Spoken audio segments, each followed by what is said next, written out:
Hey, pre-notification gang.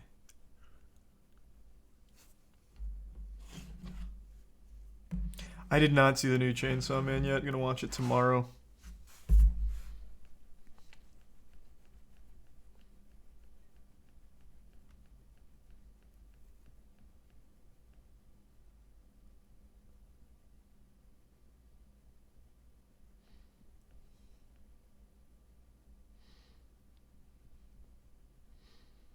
You hear Mappa working on One Punch? No. Wait, Mappa's gonna do season 3 of One Punch Man? Is that confirmed? Or am I just being baited? There's no way. Mappa's doing One Punch Man season 3? Let me look that shit up. Wait, that'd be so huge.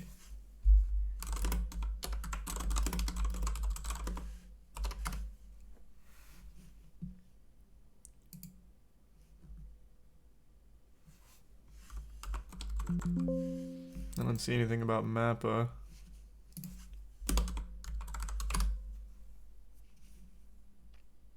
Nope, that's fake news. God damn it.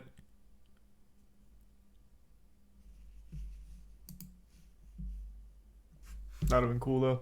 Thanks to resub Monolith, Hans, and Saint, and Alston. And Tynanok. 343 released a custom game browser. Oh, that's big. Thanks to resub Amino. You gonna stream the Game Awards with the official boys? I don't know if they want, if they're around, sure. Probably Jackson at the very least. When are the Game Awards? Look at the Prime Teddy. And the Bits Dowland. They're the 8th.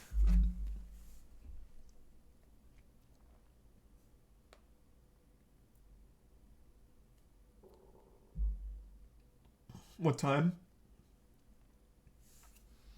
That's really suboptimal.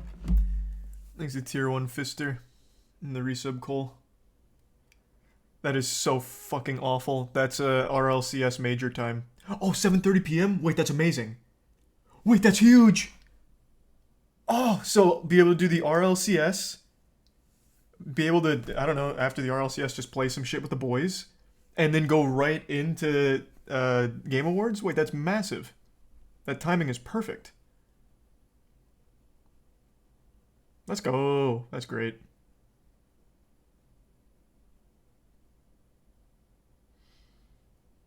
The Tier 1 Kitty, Tier 1 Bin, and the resub Less Like You.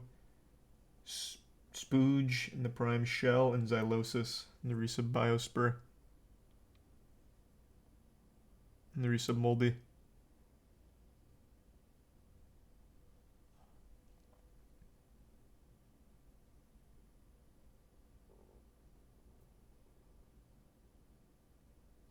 And the resub Achilles, and the gift sub BL. Speedrun tonight? Nah, we were speedrunning all last night. Won't be speedrunning tonight.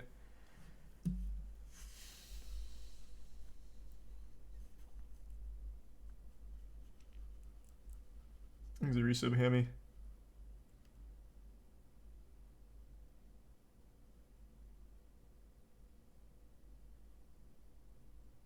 Yeah, I just made a video about the EDP stuff, like literally an hour ago. I saw. None of it's 100% confirmed yet, though. But it seems pretty reliable. Thanks to the bits, Josh. And the resub Atticus.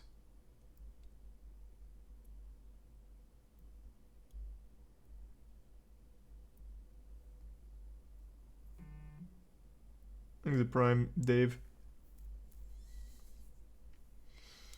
Can we talk about the Sonic and Genshin communities losing their shit? I know the cliff notes of that situation. So fill in the blanks for me. There's apparently a category for one of the award shows where you the community votes on it, and Sonic was beating Genshin by a wide margin. So Genshin got really mad, saying what the fuck's going on, and posted a picture of like the million subreddit subscribers versus Sonic's 170k, and they're like, why aren't we winning? And then eventually they got accused of like botting in order to get Genshin to beat Sonic or some shit. What is that whole situation?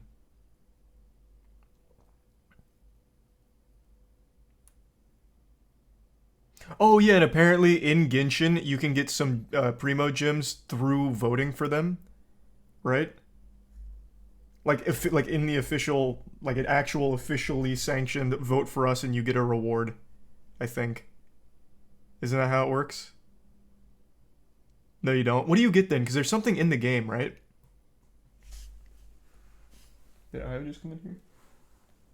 She did. Yeah, you get 40 primo gems. There you go. Let me see. I'll look it up. Yeah, we get rewarded with 800 primo gems. I'm getting so much mixed information from so many different people about this. I'm just gonna look it up.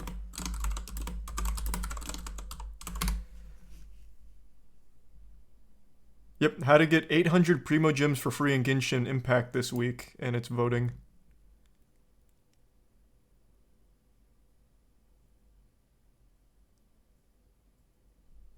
It's an effort to thank them. Like voters. At least according to this.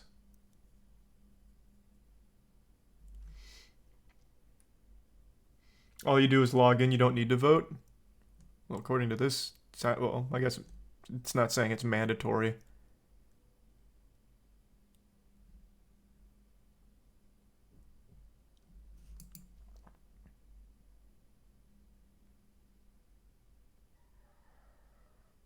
The official message. Dear traveler, this beautiful journey would not be the same without you.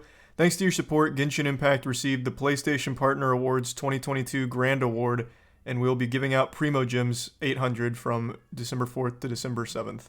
Thank you for your support. See, I guess you don't have to vote, but it seems like a subtle nudge to vote.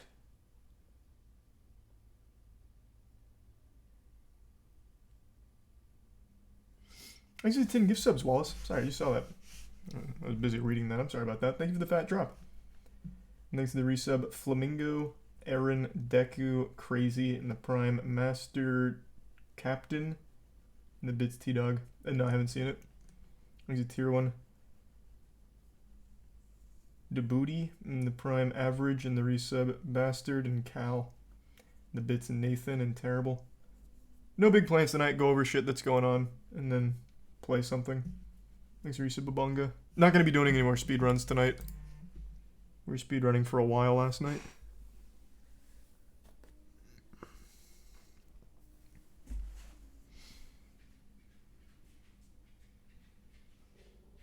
You hear Hassan got banned?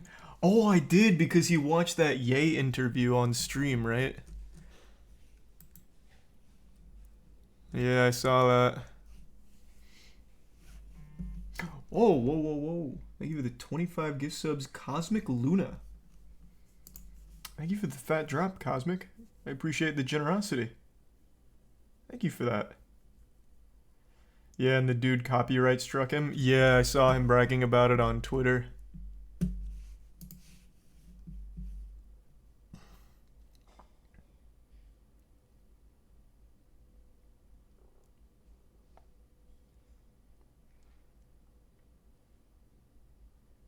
There's a resub, Dick and Fleep Up.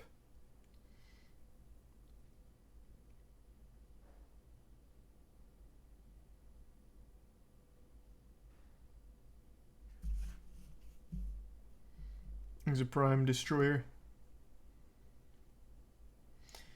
Asman also watched it, so isn't he at risk? It seems more like they're picking and choosing who they're slapping with the copyright strike, and they wanted Hassan first, so I don't think so. He's probably fine.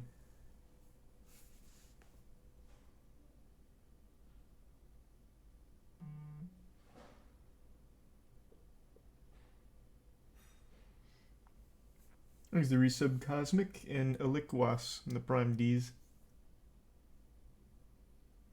And the bits Shadow, Poison, and Matt. I did see about the Sifu stuff, yeah. That's exciting. My favorite Straw Hat. Oh, Zoro, not even close. Congratulations, Matt. Hope you enjoy it.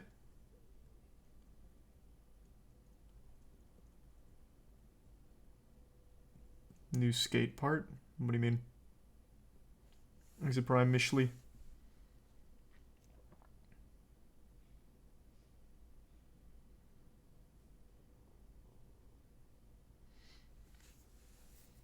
Thanks to resub real estate.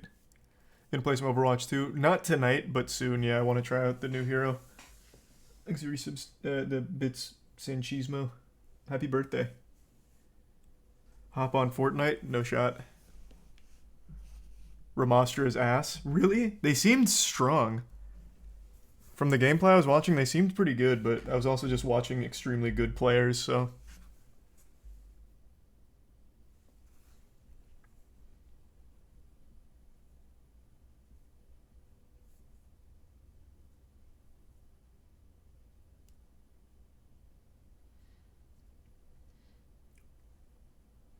Did you see the new Ye interview? I saw bits and pieces. I didn't see much of it. I've only seen a little bit. I watched the entire InfoWars one, but I have not seen his newest. Not in its entirety.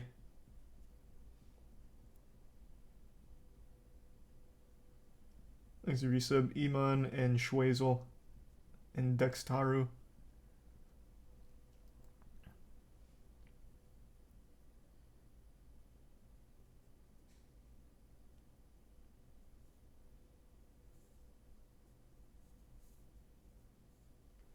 Oh no, I'm not good at skating at all. Thanks to resub Undead and Levi. You see the new Halo update 343 might have gone up in your tier list. I heard they added the custom game browser finally.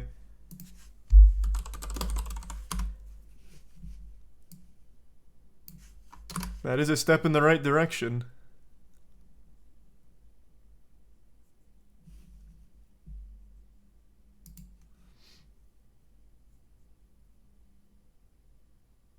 Not only that, but desync fixes and mouse and keyboard improvement. That's kind of wacky. It's like they finally remembered they have Halo under their belt. Now they're actually doing something with it that's huge.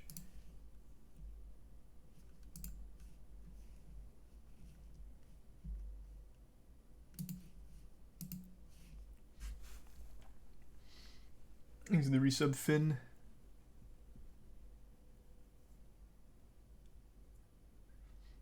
And the Prime Marone.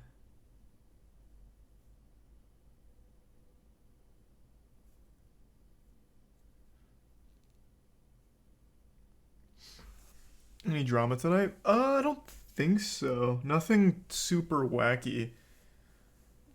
Just the Genshin Sonic stuff, which isn't like super crazy. It's just kind of petty.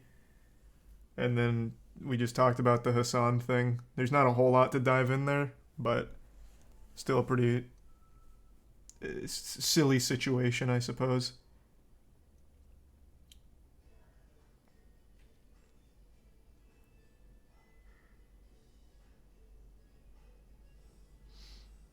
You gonna be playing the new Elden Ring DLC tomorrow? Well, there's no such thing as that. Thanks, resub fart.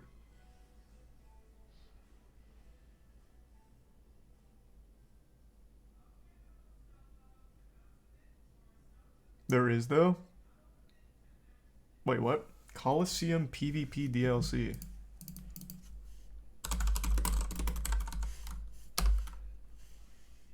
Was it Coliseum? Oh, it is Coliseum. 3 new maps and an insane new PvP mode.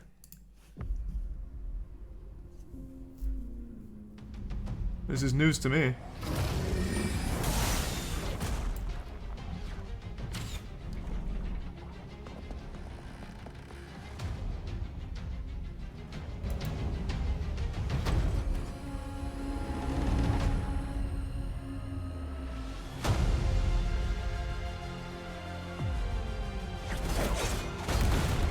So is it just a PvP arena then? Like a spot for PvP? Or did they like overhaul some of the PvP mechanics? Not that I think they needed to. I think the PvP was fun.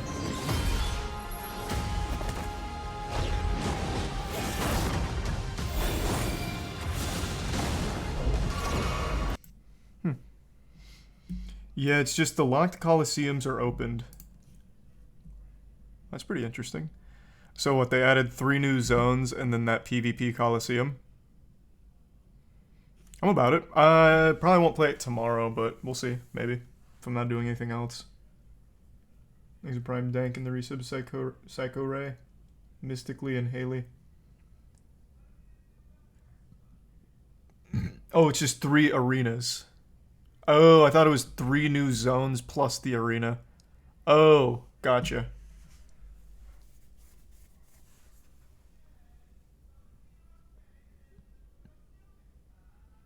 Thanks to resub Joey, Gamezilla, and the Bits Kinway.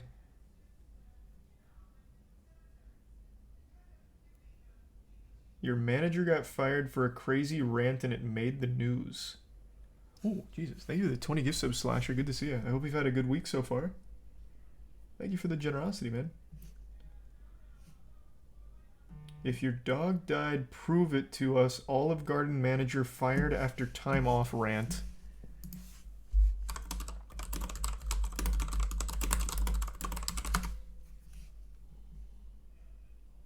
Okay. I'm assuming this. Yep, this matches.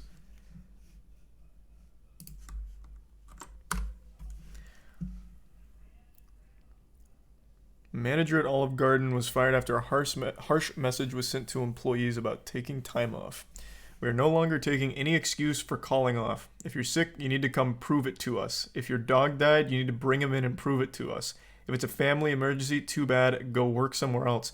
Jesus Christ, it's an Olive Garden. What kind of ship does he think he's running? What the fuck? The message also said anyone who calls in more than once in 30 days, it will be sent out. Oh, anyone who calls in more than once in 30 days since it was sent out will no longer work at the restaurant. The manager describes her own work ethic. Jesus, why can't I read right now? The manager describes her own work ethic in the message, saying she worked when she felt sick and even made it to work after her car was totaled once. Then you have a problem. Like, you need, like, help. It's an Olive Garden. That's not something to be proud of. Also, you definitely shouldn't be working around food when you're feeling sick.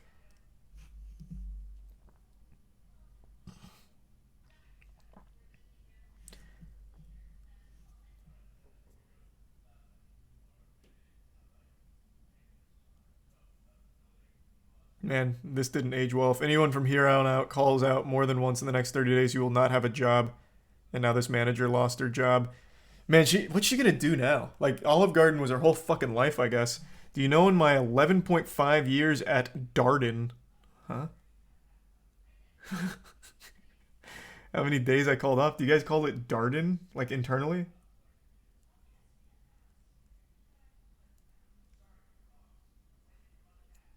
Isn't that kind of illegal? Well, yeah, it would explain how she lost her job. Of course it's illegal.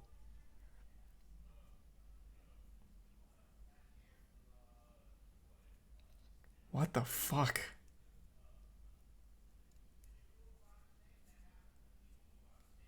You're in the restaurant business. Do you think I want to be here until midnight on Friday or Saturday? No. Much rather be at home with my husband and dog going to the movies or seeing family, but I don't. Dedicated to being here, as should you. No more excuses or complaints. I hope you choose to continue to work here, and I think we, management, make it as easy as we can on y'all. What the fuck? What a weirdo. You worked for her? Holy shit, that's awful. There's a resub. Ucito, Yes Limo, Rip, Namsdata, Real Steel, Iron, and Unrelated.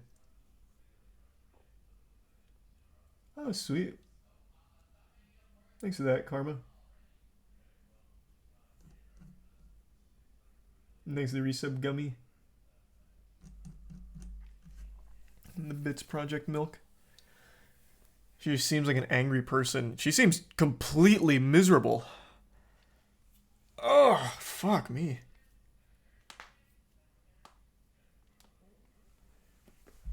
Thanks for resub, Caveman.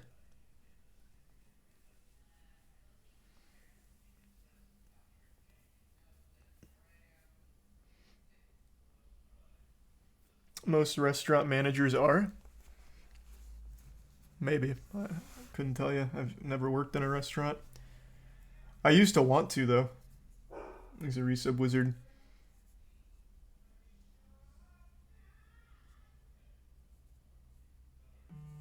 Thanks, Arisa Belito. Why would you want to do that? I don't know. It just always seemed, I don't know, at least enjoyable, like the socialization aspect of it. But also, when I wanted to, you have to keep in mind this was during the time where I was legitimately a fucking weirdo that no one wanted to associate with, so any amount of human contact seemed cool to me at the time. Thanks, Resub Boxed.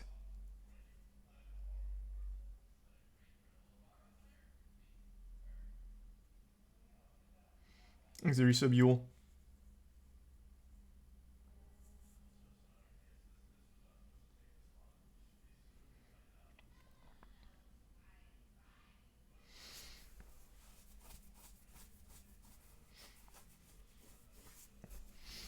I am going to play the Jesus game. It's just not fully out yet. I'm waiting for it to fully come out. Thanks to the resub Fluffy and the tier 1 Devilish.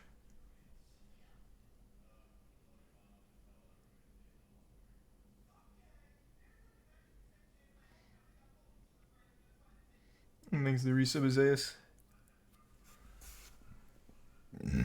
Who would I vote for, Sonic or Genshin? What was the category? I can't even remember.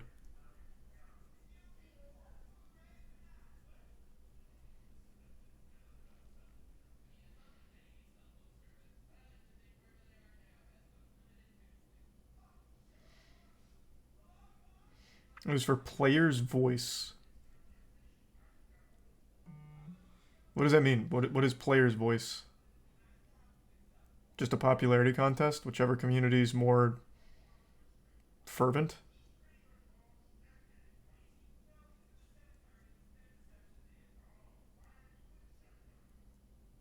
Well, I don't know. I wouldn't say I'm huge into either community. I enjoyed Sonic Frontiers, but I also like Genshin.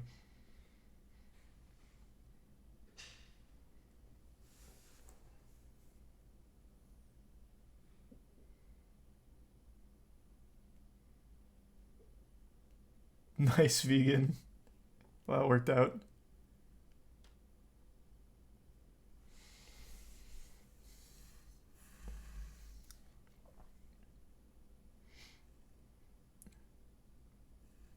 The studio who animated the first season of One Punch Man is going to animate the third, according to leaks. It wasn't so much the studio that made the first season of One Punch Man good. They brought in so many freelancers and made something, like, ridiculous.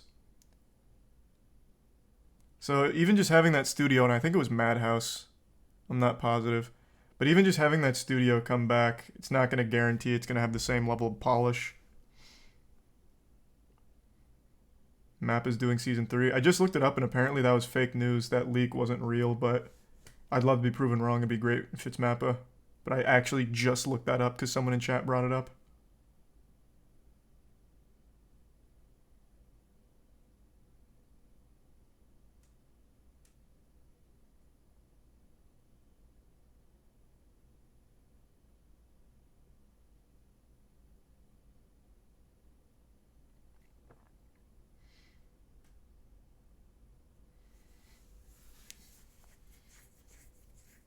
Did you get the Hello Neighbor run yesterday? I did. I actually finished off with a really good run.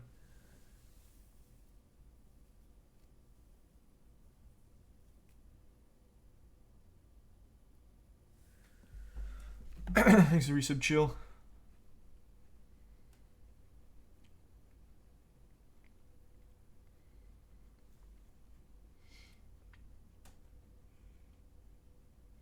Nice, Carmel. That's huge.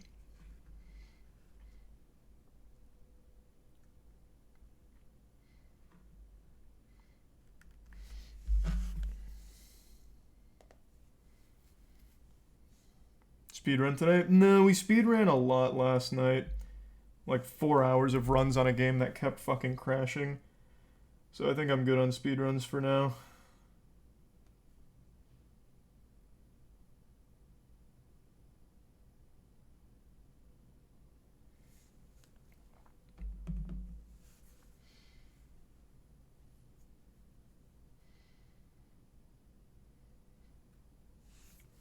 Exit Prime, Thallow. You see the new video of Khaled getting a haircut in the middle of the desert? Nope. About to watch it now, though.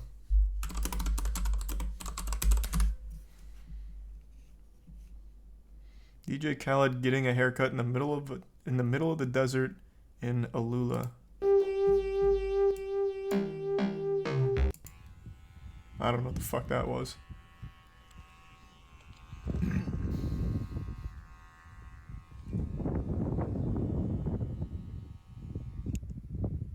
All right. God did. Getting a haircut.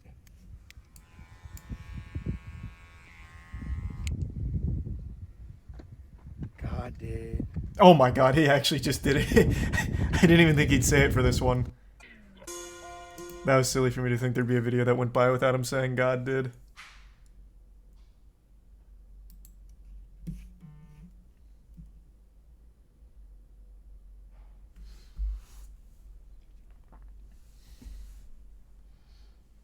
He's the Prime Metro, and the resub Kizerm, and Manny.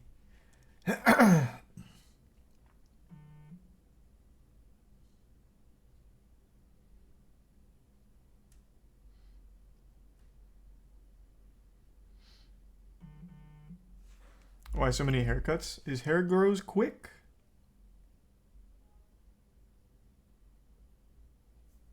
There's another police chase. Yeah, it was like 3 hours though, and apparently like nothing happened until the end. Chat was keeping me up to date on it last night. Thanks to Tier 1 Kai Dashing.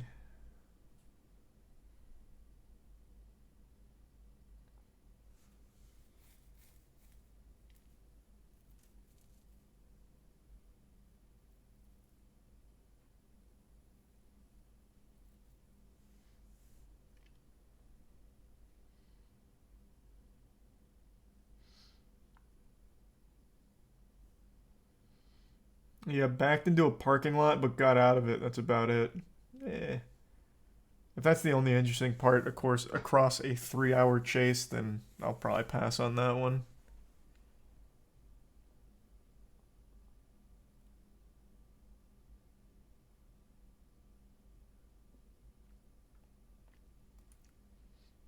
You gonna play Marvel Midnight Suns? I totally forgot that game came out. Maybe.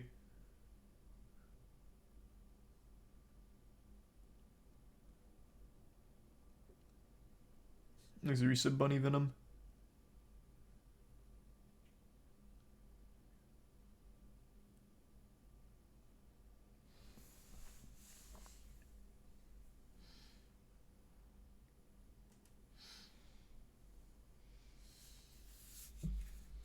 What's the move tonight? Right now, just shooting the shit, catching up on things in the world, and then probably play something. I haven't fully decided.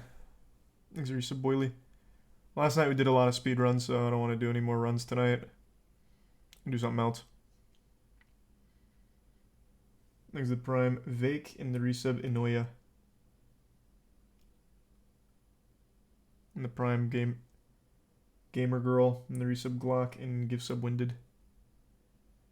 And the Prime Faye.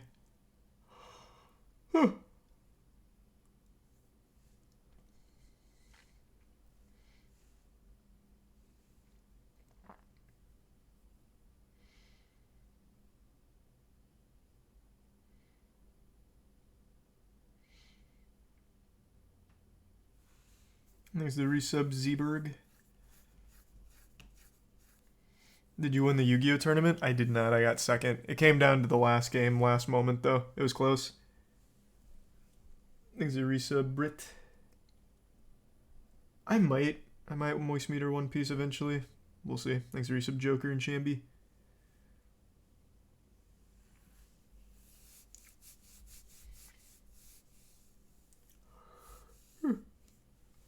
Yeah, I know the new Destiny 2 season came out. Thanks, Risa Brock.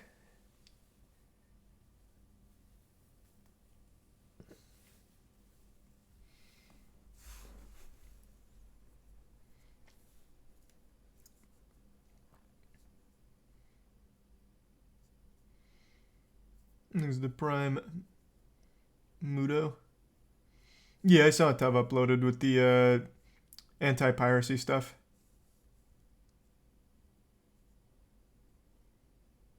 Did I finish Callisto? Mm-hmm. He's a tier 1 butcher. What video editor do you use? Sony Vegas. One of the few. Thanks to the Bits Horizon. Happy birthday.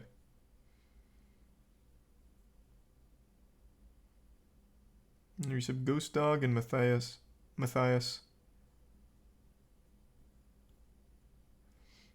There was a stolen RV pursuit in San Fernando. Thanks to Risa mostly. That one interesting? Oh, this is old as shit. Damn, that RV's getting blasted though. What happened?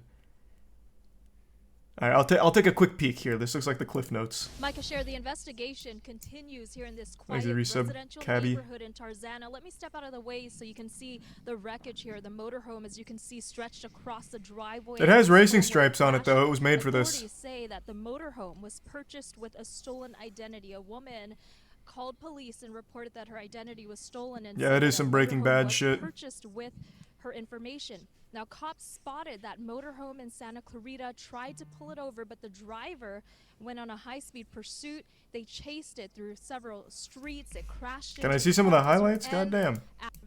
You're hyping it up. Let me take a peek. And the car, as it was backing out of that driveway, a paramedic look at Spoilers. the video that we shot earlier today. So she gets arrested? Spoilers. Took off the whole front of the motorhome. A wild pursuit that started in Santa Clarita when Good authorities Lord. tried to pull over a stolen motorhome on Towsley Canyon around 7 p.m. The driver was reckless as she weaved in and out of Holy traffic, shit. hitting cars in her path. Tense moments when a dog with her started peeking out of the shattered window as a motorhome. Oh, what the speeded fuck? through traffic. Viewers watched on TV. Oh my god. Oh my god. Oh my god. That's fucking terrifying. Okay, no one told me about that dog. Yikes. I thought she would have pulled the dog back in. I'm assuming it was okay, though.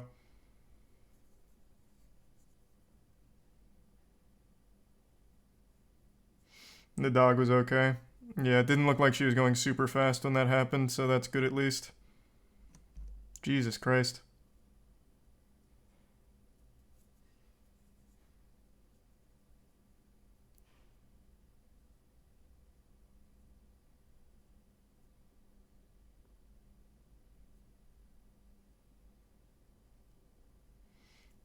These are Resub Gore and Glynn and the Prime Duke.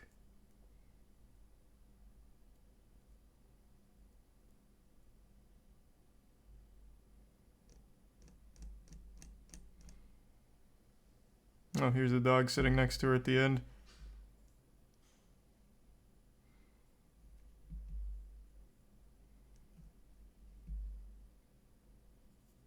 These are Resub Slime and the Prime Grunk and the Resub KZA.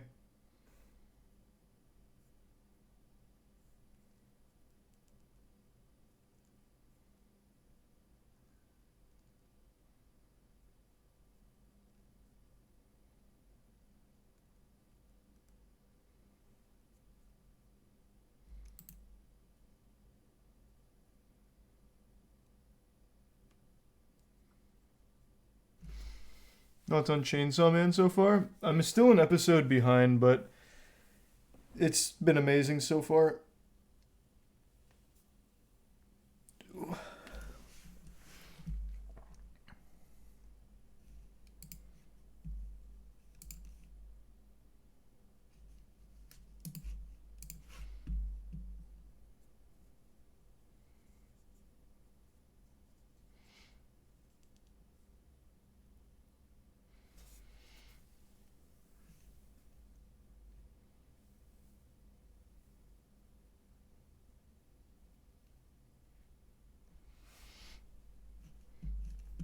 Yeah, I already talked about ADP, man.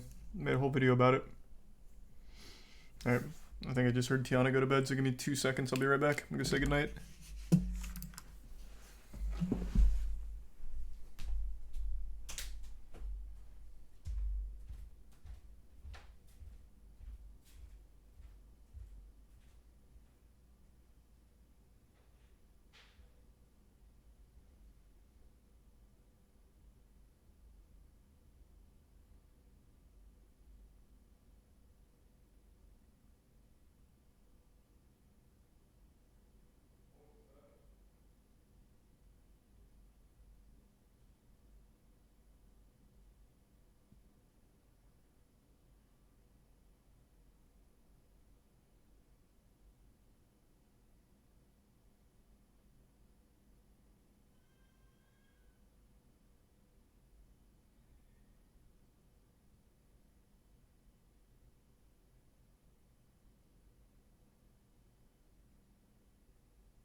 Thanks a good sub, Cosmic.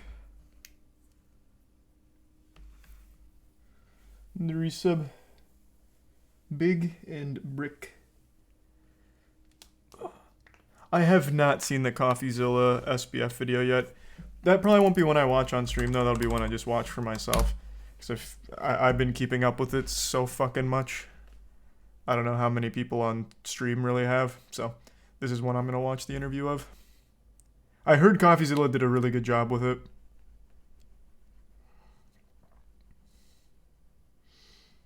Thanks, resub CMG.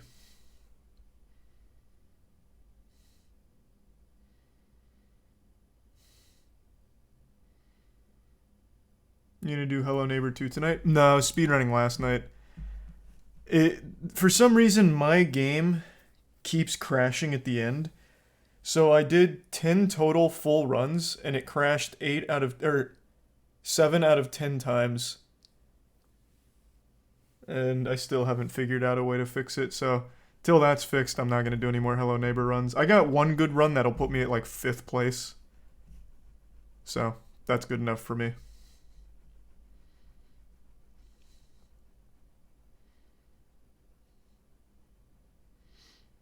Here's a prime toilet paper.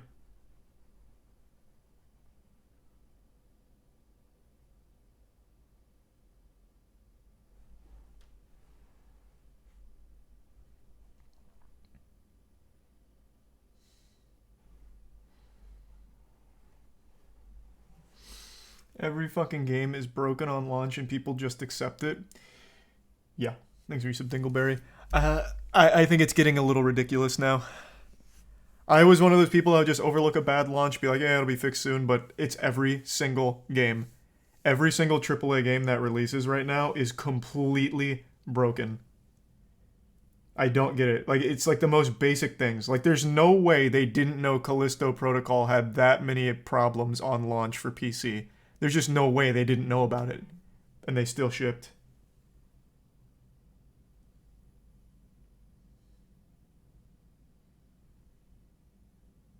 Not God of War Ragnarok. True, that was a full W. That shit just worked flawlessly. No problems. Frontiers wasn't that broken. Man, what? I enjoyed Frontiers, but that game, after the first zone, is all pop-ins. You can't even see half of the goddamn... I don't even know what to call them. Obstacles.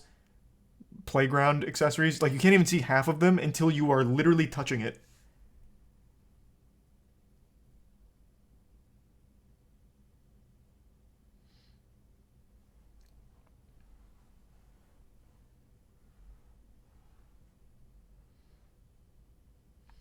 Don't understand how games are so broken. When I was a kid, they never had problems. Alright, we're getting a little carried away with the rose-tinted glasses. Games had plenty of problems when we were younger, too. But as kids, you just don't care. Take, for example, Pokemon Scarlet Violet. The kids don't give a fuck if that game has 2 FPS half the time. It doesn't matter to kids. But I do agree, the AAA titles, compared to, like, shit, maybe, like, 6-7 years ago, even, they are launching in worse states from like a performance perspective, because now everything's treated as live service. Like, we'll just get this out as quickly as possible to maximize our position in the market. People are going to buy it regardless, and then we'll just fix it over time. That's more the mindset now.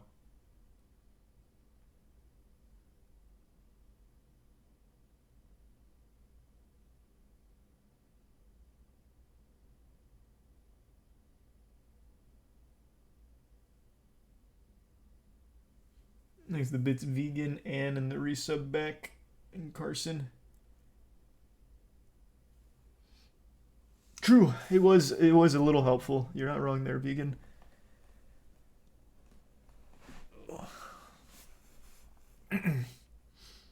I saw you tweeted at me, Winded. I haven't seen it yet, though. Thanks for resub, Rowie.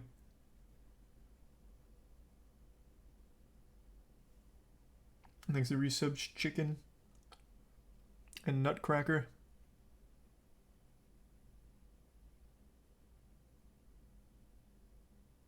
That's why indie graded in AAA every time.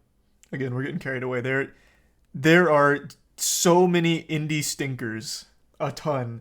But yeah, there are a lot of good indie games too. But it's not like they're immune to problems on launch either. He's a resub human.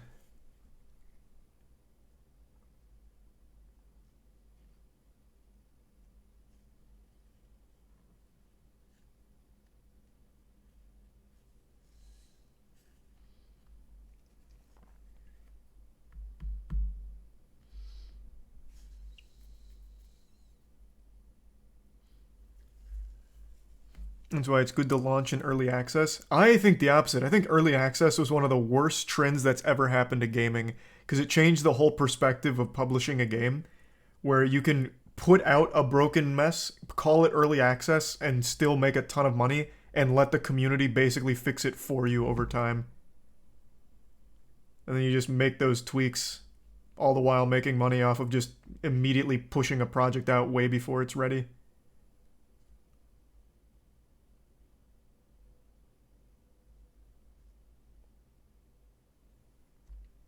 There's a resub ankle moose, several, and the gift sub fused.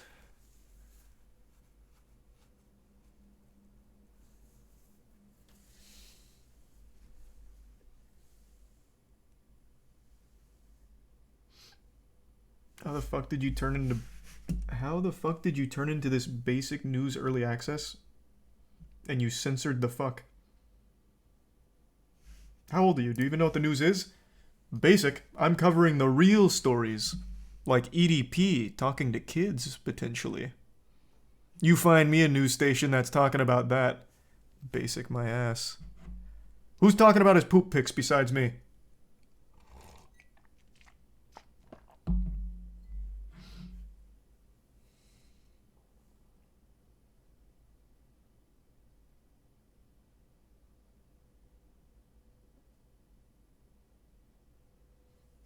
The tier 1 Orad, and the resub Cactus, and the Prime Star Platinum.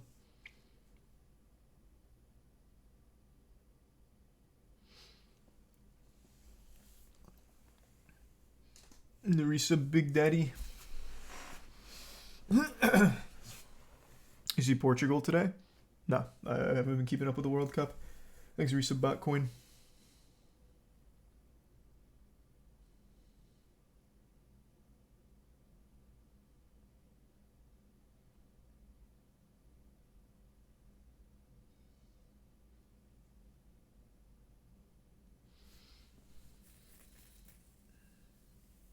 Thanks to the resub Vicky in tier 1N.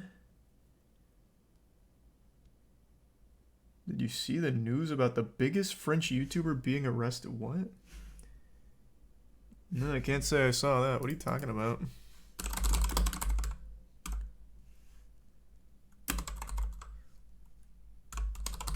I feel like I probably would have heard of this. Norman Thavad, YouTube star, arrested for sexual assault of minors? What?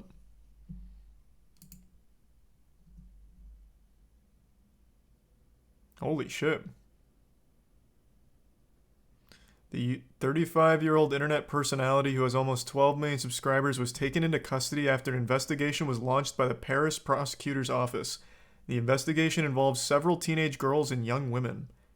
Adding, oh my god. He was previously accused of sexual wrongdoing involving minors in 2021 Urbania report, alleging that the YouTuber had encouraged the 16-year-old fan to send messages and images of sexual nature when he was 30. Can't say I heard about this. No one's mentioned that. But I guess it's more of a French story, so probably wouldn't have traveled to, like, the NA side. That sounds pretty fucked up. So yeah, he's in custody right now. I don't even know his content. I've never heard of him. Norman Thavad.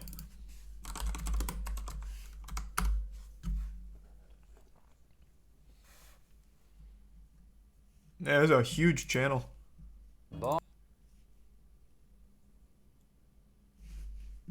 Wow.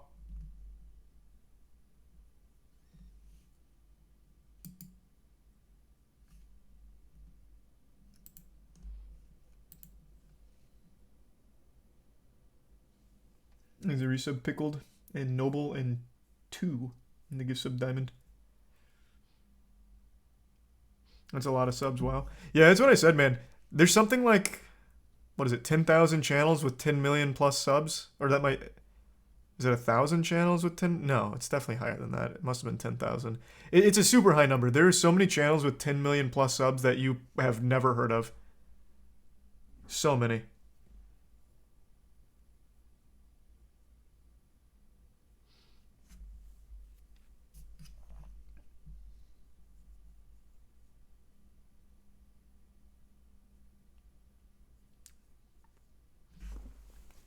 Do you like Genshin?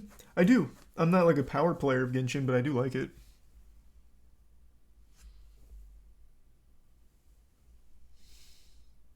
People forget YouTube is global. Yeah, but even still, like back in the day, you'd still know the other channels like Hola, Soy German. Like you still knew of all of the other huge channels, even if they weren't in A. But now it's just so big. It's so big that you don't know half of them, even like in A based ones.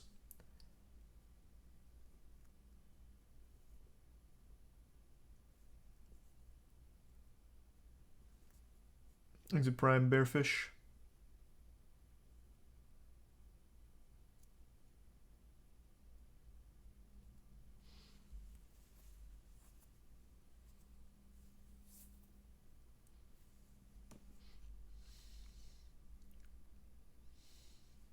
Thinks the bit's pretty aight.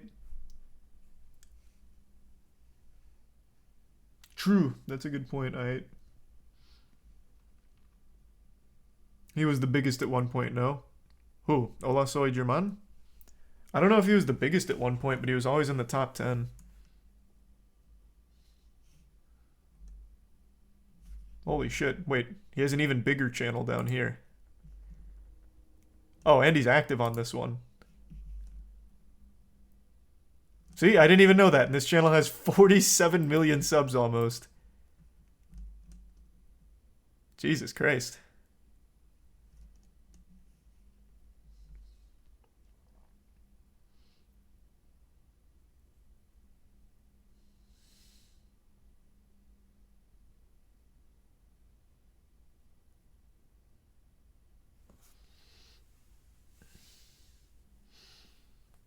Thanks to resub Arcrim.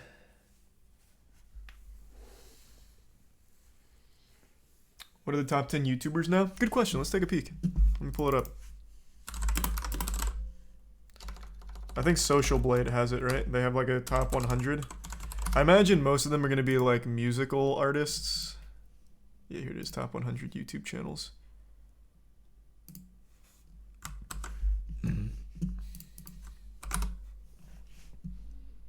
Oh, this isn't by subs. This is by grading. How do you do it by subs? Oh. So T-Series absolutely went fucking nuts. YouTube Movies, which is a little weird because I don't know anyone that's ever used YouTube Movies besides me when Redline was free. So that's a little surprising. Coco Melon, not surprising. That's all of the children's nursery rhymes that are basically just fucking fired out. I don't know Set India. I'm assuming it's similar to T-Series where it's re-uploads of Bollywood. Mr. Beast is number 6. That's pretty fucking good. PewDiePie at 7th. Kids Diana Show. What is the Kids Diana Show? And like Nastasia. I don't know either of them. Thanks to Tier 1 Angel and Resub Sullivan. WWE, yep, I knew that. Gaming. Okay, so I think what happens, like why these are here, music, gaming, and YouTube Movies, I think when you make an account, it auto-subs you there, so it has something on your front page. Same with like sports, all that. I think that's why this shit's here. It does? Okay. That makes sense. Vlad and Nikki. Who's Vlad and Nikki? Oh, it's another children's channel. Children channels are so weird on YouTube, man. That's so baffling. Z Music Company. Is this children's content? Oh no, it's more like movie dumps, movie clips. Blackpink, that's K-pop. Blackpink over BTS I wouldn't have expected. I didn't know Blackpink was that big. Like even twice I thought was bigger. What's gold mines? Yet again, just more movie clips. Jesus. 5 minute crafts. That's that absolutely bafflingly awful channel with the worst possible crafts ever. I'm assuming this is more movie dumps. Yep. Justin Bieber. Here's another Z. There's Z Music and Z TV. Dude Perfect's over here at 27th. That's pretty good. Thanks to the resub Hydro and Matt Mathive. Vlad and Nikki have an HBO show and I scroll past it every time we watch some Sesame Street with my kid. That's crazy how huge they are. And I don't know what that game is, Cuddy. Thanks to the Prime Pop. Marshmallow. Eminem. Wow. Hanging strong. Ed Sheeran. Yeah, here's all like the musical artists. There's German at 56th. Here's his gaming channel at 46. Alan Walker. Nice. El Rubius. Ellen hanging in there.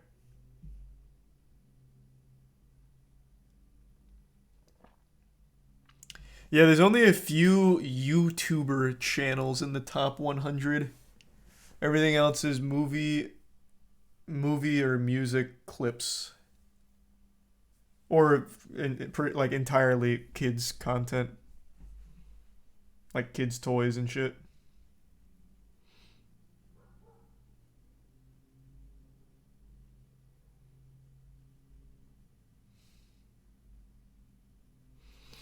What's happening?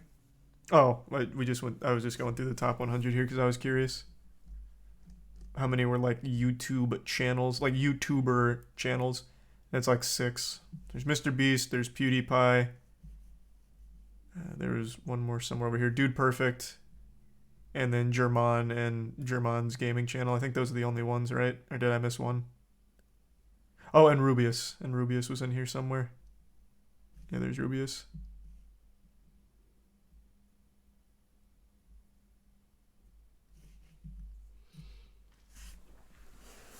Thanks to the bitch butcher. I have heard of it. I haven't seen too much from it though, Butcher. What's Darman at? Probably in the top 500 though.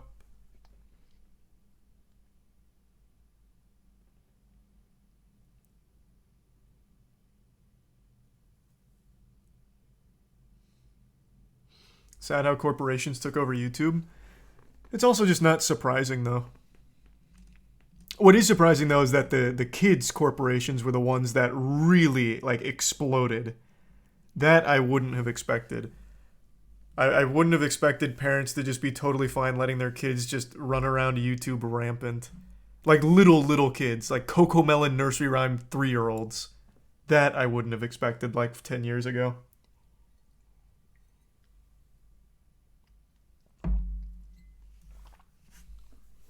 There's a prime hash and cardboard box.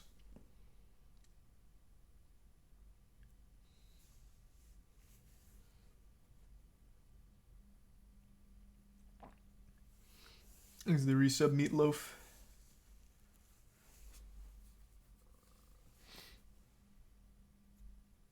Were you doing YouTube 10 years ago? Yeah, man, I started in 2006. The channel I'm currently on, I started in 2007, though. Thanks to resub Atlas.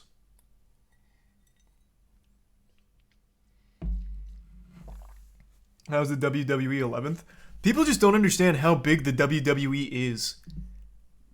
The WWE is still huge.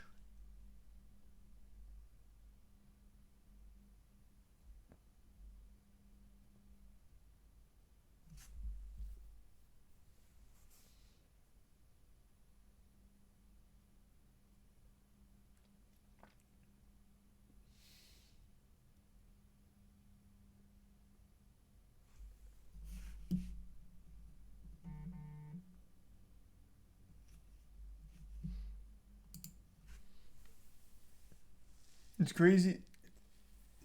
I didn't see it. Thanks to the resub guy. WWE literally survived and came back big because of YouTube. I don't think it was ever really in jeopardy of going away. It's been big for as long as I've been alive.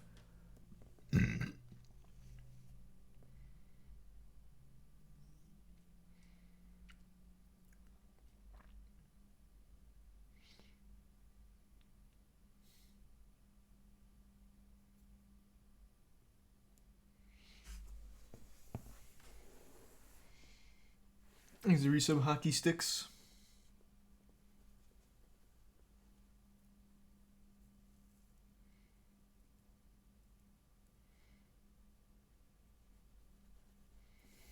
Do you have a favorite, really obscure 360 game? Not that I can think of off the top of my head. There's a tier 1 Gunwolf.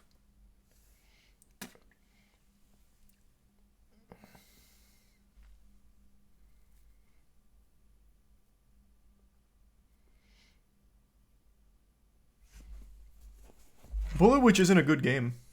Like, I don't really like it that much. I replayed it on stream. It's just not, like, a good game.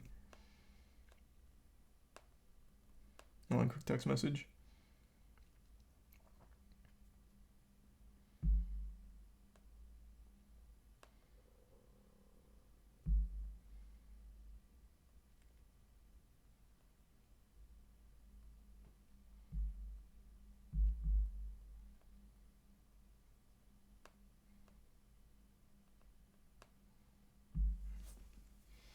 He's a tier 1 Madier and tier 1 Mega Gun.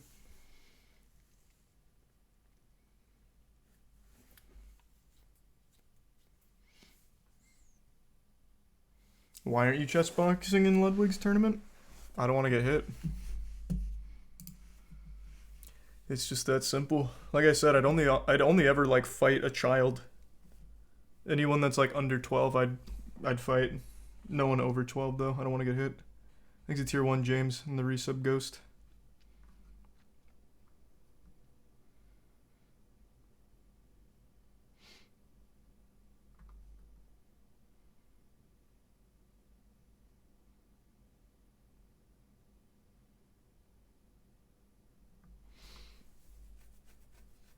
What about over 90? People underestimate old people's strength, man. Sometimes they can pack a wallop.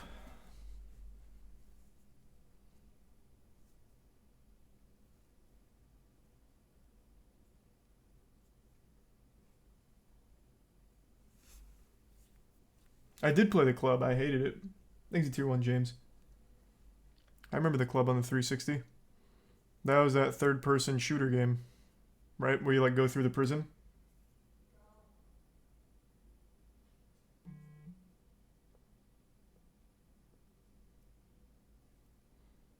Yep, I'm well aware, Swain.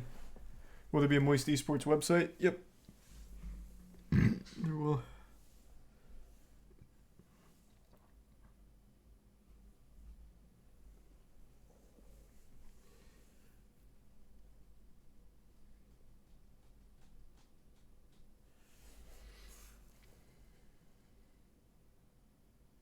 Imagine trying to fight. Yeah, I mean, there are just some old people that are still strong. That old people strength, that geriatric magic.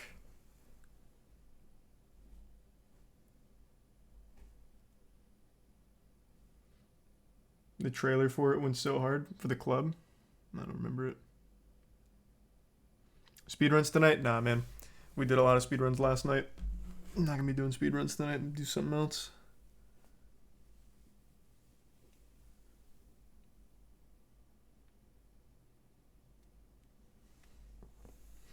You get 99 mining? Mm-hmm.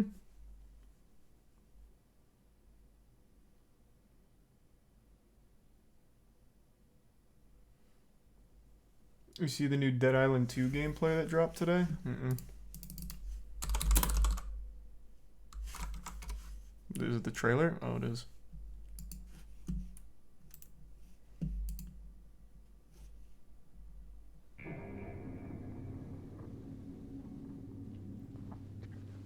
Clear, boss. Clear, boss. Is this the same thing? Because this one's longer. That looks like the same thing.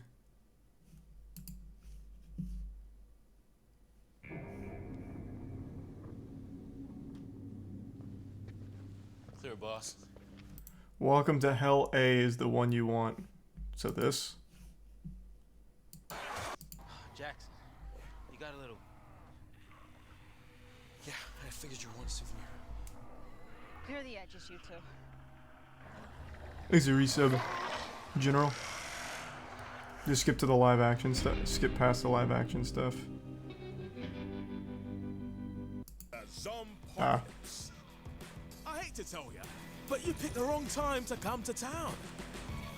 Bet you thought your world was in chaos, didn't ya? Try this on for size. Bitten, infected, somewhere between alive and dead. God, are they turning? Shit doesn't get more real than this. Los Angeles, city of... Like I said, I wasn't a huge fan of the first Dead Island. LA. So hopefully they made some huge changes. Your own stylish, sun-baked, zombie-smashing playground. And trust me, these hungry bastards are everywhere.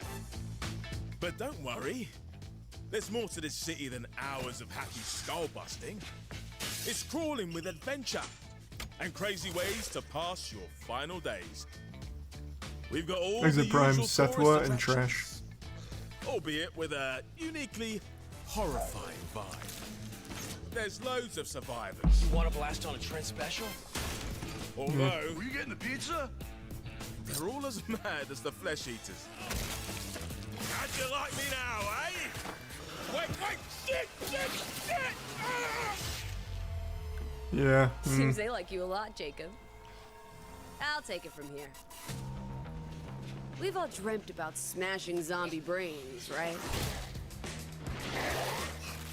Whether you're That was cool. slicing, kicking, stomping, burning, or whatever it is, you're gonna really feel it. I guess dreams do come true. Thanks a resub, Buggy. And give Shit, sub man. Brutal. You'd be amazed at what these Angelinos keep in their Hollywood houses. Katanas, machetes, swords, hammers, bigger hammers. Are those bear claws? And naturally, a This looks a holy little shit goofy. ton of guns. If that doesn't do the job, DIY is always your Kind of reminds me of like Dead Rising This is too awesome. with its weapons. Oh, and that zombie bite came with a little Papa Z power.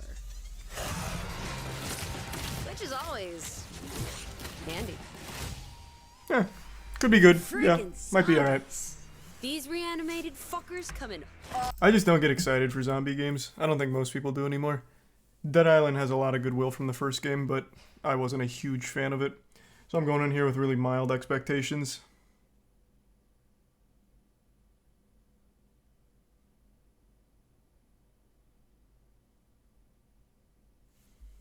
Thanks to Tier 1 Swain and the Bits Devilish.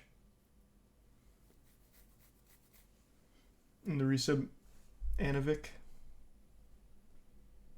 Combat's always repetitive in those. Yeah, it really just kind of lives or dies by is there fun weapons? Is there fun weapon combos? Fun ways to kill the zombies? But it always does end up just getting kind of tedious.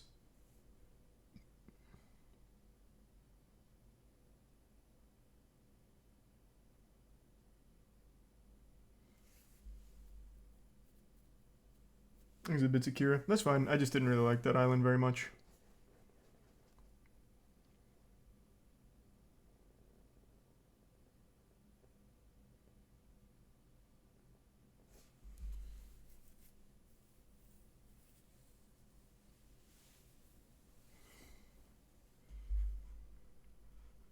Darktide's good. Oh, I keep forgetting that's out. Maybe I'll play that tonight. Maybe I'll try it.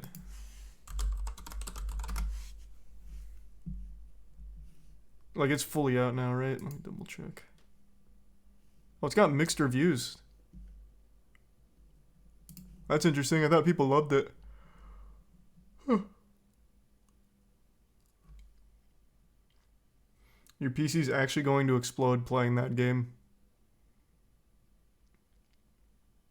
No, it'll probably be fine. I don't know. This old girl's been struggling. Maybe it wouldn't be okay.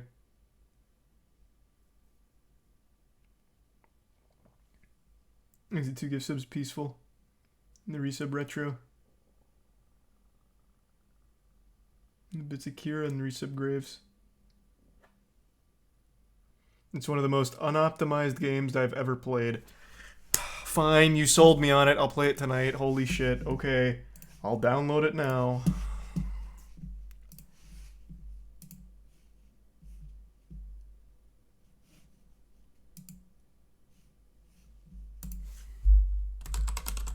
That would probably explain all of the mixed reviews, though. It has a 6 out of 10 as well. At least from the, I think it was the Metacritic I saw there.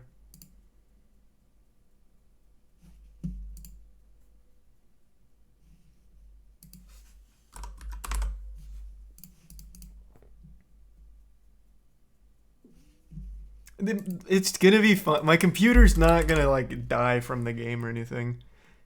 If my computer crashes, it's unrelated to the game. It's because this fucking thing is just really struggling these days.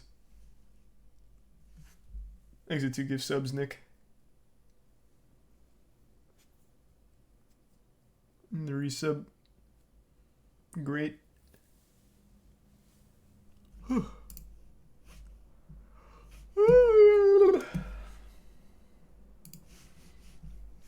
Thanks for resub Flux.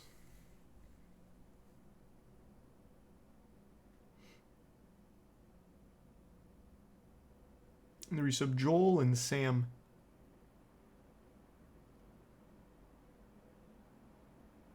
And the resub Guardian.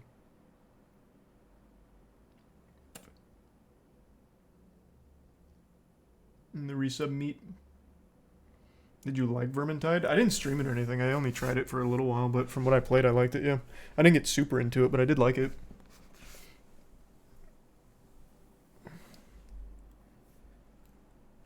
Thanks to resub Seabass, Bro, and the Prime. Vanny. Pick the Ogre. Okay.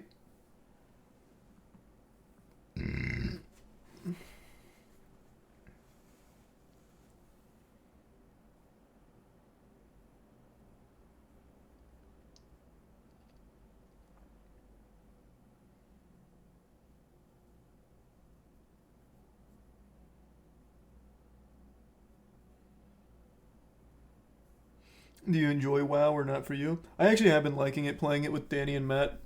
I'm gonna do some grinding off stream to get raid ready. I think the raid drops on the 13th? Somewhere in there? Yeah, but I have been enjoying it. I was gonna play it tonight, do some grinding with Matt and Danny, but I just feel like it's kind of late and we wouldn't get much done, so I'll probably just do it a different night.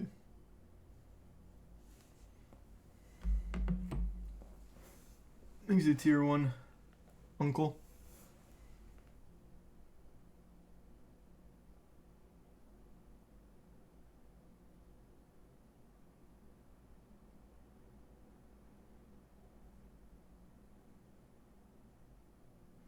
I know, Mappa's doing so much incredible work. I just wish the employees were treated better, like the working conditions. I read that report not too long ago.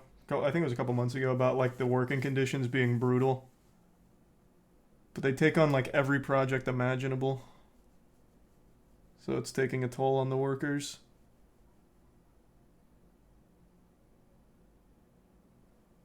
There's a resub T-Bone and Steel.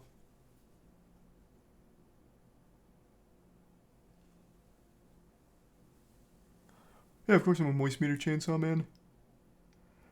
Thanks for resub Garcia. And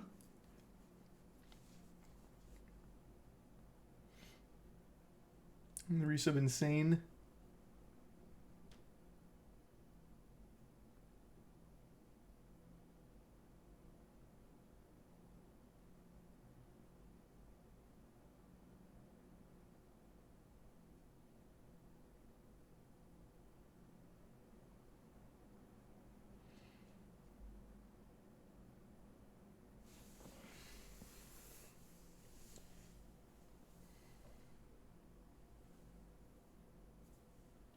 Thanks to Bitsy Kira. Damn, that's rough. Well, absolutely. Actually, I heard about the Marvel stuff as well.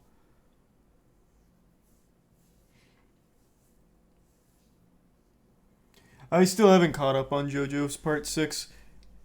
That release schedule really fucking ruined the flow, so I just keep forgetting to watch the second and third part now of Part 6. Eventually I will, though.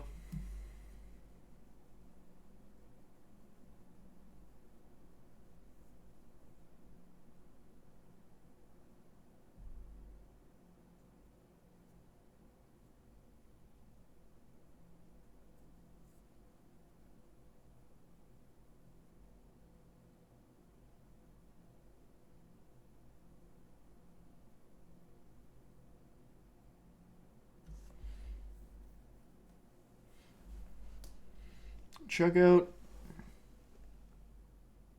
ChatGPT. It's an AI that can write anything. It's the first time I've heard of that. Like script generation? Am I familiar with Warhammer? No. The only Warhammer game I put meaningful time into was Warhammer Online. They used to have their own MMO, and it was actually fun. I wish they never shut it down. I had a good time on it.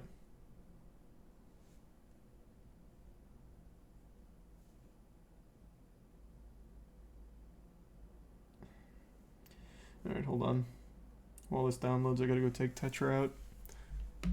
Give me 2 seconds.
I'm back.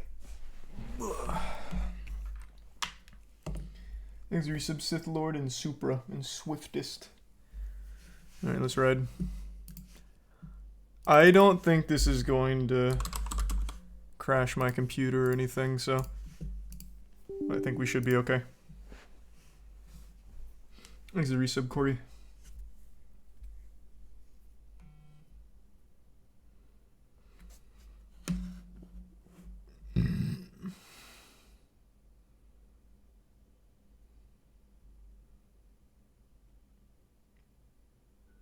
Thanks for resub Celis and the Prime Zero.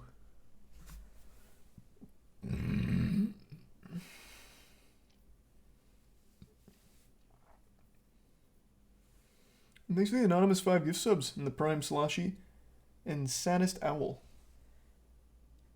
If you see a flamethrower guy, kill him immediately or your frame rate dies. Made that sound like some kind of crazy threat.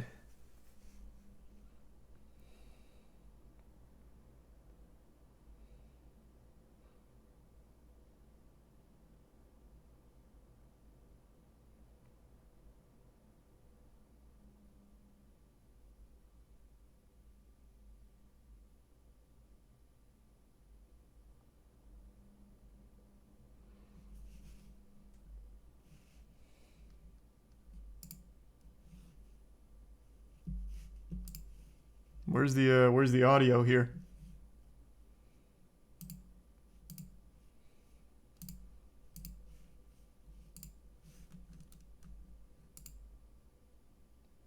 What is happening? Okay, what is this? Not even Alt-Enter's making it full screen. Oh, this is the launcher! Oh my god, I haven't seen a launcher in so long I thought this was the game. Holy fuck. Wow, what a relic of the past.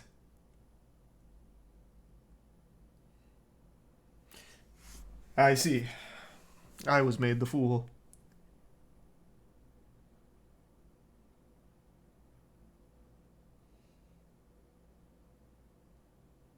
Nothing uses a launcher anymore, man. Literally, like, nothing. I fucking forgot those things existed.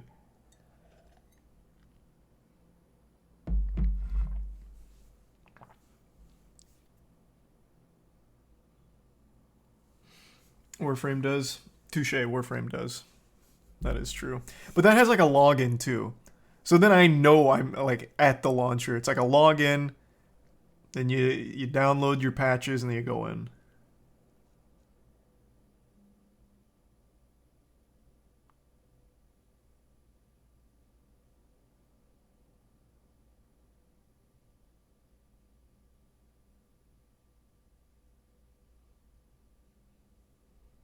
He's a Prime Soul.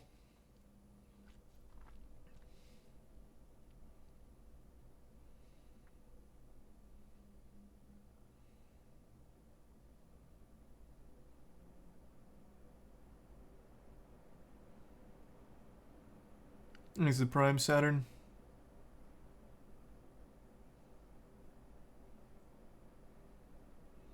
Rip to Charlie's PC. It's you guys are like you're overselling the state that my computer's in. It's not that bad. It doesn't crash on games that are like intense or anything. It just crashes randomly, really. It is the 41st millennium. Thanks for 5 gift subs, Frederick. Appreciate it, man. For 10,000 years, the Imperium has dominated the galaxy. There is only war. He's a research scientist. Every human soul, from the most highborn lord to the most basic servitor, is dedicated to the service of the God Emperor of mankind. The Imperium's battle fleets and armies, from the conscripted soldiers of the Astra Militarum to the elite space marines of the Adeptus Astartes, keep humanity safe from alien threats and cosmic Warhammer really horrors does have a cool beyond universe. imagining. Maybe one day I'll actually get into it, learn about it. But there is another war. It is the one in which I serve.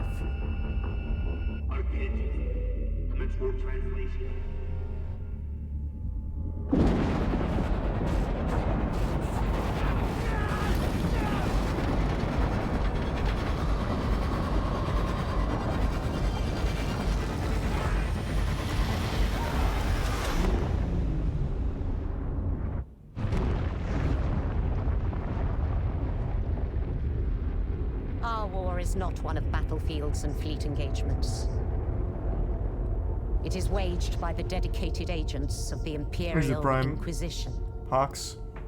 It is fought in the cities and hives of the Imperium. In the back streets and the forgotten sublevels. In hive cities like Tertian. We are surrounded!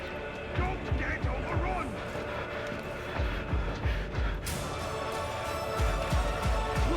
Through this door! Thanks, Resub Gab. For if the Inquisition fails,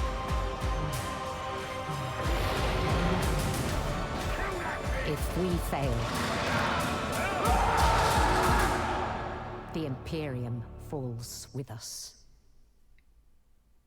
Cool intro. Thanks for Prime Burns.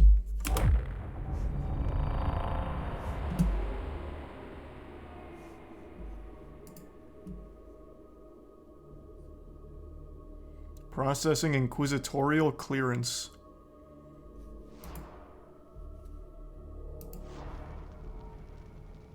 Okay, so you said play ogre. Oh. I'm assuming this. Ogrins are massive, powerful abhumans.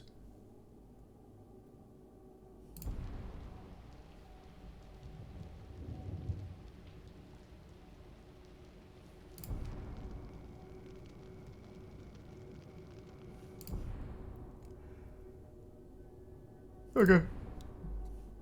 We'll do the Ogrin. Does the homeworld matter here?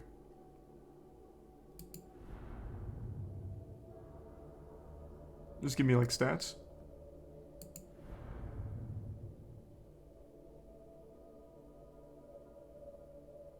I'm just gonna do Resiria. Oh, childhood. An agri-toiler.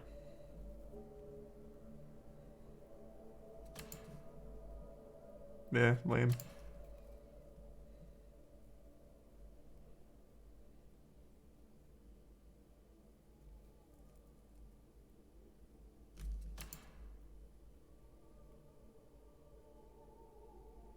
I'll just be an algae farmer.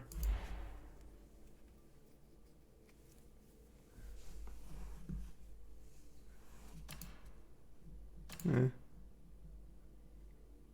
Is this all just for like the lore, or is there actual gameplay implications for what I'm choosing here for my backstory? Exit tier 1. Wreck, and they give subcosmic, meaty, and the prime burn. Just lore. Okay. I'll just do strong arm. Defining moment was when I farmed a lot of great algae. I was so proud.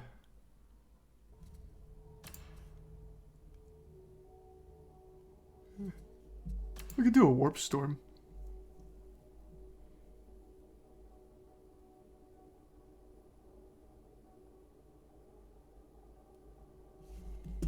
Sounds cool. Alright, here we go.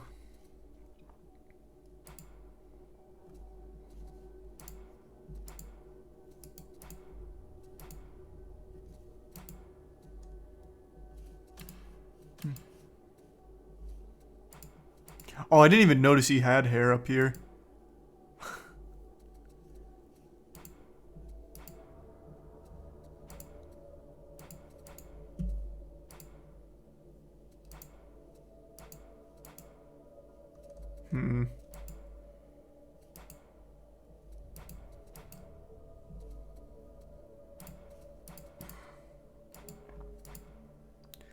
I'll give him one of these. Make him like really old, like an old monk. Oh, nope, he definitely needs a beard. That does not look good for us. Oh, yikes. like a creepy librarian.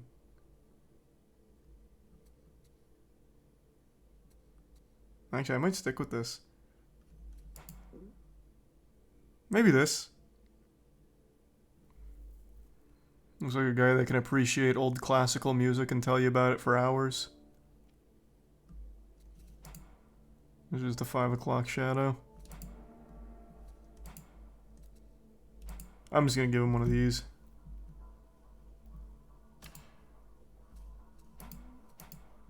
Nah, no face tattoos. I want him to be very proper.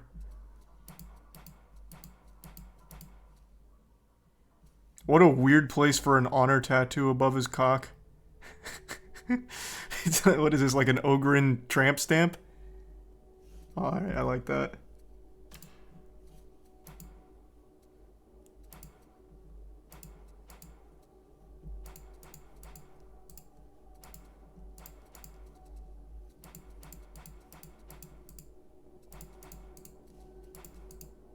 Nah, no scars.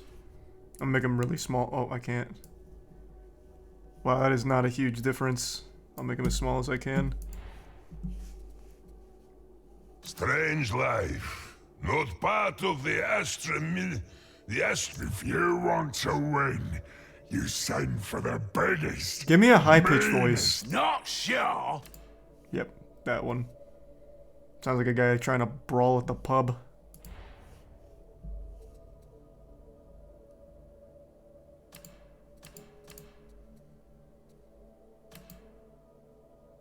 All this does is change the color of my top.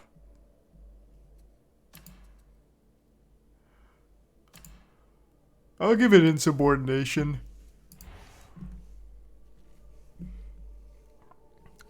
What are some random names? Horg. Not bad. Dragbow. That seems a little silly. Alright, it gave me Horg twice. That's gotta be a sign. We'll go Horg.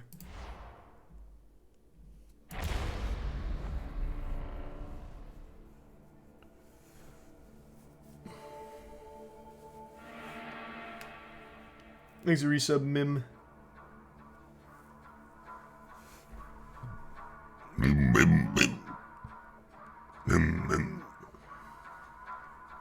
What do you know about 40k? Almost nothing. I know a little bit about the Marines, mainly because of the fan project from Astartes. So I looked into Marines a little bit in their lore, but aside from the Marines, not much.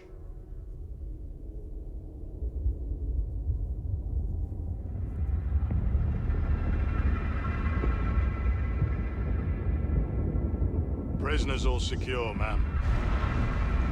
I'll check for myself if you don't mind. Of course, ma'am. But do be wary. Every one of them's a filthy heretic. That one certainly is. Hey, what's up? I'm Horg. Oh, that's not me. Keep him intact. No accidents. My master wants to interrogate him as soon as we reach the hive. Of course, ma'am. Upon my life. Thanks for resub, Raz and Peel. This one, however. Hey, what's up? I'm Horg. Makes you wonder why we even bother shipping trash like that. Hey, come on, Save man. a lot of data slate work just to process the execution notice now. What do you say, criminal? Shall I put you out of your misery? And ours. Well, pardon me, I do say. Well, nothing to say? I'm loyal. Served the throne. But of course, I'll just let you out now then. Shame you'll never get to prove that.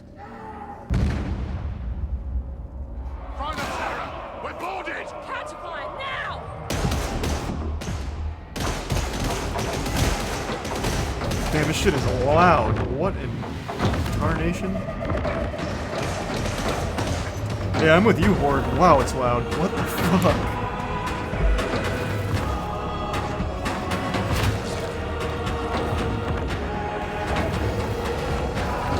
He's going for a touchdown! Whoa!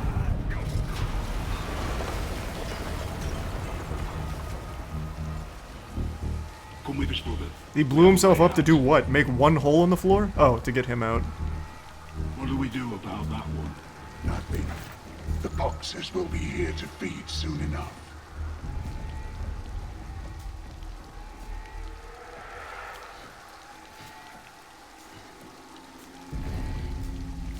Oh, jeez, I hope I'm not breaking any rules.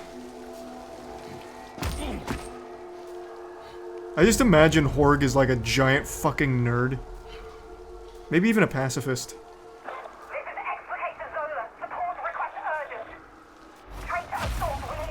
Okay, I've got to turn this down a little bit, because holy shit. Now, escape or fight?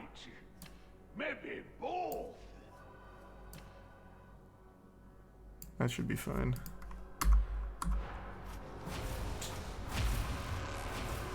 Alan's proof is out. Alan just tweeted. Oh, come on. God damn it. What unfortunate timing. I just started this. Fuck, man. He couldn't have just waited like a couple hours even? The truth, it's 31 pages. It's a 32-minute read. Oh, man. Okay. Alright, I think I'll go over it after stream and then we can talk about it tomorrow.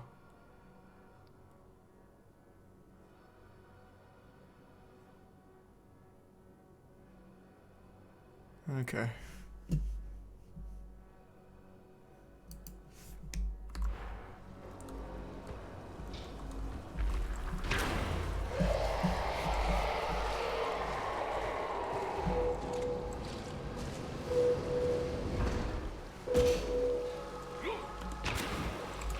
That looked like something I could climb.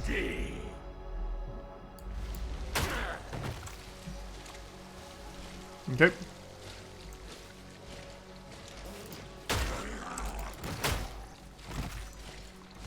Oh, I was supposed to block there.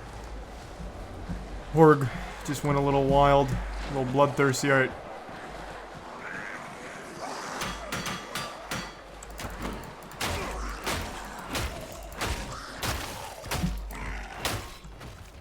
Nice.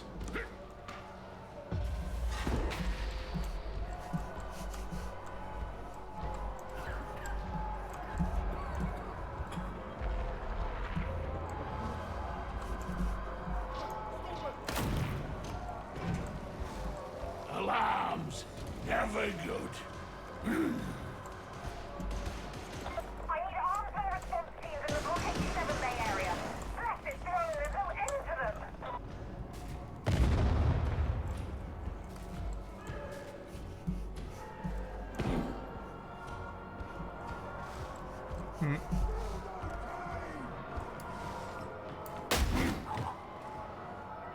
Damn.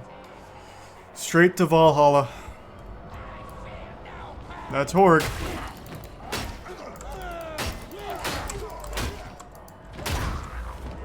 Gone still. Boring.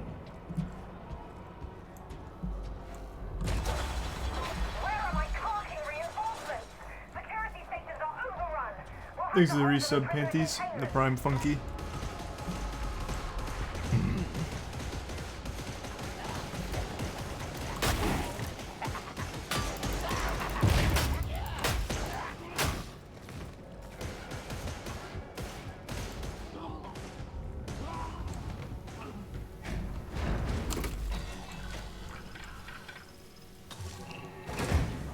So tall.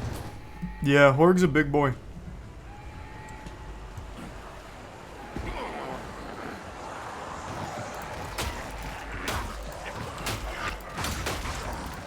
Am I surrounded? Whoa! The whole mosh pit out here.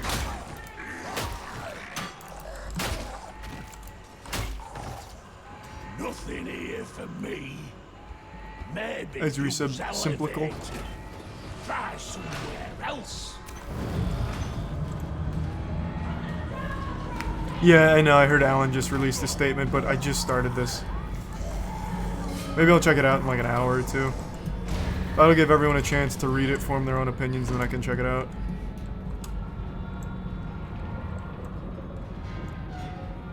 I do have it open, and it looks like the... Here. So, I do have it opened, and the first thing he has is a screenshot of a conversation he had with somebody. Talking about how, like, people don't like him. So, I don't exactly know what all's gonna be here. But, we're gonna check it out once I'm decently far in here, because I want to play this for now. So, I'll read it after.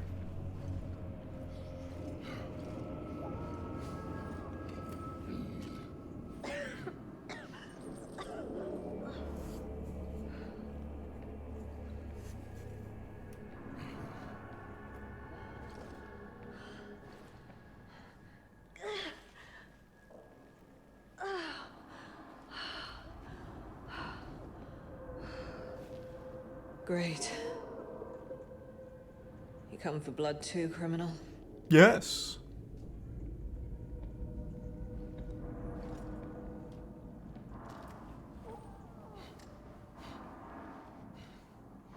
Are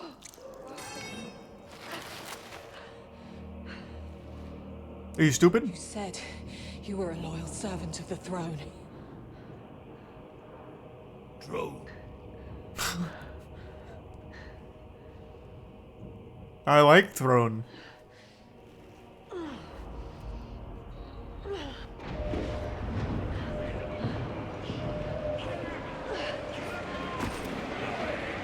Then prove it.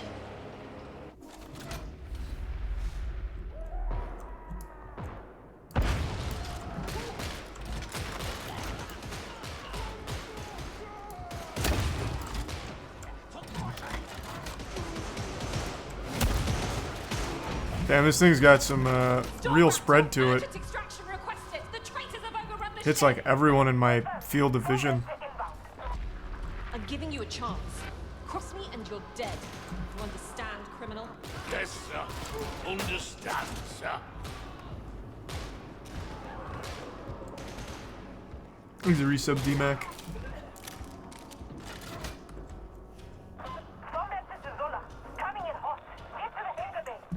Understood.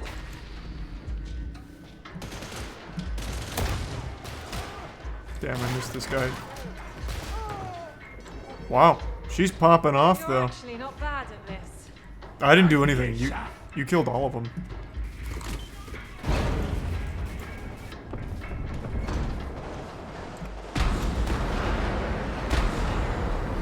Come on.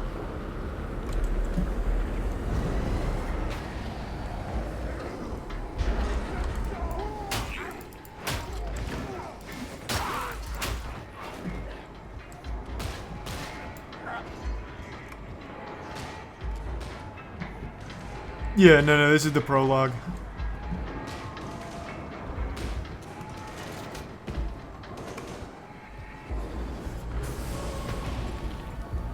Thanks, the resub conveyor.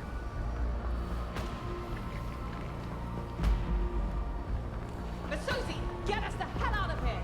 Stand by, Zola. The guidance is out. I need a minute to recalibrate.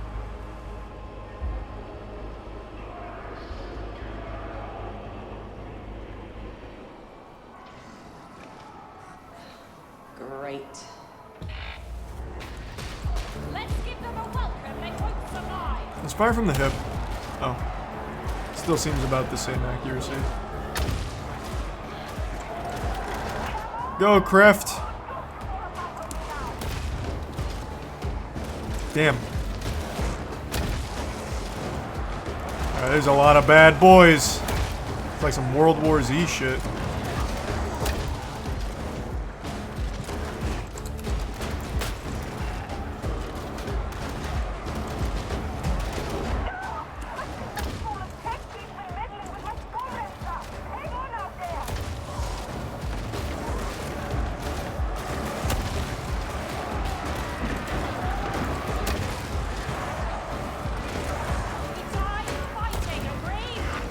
Oh god, I'm surrounded. Alright, I'll just chomp him down like a lawnmower. Sorry, Creft. Spanked him around a little bit as well. Masozi, you done any time soon? Still alive out there. Guidance is decent, so we're out of here.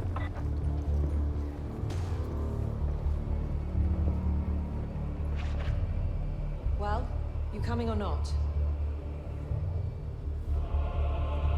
You helped me. Maybe I can help you. No promises. You'll probably wind up dead. I was dead anyway. Very poetic. Just don't tell anyone I let an escaped prisoner save my life. Or you'll be more than dead.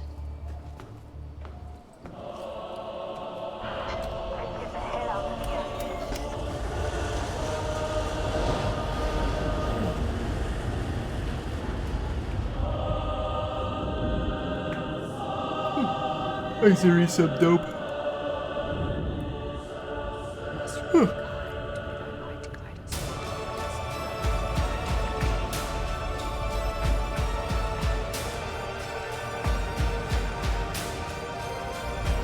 Thanks, a Prime Disco.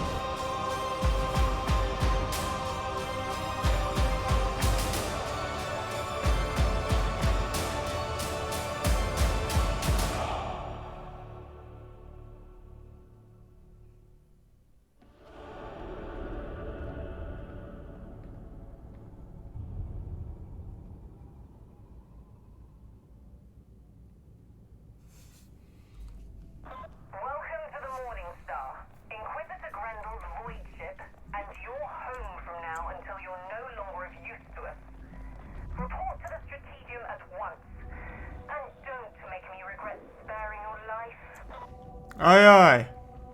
I went the wrong way. Oh my god, she's gonna fucking hate me. I blew it.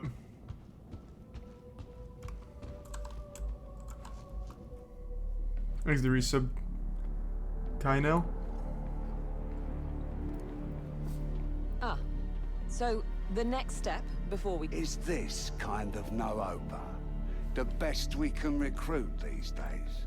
This one could be useful. Claims to be a loyal servant of the throne. Sounds great.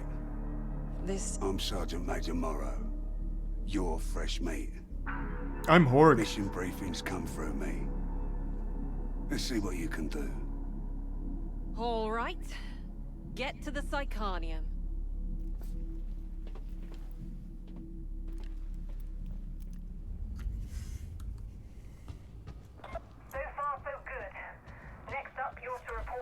Thanks to the resub Doge. Take my advice. Don't stare. She doesn't like it. You must be the Thanks to Prime Demon. Explicator Zola spoke of. If I'm honest, and I am seldom otherwise, I am not impressed. No wonder she recommended you for feather. What am I to do with you, specimen? I guess I have to do basic training. There's a Prime Dinosaur.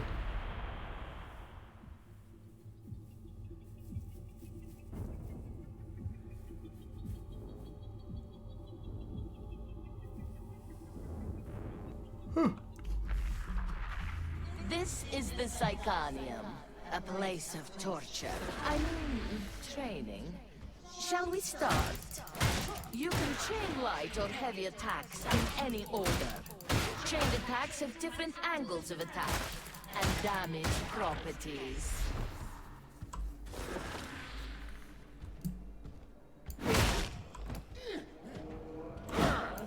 Oh, he's still alive.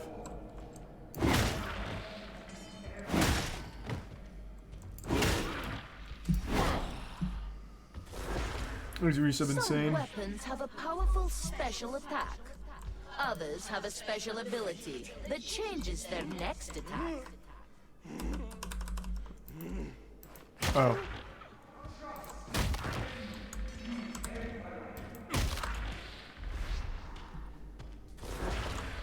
Push Pushing can stagger groups of enemies. Pushing requires stamina.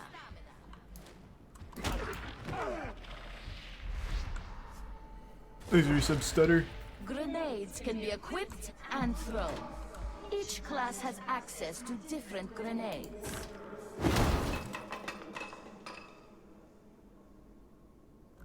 Okay, I think I need to hit them with it.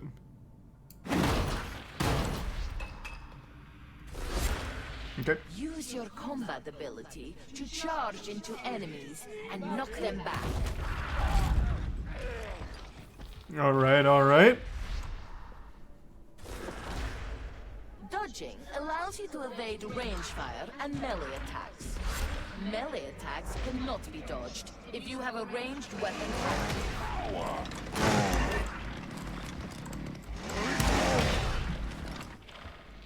Easy. Got him cruising. Enemy attacks initially damage your toughness. Once your toughness is broken, they damage your health. Additionally, enemy attacks will stagger and stun you if you have no toughness. Killing enemies in melee replenishes toughness. Each nearby teammate also grants toughness regeneration.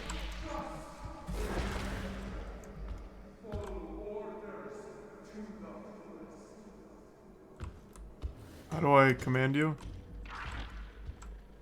Oh, I just come over here. That marks the end of basic training. You are now ready to serve. Nah, I don't need any more. Further hone your knowledge. I'll figure it out. Ugh. Got a case of the yawns. This game like Killing Floor? I don't know. I haven't played much of it yet. There are a ton of enemies though.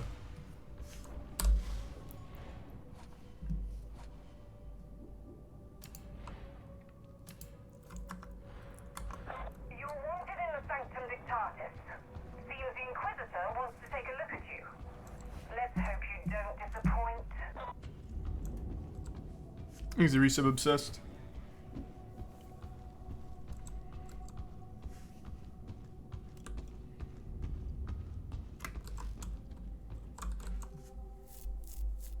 And there's a resub dwarf.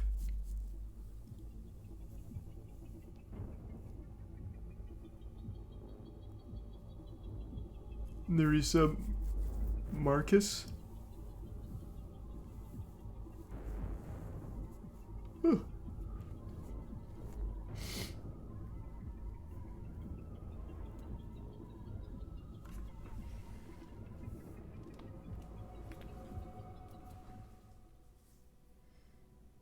Alan's statement is kind of batshit. Is it? Like I said, I'll read it afterwards.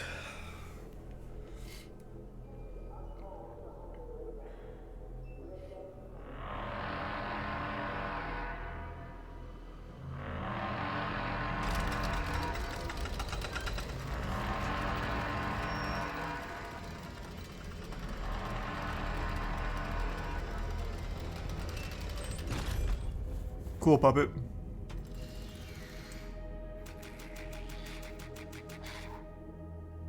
I am Grendel. It is my honor to serve the God Emperor of mankind and fight the darkness that contaminates the Imperium. The supreme power of the Holy Inquisition is mine to wield. Who am I? The hive world of Atomocline is a vital stronghold of Imperial power. No matter the darkness, no matter the racking storms of space, Atomocline must stand resolute. But a threat has come. The very darkness I am sworn to deny. Whoa! Who am I? I have learned that Atoma is cast by the dark state of chaos. Chaos is the arch-enemy of mankind. It is the damnation of the warp.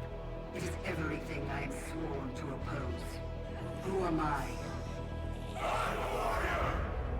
It can only be cast out by the light of the throne and the scourging touch of flames. Who am I? As an Why do they keep saying that? Is that like some SpongeBob rock bottom shit? I can't understand your accent. Both I'm a warrior? And cut out every scrap of darkness I find. Who am I? I'm a warrior!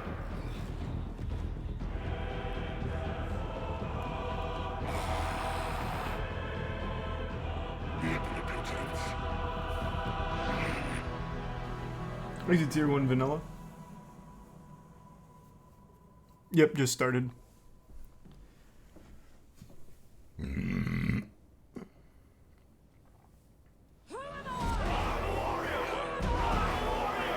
Where's Horg?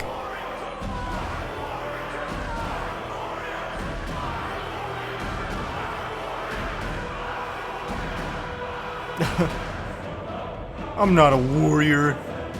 I'm a scholar.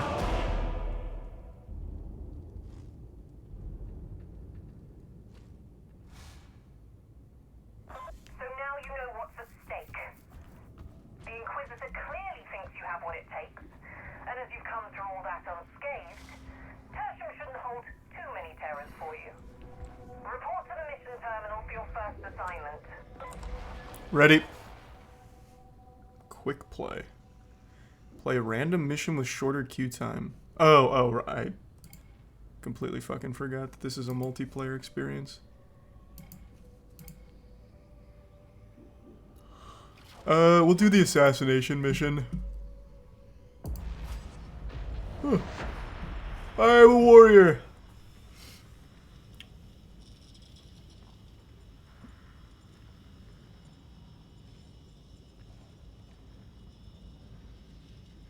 Thanks to resub Nikidia.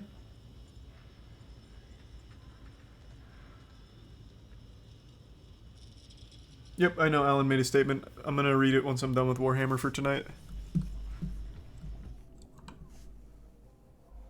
Forthcoming assignment designation. Sanction Redactus. Location Hub Zone HL 1866. You are to proceed to Judicial Enforcement Station TN8707 with utmost efficiency. Expect heavy resistance. For the slower among you, that means many enemies. Shoot first. Thought it crashed for a second. No, it's not gonna crash. I'll be fine. Horg is here to read a good book and fuck some ass. And the library's closed. Wow, that's probably just a coincidence. I don't think that's necessarily indicative of a computer problem. I don't want to admit chat was right. Yikes.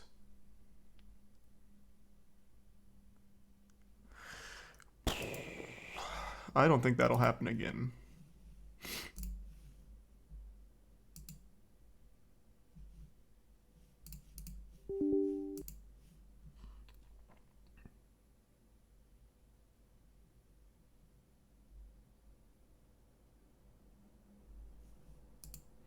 I need to give subs Cosmic, appreciate it. And the resub Swag and Prime Goose.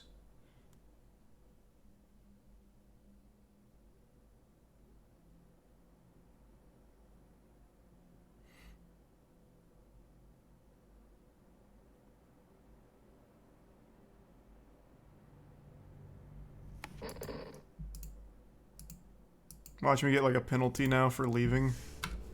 I'd actually be really upset.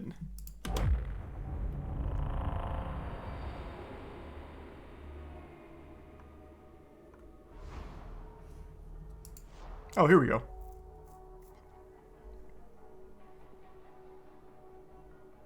Forthcoming assignment designation. Sanction Redactus. I'm coming in.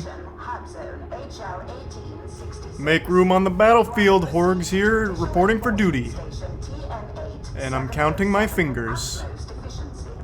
Expect heavy resistance. For the slower among Yep, you, they're all there. that That means it's game time. shoot first.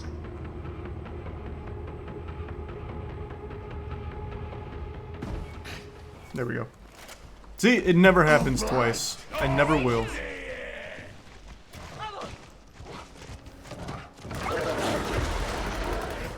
Hey, don't worry, gang. I'm here.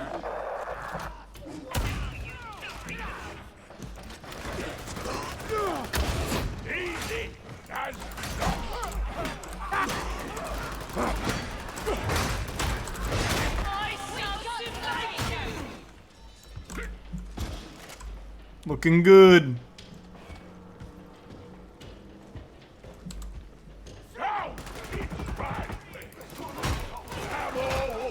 I hope there's not friendly fire because I keep walking right in front of my teammates' shots. Biggest gets biggest pile of ammo. Follow Horg.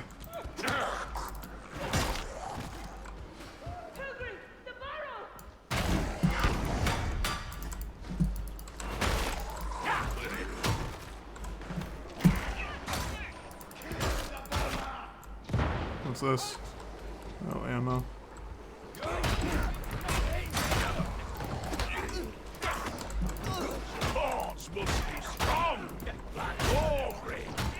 Setting aside the smell, isn't it majestic?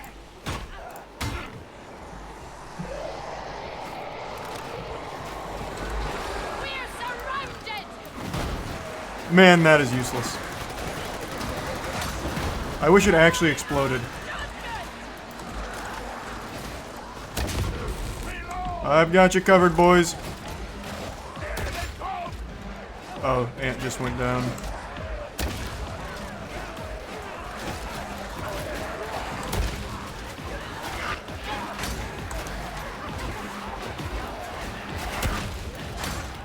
Who's hitting me?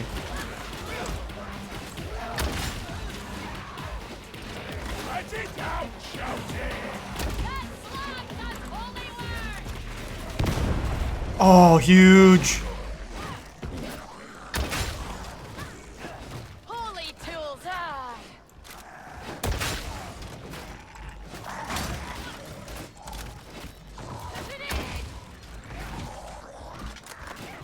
Wasting ammo? Oh, maybe I am, true. I don't know how scarce ammo is in this game.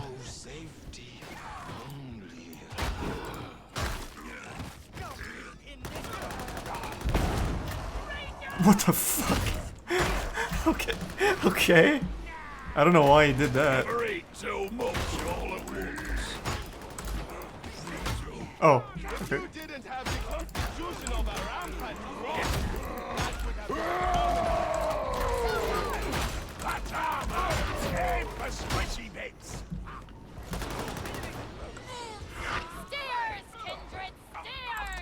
Oh yeah, I haven't been using my ability at all. I don't know what the cooldown is, so I assumed I'd want to use this during like a really tough situation. Whereas this has all just been kind of fodder.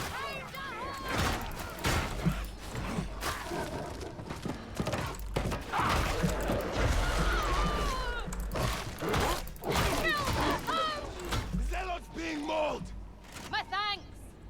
It's 30 seconds. Okay, then yeah, I can definitely use this more. Okay, it looked like there was a lot of guys behind them.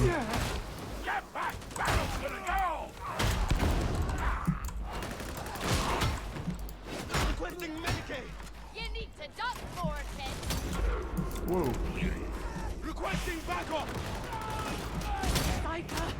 What is that? Oh wow. Can anyone hear me?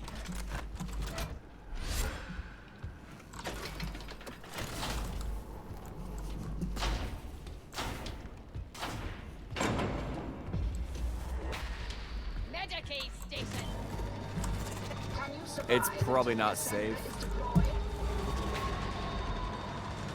What is he talking about?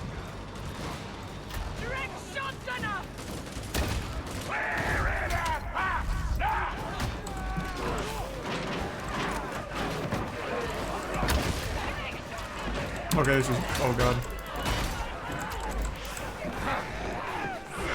Get me the fuck out! Horde went too deep. Holy shit.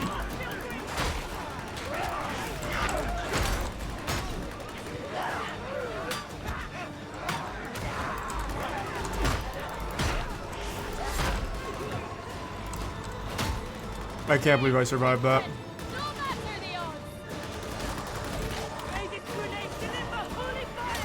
What? Who did that? Oh.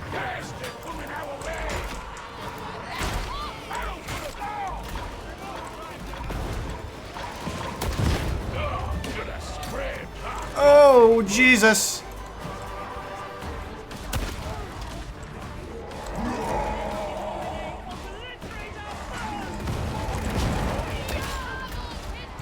God damn it.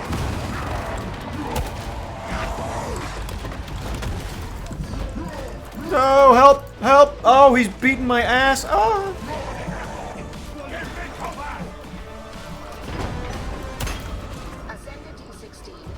Holy shit. Oh my god, how did he catch up? I meant to switch weapons.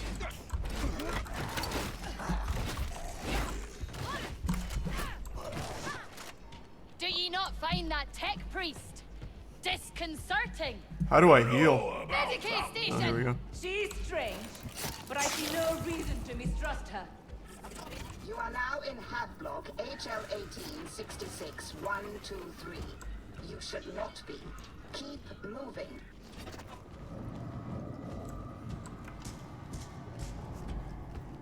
Okay, not bad. A little sloppy, but we're still learning. Watch this grenade. I don't know why it's really called a grenade. All I'm doing is throwing a rock, really. Oh god, why?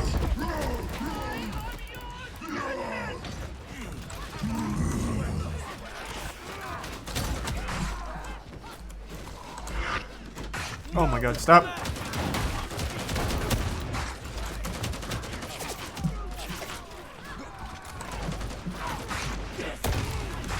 God, oh my god. Switch, switch.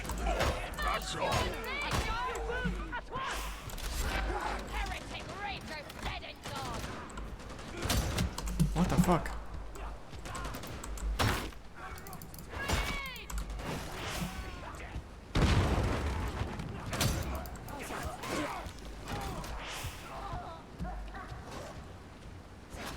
Reload, shout it. Oh. Next, and proper. Medpack? Yes! No medpack for Horg, I guess. Horg will lick his wounds. Like a dog. Rise up, Psyker! Redemption awaits! Thank you.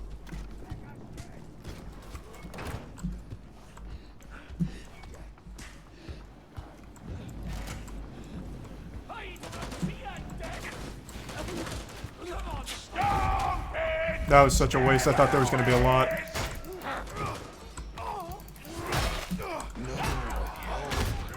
No safety. What unsanctioned goods were traded here, I wonder. Time to heal up, kindred!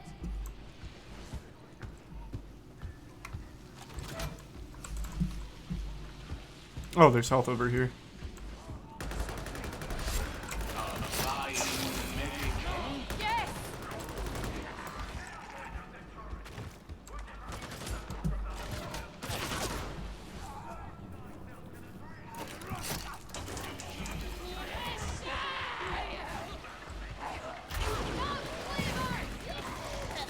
Judicial Enforcement Station TN8707. So soon? Good. Okay, looking good.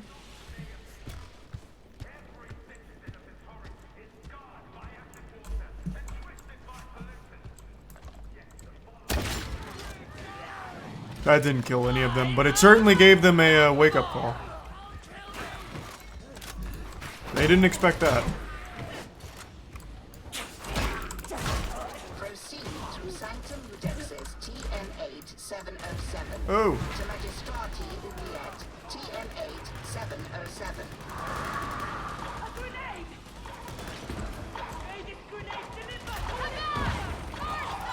Oh shit! Outstanding. Slippery now, lads.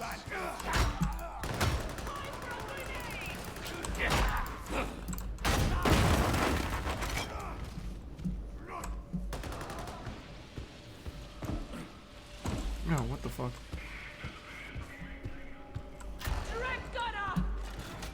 I'm coming. Sniper.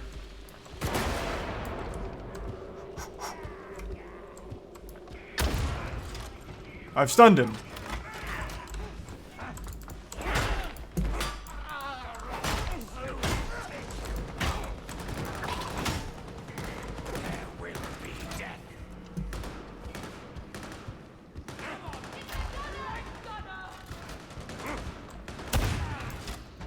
Man, this gun does not do a lot of damage. Nice. There's a big guy. Oh.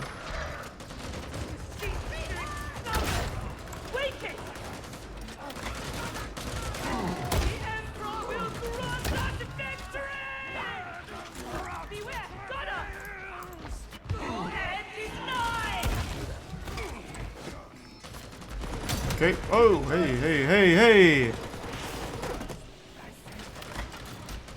One way now. Medicaid station.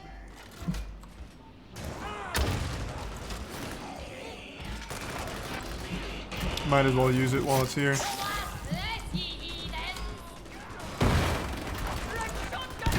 Oof.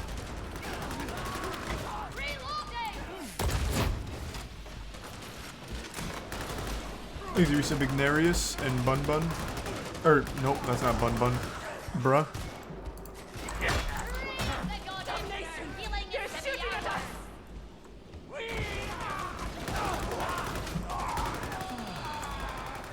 Hold on. Quick text message while we're just up here waiting.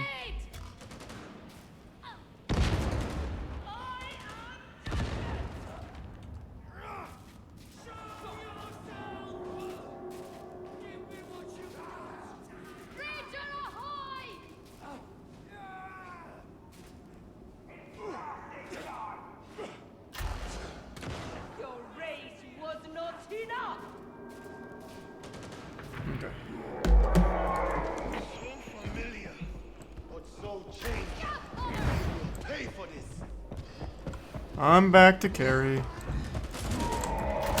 Damn it.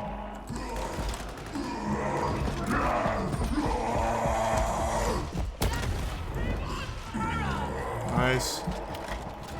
Good save, good save. Is there another one? So do we uphold the mutant? I think I'm a goner. Hands up now!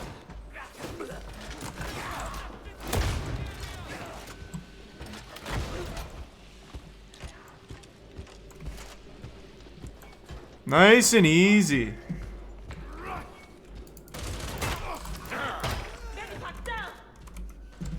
Thanks for resub Griff and Bigfoot. No ammo! Lamentable! Agreed. I dropped an ammo kit as well. Dropped the elephant roll, is that what he said?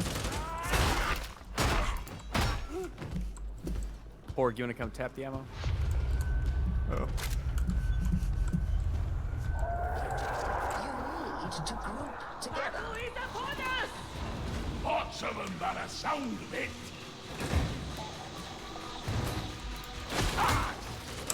I like how he called me Horde. That's so cute. Access penitentiary elevator 3.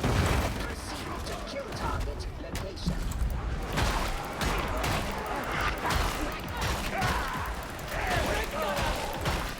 I'm in deep.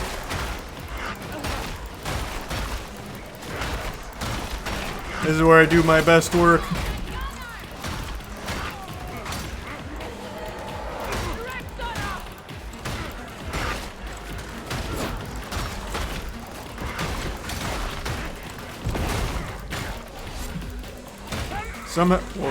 Somehow in all of that I took like no damage. Oh fuck! They got me trapped. Ouch! Ooh!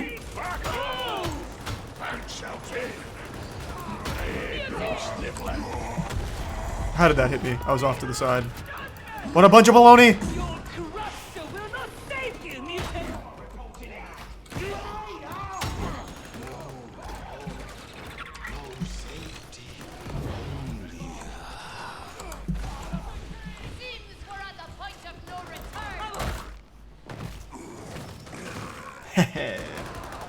Fool. Is this the right way? We go this way.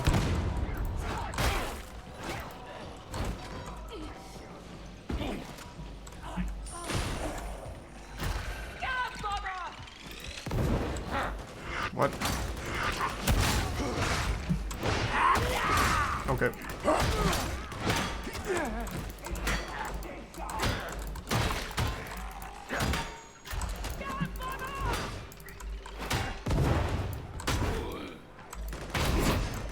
That was quite the fight. I'm just going straight through. Shouldn't have done that. Shouldn't have done that. Okay, I didn't think that'd instantly destroy my shield. Thanks, Reset Papa Cat. Oh, bad. Unlucky reload. Oh, nice.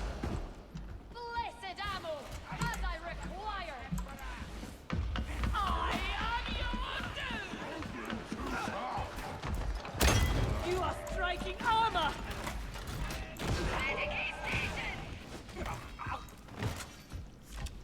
Thanks, Reset Bintakill and the Prime Violetta.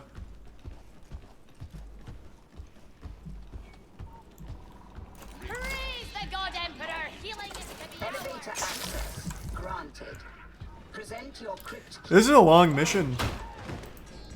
Tickle here.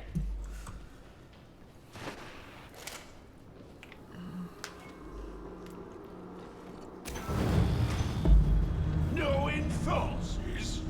That be all sniveled off. Enforcers never made much difference down here. Not when it was needed. It's a 20 to 25 minute average. Oh, nice.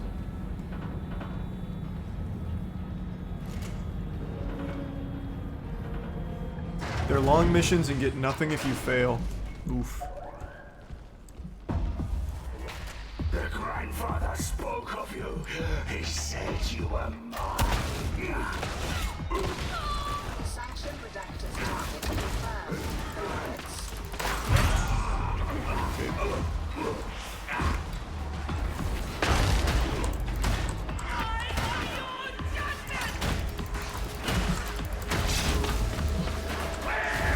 Oh, that immediately stopped me. I thought I'd go through him.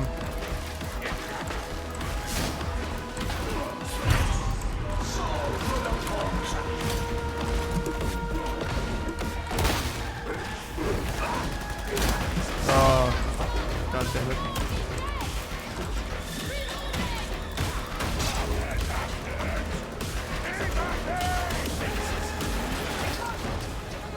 Cool soundtrack.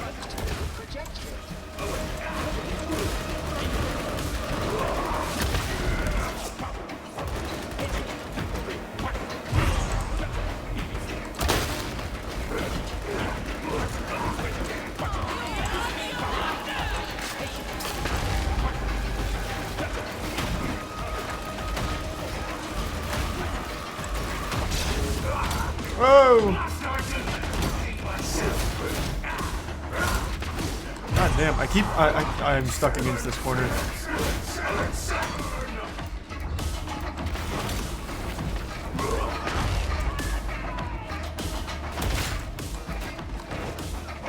Good work.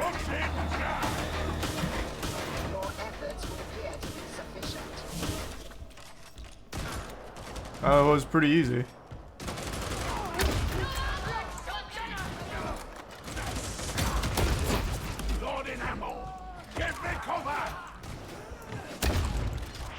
Oh.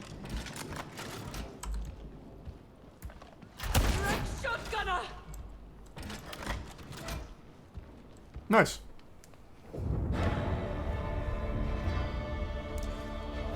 Didn't have any performance problems there aside from that first crash.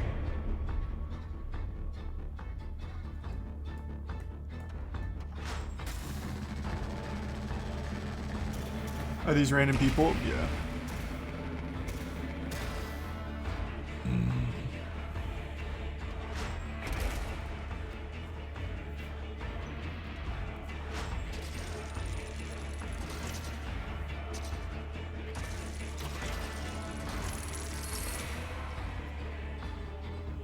Okay.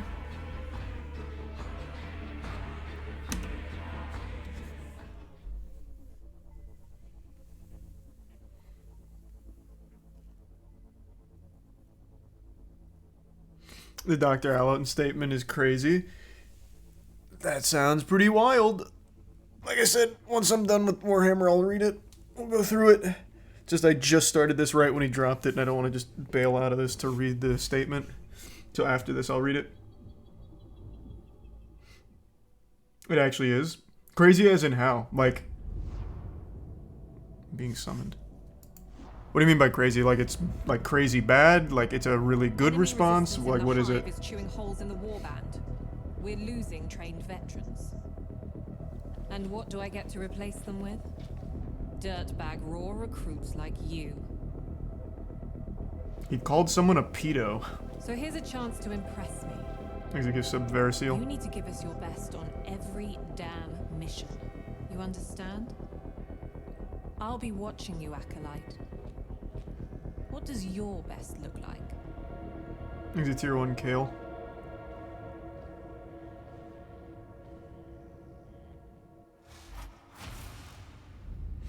It's crazy conspiratorial. He says the Smash World Tour Championships were never supposed to happen.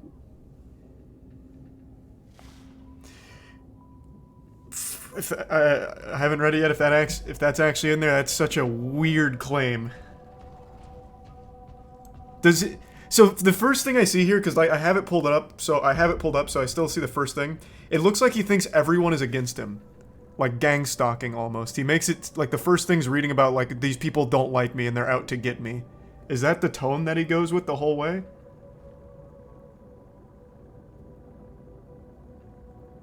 He basically implies Smash World Tour was a setup from the beginning to fuck over Panda. Oh no.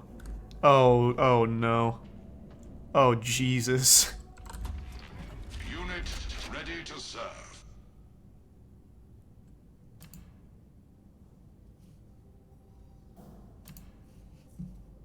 I'll acquire this. Do you require an additional purchase? Actually, this seems like it was kind of bad. Whatever.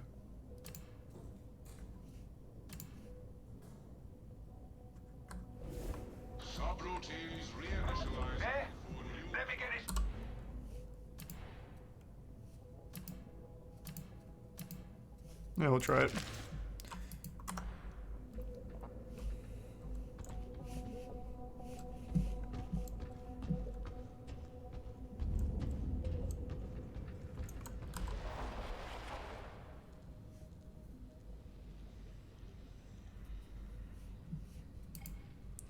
This is a strike mission. Let's try this one.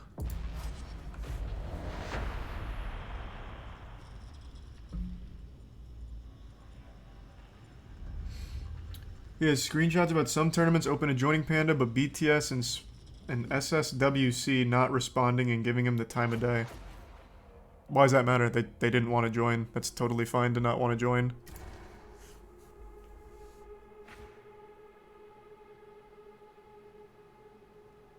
Things you give sub way over.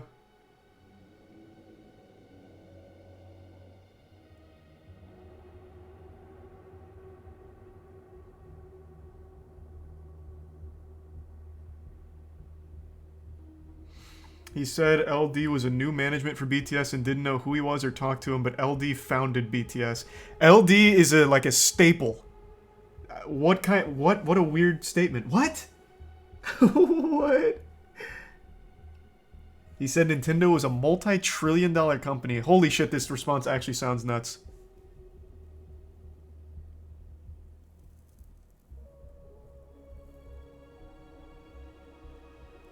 Yeah, okay, fuck it. Oh, never mind. After this mission, I'll read it. Reports warn of increasing numbers of heretics in Throneside. That just won't do. We're going to use the old Aegis station in Enclave and Barros to get some breathing room. Cleanse the station and hold it against the inevitable counterattack while I send in another team.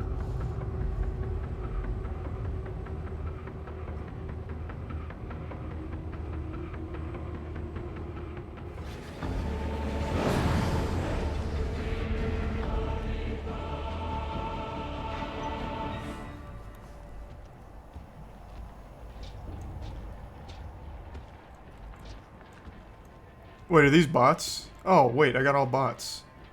Thanks for resub wonky. Can you leave? Okay, I'll just leave. I want to read the statement now. Thanks to resub, big.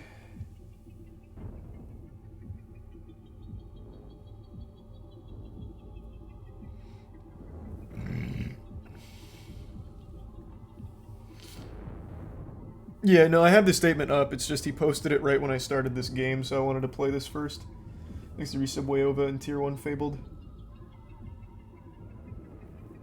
I would say yes, Wayova, that is not worth the stress, and that is not a good thing. But it's your relationship, you handle it how you want.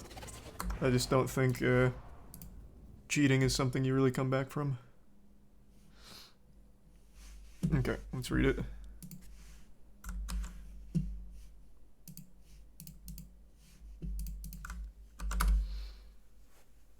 Is it Prime Ganja? Alright. I am no longer the CEO of Panda, and I will no longer be a part of the Smash community. I do not wish to return. Community deserves the truth, and I'm not afraid to call out names I have to. The private information of myself and members of Panda have been leaked online. This has gone too far. If there's anyone who is interested in purchasing my shares of Panda, please reach out to the company. Divesting is a complex process that takes time. Okay. So he wants to fully step away from the community after everything here, and he's about to drop the hottest potato the community's ever seen with names as well. I don't know who would really want to buy his shares with the state Panda's currently in, but I guess after the statement, I haven't read it yet, maybe it's a really strong statement that somehow saves the company, and that might be an appealing offer to someone. We'll see. For a quick summary, the actual truth, here is a message of notes I took during a conversation with a TO on April 14th, 2022. Gimmer and Kin hate you, man. Tell me something for real. This is apparently what stopped them from signing earlier. Kin said that you said you'd kill everyone who doesn't work with you. Is that true? Yeah, so it turns out Kin is spreading shit. Per Kin, I don't like Alan, but if they're really offering all this, then even I'd take it. Per Gimmer, how long have you been working together? 8 years, and you're really going to do this to us? This is like... Why is it written like this? It was to the point that blank even asked blank, how do you really feel about Panda? Do you have any hesitations? To which blank said he has none, blank. Redacted. This is like a CIA document. Everything's fucking redacted. So I was able to assuage his fears and explain that I am not... no, I am not, and have not threatened to kill events. I also told him I'm not threatened by Smash World Tour and have no reason to want to kill them. Explained that Nintendo can't license events on an unlicensed circuit, being the real reason why our circuit is exclusive, blank. I additionally explained that I've offered many ways to work with BTS and I'd rather work with them, not against them, but they just won't talk to us. So, yes, blank does believe us because the shit Kin was telling him to counter everything we've done as a company and who we are as people, but that explains a bit of why I was holding back. He also mentioned that Kin/BTS feels very threatened by us, and so does Smash World Tour. No thoughts on what to do. I don't really care that much. It's clear Kin is trying to actively undermine us, but considering that everyone is willing to work with him or talk with us outside of blank, I don't think he's been very successful. This is all a very confusing read off rip. Right away, though, this he mentions that BTS and Smash World Tour feel threatened by them. It feels like the opposite. What are you talking about? The whole community was celebrating Panda working with Nintendo, including the other orgs. I don't really know where that's coming from. The Smash community has always been very symbiotic, where when one org is thriving, every org is thriving. Like, they all work together in the same bundle of success. It's not really like, oh man, Panda's doing well, now we're fucking threatened because now our shit's gonna be bad. Like, if Panda's doing well, it means now there's more interest, and that is good for the other events too, and it's always felt that way. Maybe it was different behind the scenes with Alan. I don't really know. It's super hard to decipher this mess right here. But the impression I've always got is every tournament organizer likes when other tournaments are successful because it's mutually beneficial to everyone.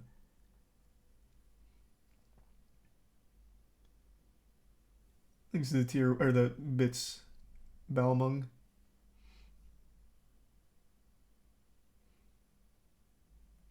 But I could absolutely see people not liking him. Like, there's been a lot of stories that have circulated now with relationships with Alan that are less than favorable.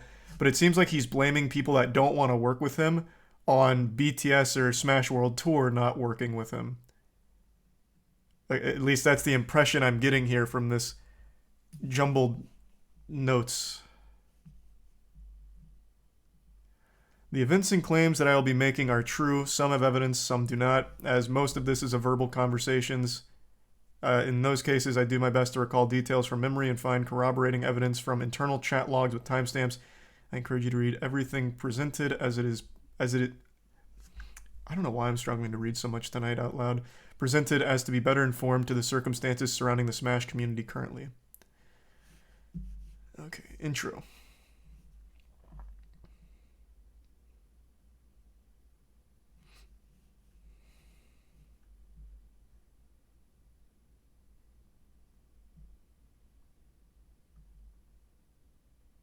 Yeah, all of this right here, I mean, that's a fine thing to mention. The harassment, all that shit is always terrible. That's an absolutely horrible thing that happens during situations like this, 100%. I also don't think it's wrong for him to mention it here, since this is him being personally attacked, as opposed to like where Bethesda brought this up, where they had done the exact same thing to Mick.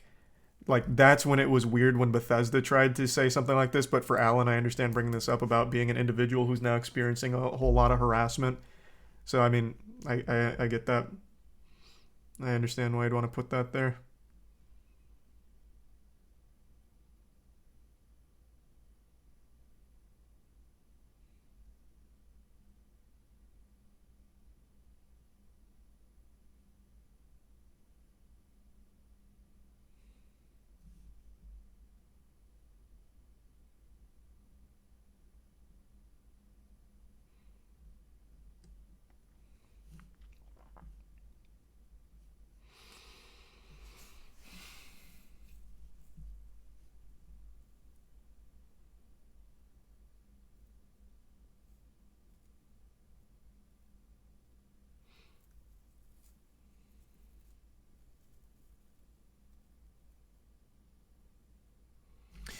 Well, this is already kind of misleading. Wasn't this in the Smash World Tour statement that they had waited so long for any kind of approval from Nintendo, and then, like, with time running down, this, like, they had to make the decision to go through with it? Or am I misremembering the timeline? Was that 2022 where they just still had radio silence on the licensing and then had to make the announcement, and Nintendo was like, yeah, we understand, we took too long? Or is he talking about a different instance? Are they two separate ones? Thanks to the gift sub Ace and the resub Peepo.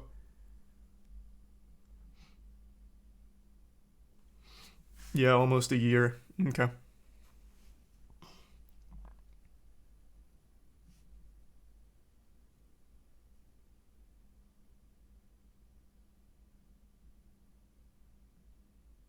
What? The Smash World Tour was the perfect gambit for VGBC. Information came to us from an anonymous source all the way back in 2020. VGBC was feeling pushed out of the community from losing so much ground to BTS, they wanted something of their own and came up with the Smash World Tour gambit. He's treating this like he's Lelouch from Code Geass. What do you mean a gambit and losing ground to BTS? It's not a competition. Again, everything I've ever seen from the Smash community orgs is everything's grassroots. Well, it was. So when one thing's succeeding, it helps everything else succeed around them. It's always beneficial. Like, I don't think people are vying for territory or anything like that. I don't know why he's calling it like a gambit.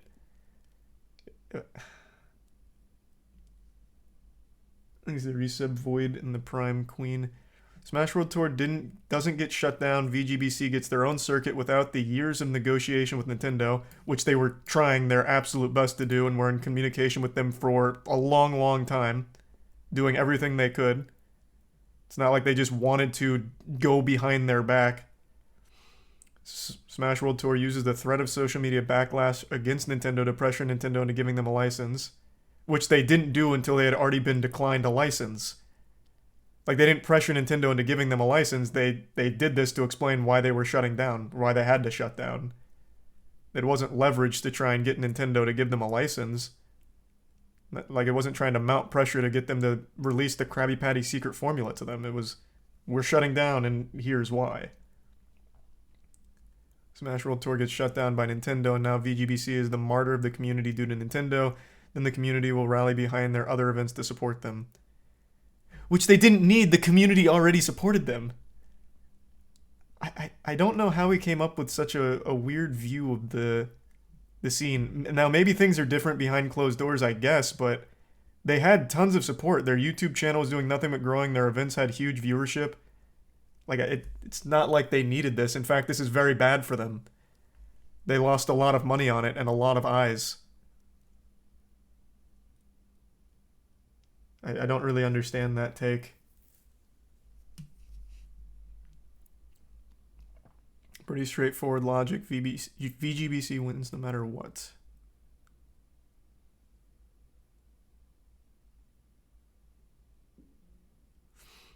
VGBC also knew that Nintendo has never issued a license to any event with the name Smash in it, nor have they licensed in a circuit before. VGBC knew both of these and launched the Smash World Tour anyway. What is this point? They've never licensed anything until Panda. So it's not like the word Smash was the red flag. They've just never licensed anything anyway. Have they? Have they ever licensed anything besides Panda? So what is the word Smash being here? Why does that matter? Thanks, Resub Steve.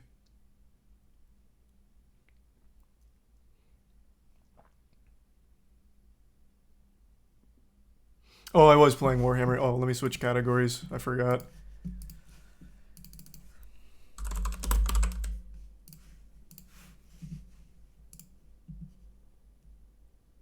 Thanks, the Resub Waffle.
Is this accurate? Recently been informed the main hotel in San Antonio listed in the Smash World Tour Discord did not have any pre-existing block or any expectation of large groups this weekend. There was no block canceled. It simply never existed. Like for the event or for the players?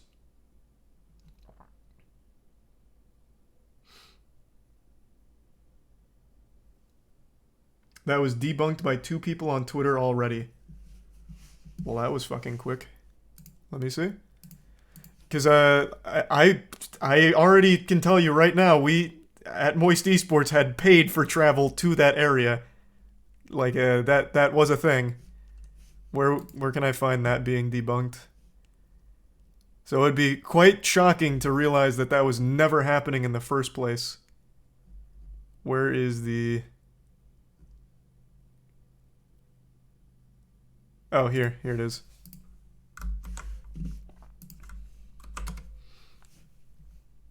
I don't know about the rest of the statement's legitimacy, but to claim the event was never going to happen because no hotel block is ridiculous.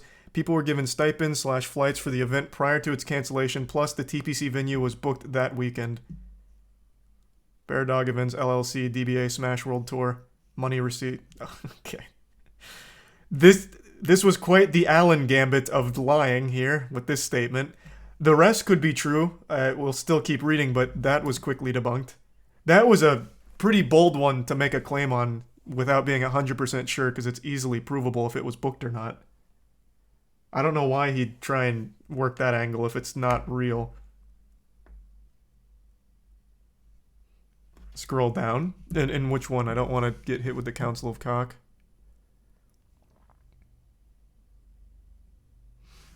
Oh, it's just more evidence. Also, for context, I'm sure most people didn't read the article. Recently been informed that the main hotel in San Antonio Additional, that's just a statement from the document. Additional 2 times anecdotal evidence. Top alt player Zamba on a prior thread corroborating on flights being paid already. Statement from the event photographer being hired by Techport for the tournament. Alright.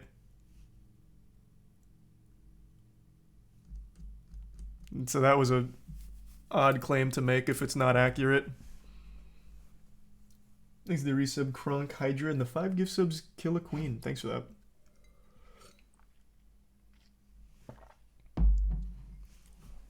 So I don't know who informed him of this, but he should have checked at the bare minimum there.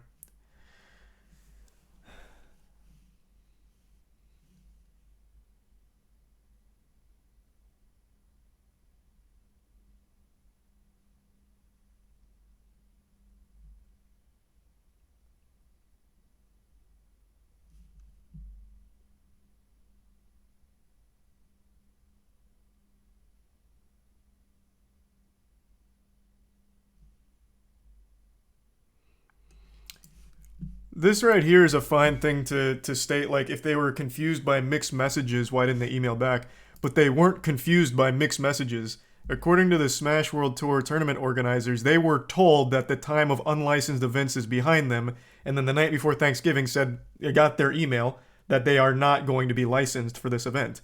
So connecting those dots, which anyone would do, is basically saying, you know, you can't really do this anymore, since they were told verbally that that time is gone, and then they didn't get their license. The natural conclusion someone would draw is, we can't do this. And Nintendo is not a company you want to go into a legal battle with. So I could absolutely understand where that would come from. If there was confusion, I'm sure they would have emailed back, but there wasn't, because they were told verbally one thing and then received that the rejection of a license. So I don't even think there was confusion. It was pretty put in stone.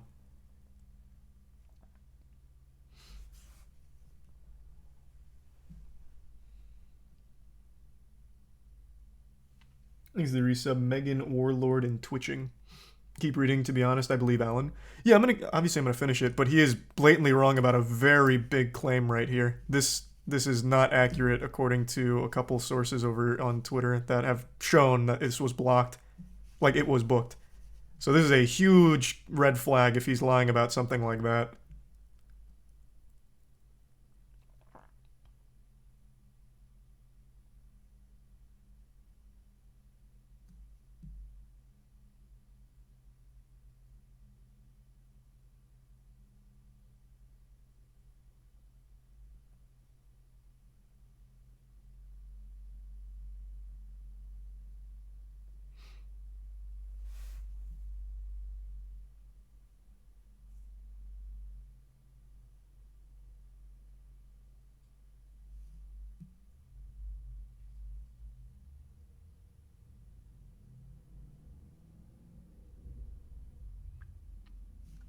But this wasn't a claim they made. They weren't saying that he sabotaged them or got them shut down.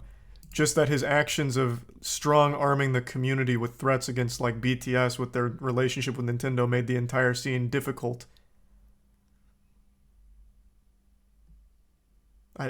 In their statement, they never pinned the blame on him.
Oh, he transcribed it here. I didn't have to zoom in.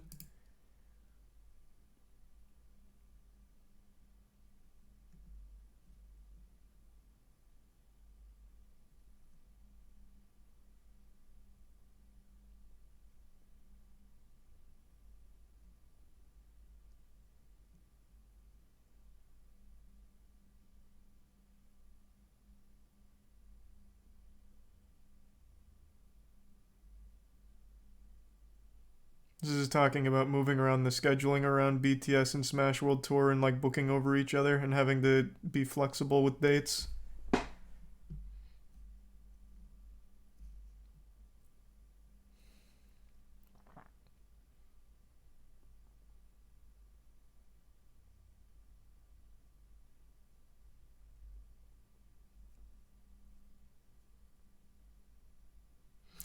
This is what I was worried he'd focus on. Why would I want Smash World Tour to be shut down? Again, that's just not something they pinned on you, though. It's just pointing out your behavior of leveraging your relationship with Nintendo against TOs for either broadcasting rights or trying to get them to join the Panda Cup, and the difficulty that ensued as a result of that. Like, in their statement, they do not pin him as the one responsible for Smash World Tour being shut down. Just that it was a very hard thing to navigate with what he was doing and then working with Nintendo and just trying to get the like tournaments like properly set up.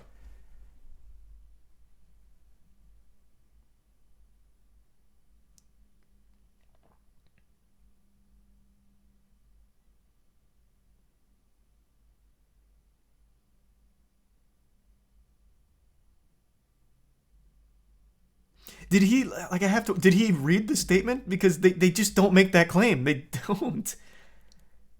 If he should be focusing on debunking his behavior that they were calling out. They never said they think he actually had something to do with it.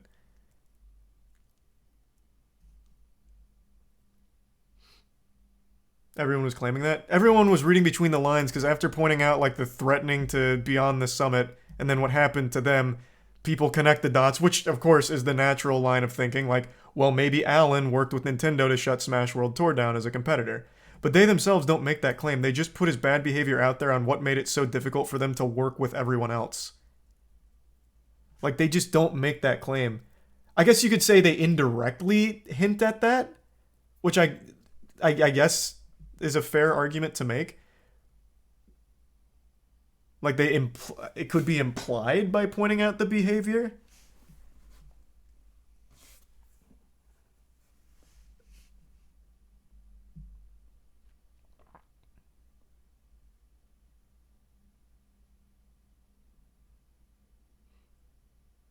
I also don't really get this one. Smash World Tour leadership stood to gain the most out of anyone. How? They lost their biggest event.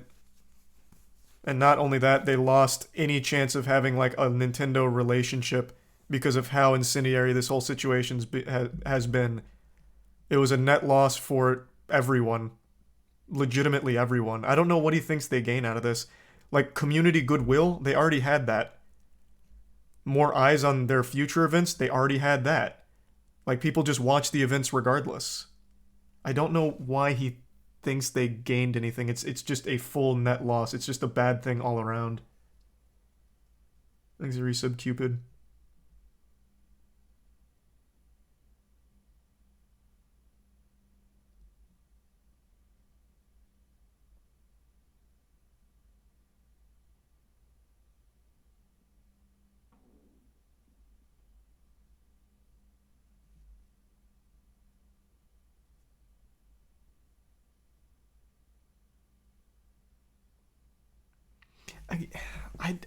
I don't know where he gets this view of like them wanting community dominance.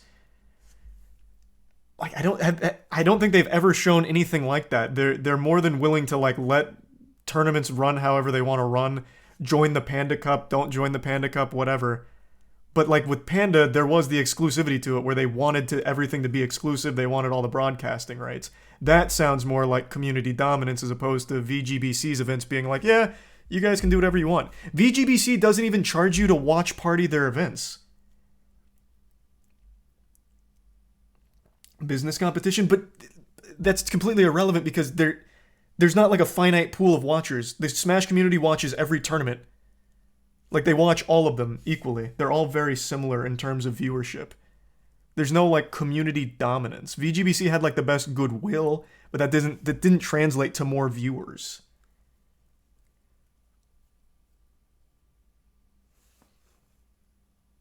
Kin posted receipts. I've had a feeling he would. I have a feeling there's going to be a flood of receipts coming out after this.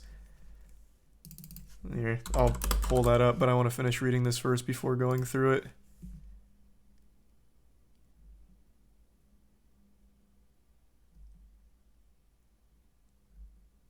Oh man, yeah, wait, he just dropped a lot.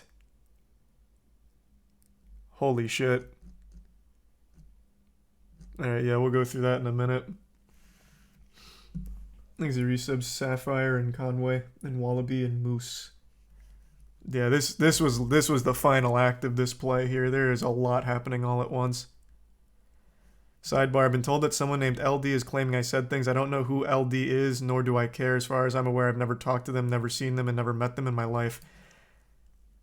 LD is one of the actual biggest people at Beyond the Summit, like a founder.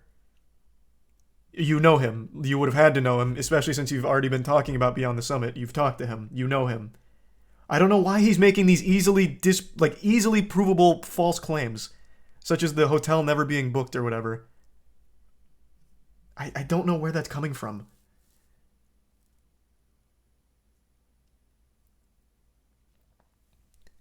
Yeah, I'll double check. I'm pretty sure LD is one of the founders of Beyond the Summit.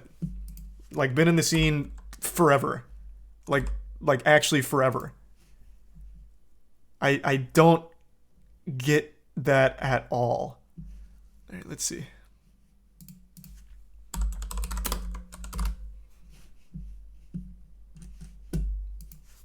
Let's do like a full history here.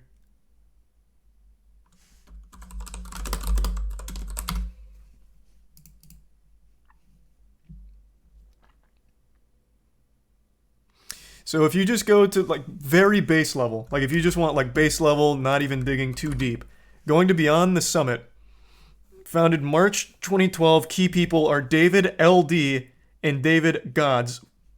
Like, they've been there the whole time. And you've been talking about Beyond the Summit and talking to Beyond the Summit, as you've mentioned in your statement. Thus, you have talked to LD. You know LD. I don't know why he's pretending he doesn't know who that is. I don't know who Liquipedia is. I've never met Liquipedia. That's such a weird claim to make.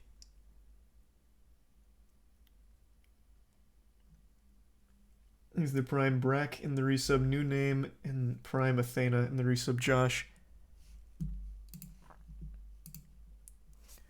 Here's the background on my two whole personal interactions this year with BTS, or more specifically with one of the most unsavory individuals I've ever had the displeasure of interacting with, Kin Chen, aka Hotbid. Kin is also the one that just dropped the fattest load of receipts on Twitter a moment ago. At least it looks like it at a glance. Voice crack, at a glance. He's got like 7 tweets that he queued up here after reading this. So we can go through this pretty soon. Oh, it's a lot more than 7. Holy shit. But yeah, he dropped quite a bit.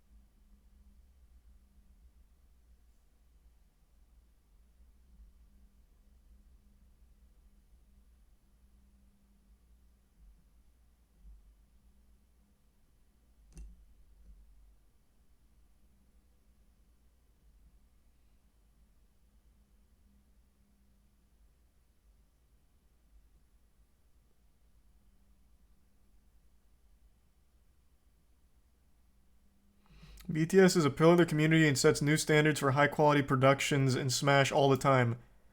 yet you don't know one of the founders, like one of the key people? You've never talked to them in your life? Despite talking about the times that you've been trying to like work with them or communicating with them?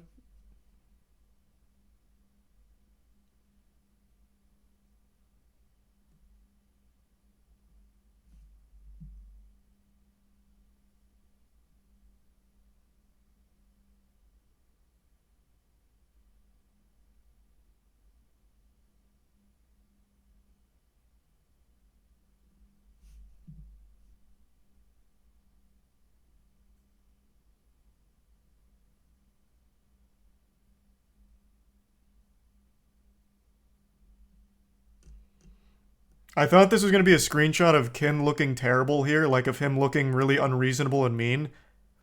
It just looks like really to the point stuff like, no, that's great. Happy to talk to them. I figured he'd look for like a screenshot that makes Kin look terrible in their conversation. But he just showed a very normal conversation here. This is talking about the broadcasting rights. And a possible collaboration.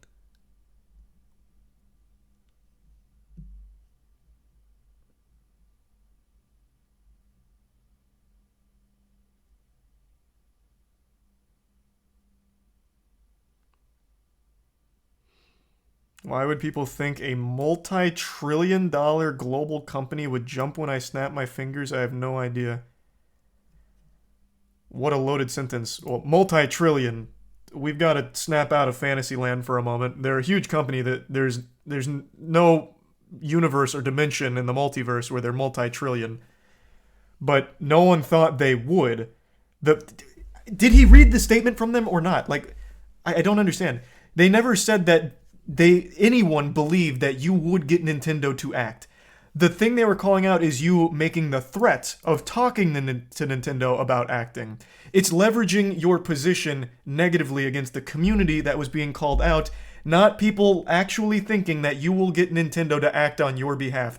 Nobody that I've seen, like nobody with a brain, ever thought that. Just that you have, according to multiple people, have made a threat like that to BTS, which is bad. That shows very selfish intent. It's a bad look.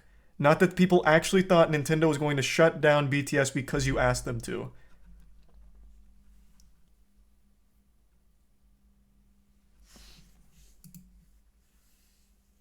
Multi-trillion yen, I think is what he meant. Why would he say multi-trillion yen and somehow get it confused with dollar? Why are we making these giant leaps for the sake of trying to make sense of this statement? I think he just got a little carried away with how big Nintendo is. They're huge. And in order to illustrate that point, he went with a very, like, massive number to put into perspective how big they are compared to, like, Panda. Like, he just went a little hard on this, which it comes out looking a little silly. It's not the biggest deal. Like, getting that wrong is not a big deal. It's just a little silly is all.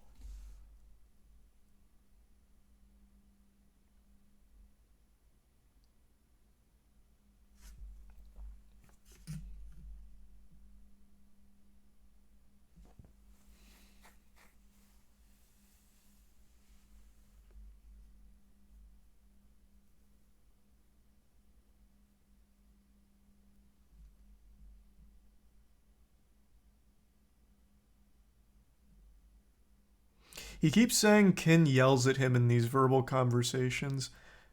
Of course, there's no way of knowing for sure. But that is something that is standing out.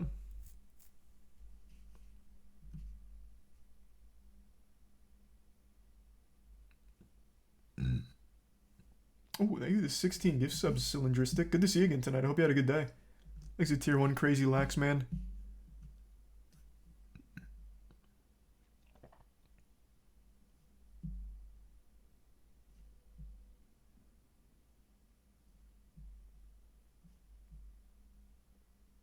What? He yelled, "Let it happen. Let the can of worms open." Ken was willing to jeopardize the entire Smash community with reckless abandon. And it would have happened had I not figured out how to stop the escalation without him. This is reading like an actual soap opera plot. Huh?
The screenshot showing he didn't reply.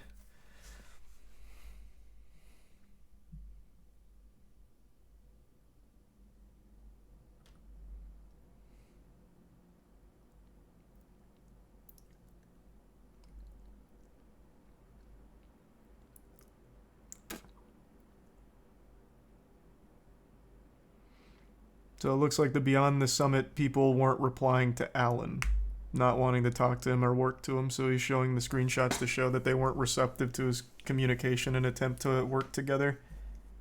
Which is a fair thing to show. They didn't like Alan, Alan didn't like them. Looks like Alan kept trying to reach out to make some partnership happen that BTS wasn't interested in.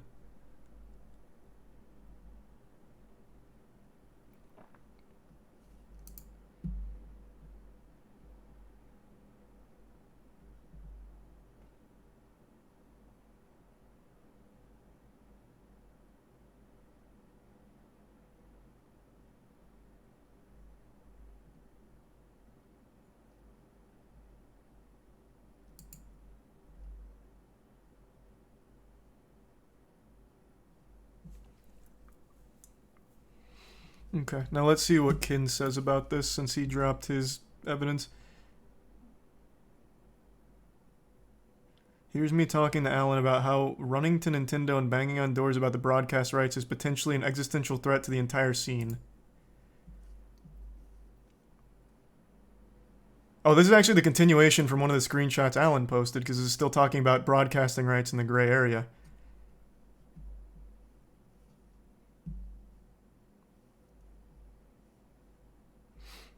About the tournament selling broadcast rights and broadcast being monetized. Like this.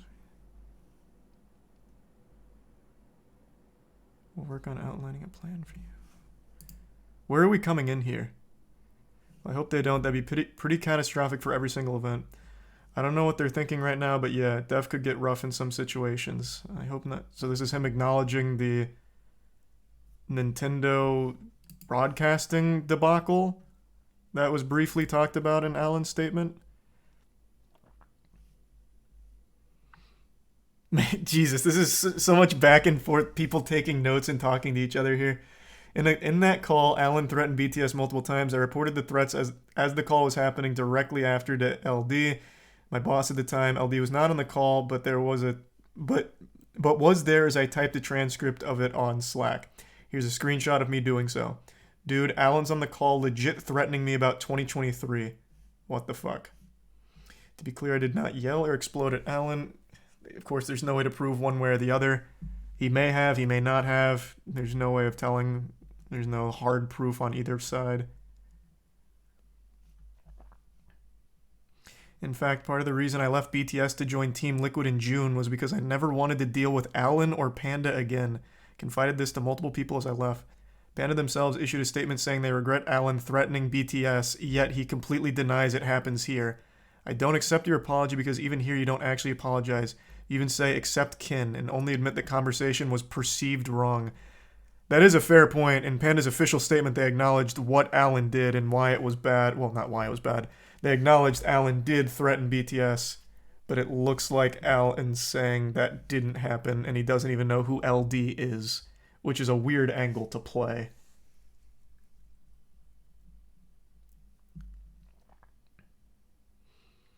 BTS refused to collaborate with Alan because of his conduct, not because of me. I simply reported the exact truth of the conversation with LD and BTS leadership and can verify happened right after the call with Alan in March.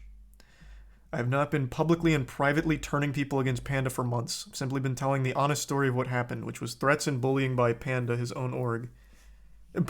Threats and bullying that Panda, his own org, admitted to happening.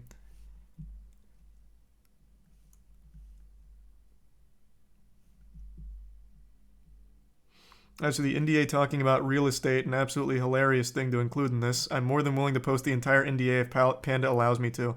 Multiple people have confirmed their NDAs have the real estate language in it. It's just a failed copy-paste job. For reference there, after all the Panda stuff like 5 days ago, people noticed their NDAs with Panda for talking about, well, I think their calls or something involving TOs. Their NDAs actually only applied to parcels of real estate. So what they were doing is they were using boilerplate NDAs that didn't even apply to the situation. And I guess Kin had brought one of those up as just kind of like a joke, like, damn, there was a lot of mismanagement happening somewhere. And I guess somewhere in Alan's statement, he brings up the NDAs about real estate. But that wasn't like a big point being made. They're just like, hey, this is kind of a goofy thing to talk about with everything going on. And also letting people know if they want to share their stories, they can, because the NDAs aren't actually binding since they only apply to parcels of real estate. Thanks for the gift, Subcylindristic.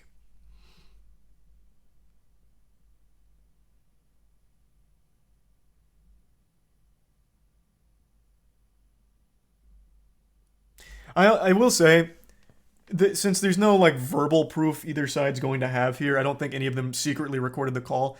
Taking notes of what happened on either side is completely unreliable evidence. Because let's say I'm in an argument with someone or I'm talking to someone I really don't like. I could easily just be like, I'll just type some fucking notes right now about shit that's not happening in order to use this later if I ever need to. Because there's no way you can ever fully disprove it since it's just a verbal communication. You can literally type anything. Like, you can't put a lot of stock in, I took these notes during the conversation as they happened. On Kin's side or Alan's side, neither one of them really has a whole lot of stock in it. Like, because again, you can just type anything if you just don't like the guy. Like, it's not real evidence. They would need like an unbiased third party to take those notes, yeah. You would literally need a witness there to transcribe it accurately.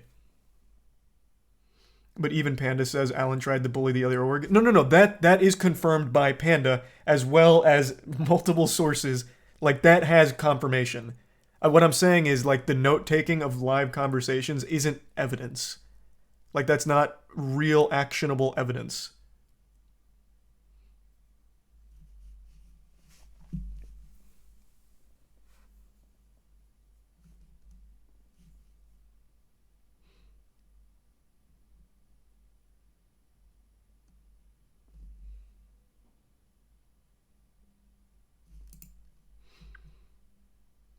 This one stood out to me as well. The whole like monologue of Kin saying, let the can of worms out, willing to jeopardize the whole community or whatever. Again, that's a big claim to make.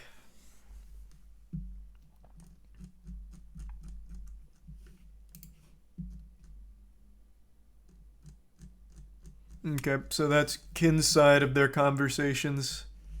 Oh, and here's this.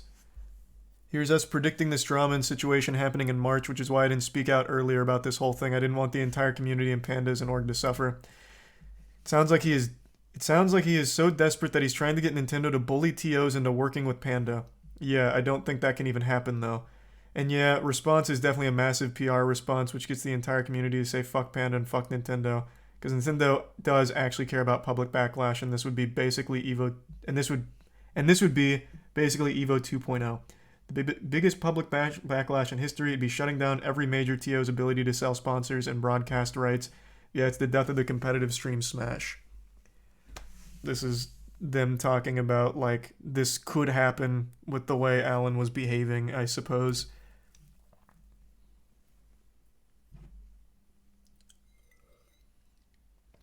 Thanks to the resub vintage. This is just hearsay. Yeah, so far Alan submitted no proof.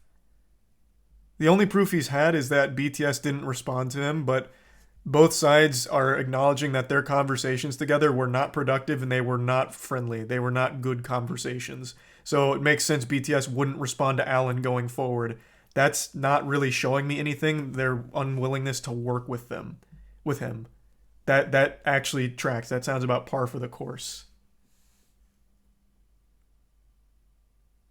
But so far in his statement, he makes two very big claims that were proven wrong. I think it's important we note that. Of everything here that's like hearsay and shit, like some of it, all of it even could be true with their conversations. There's really no telling there. But he has made two factually inaccurate statements that are big ones. The first being Smash World Tour had never even booked the hotel. That's wrong. And the second being he has no idea who LD is. That can't be right because he is literally one of the key people beyond the summit. They would have talked over the years. Like there's no way he doesn't know who that is. So far, those are the only two, like, blatantly wrong statements, and they are two big things to lie about. Like, knowingly lie about, if he is doing it on purpose. Which I have to imagine he is. He absolutely has to know who LD is. Especially with how much he's, like, talked with BTS and tried to talk to BTS. He would have to know who that is.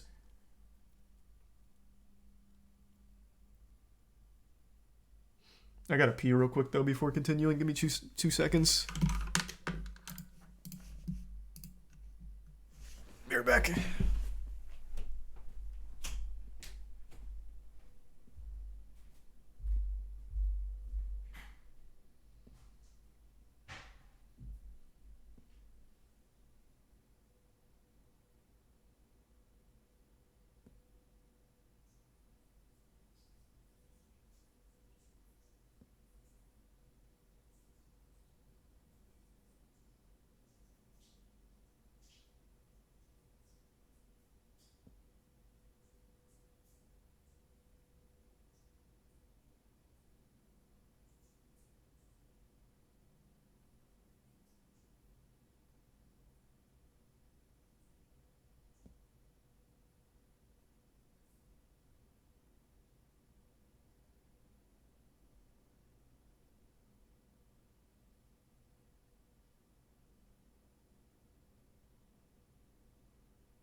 I'm back.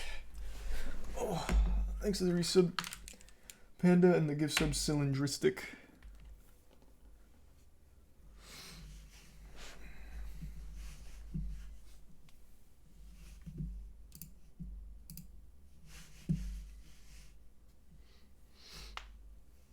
You heard the toilet flush? Oh yeah, no, that you always do when I forget to mute the mic, which is like every time.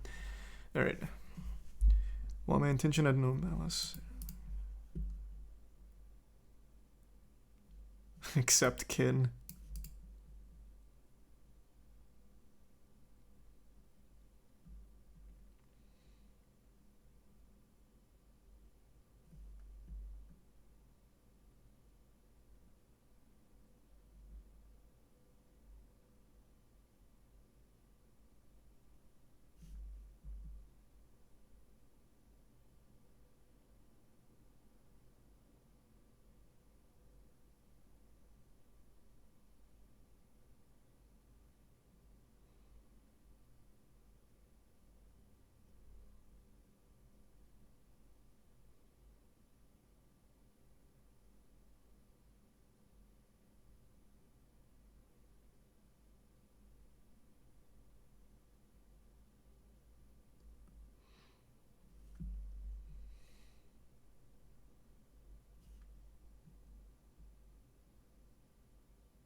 So is this from their legal team?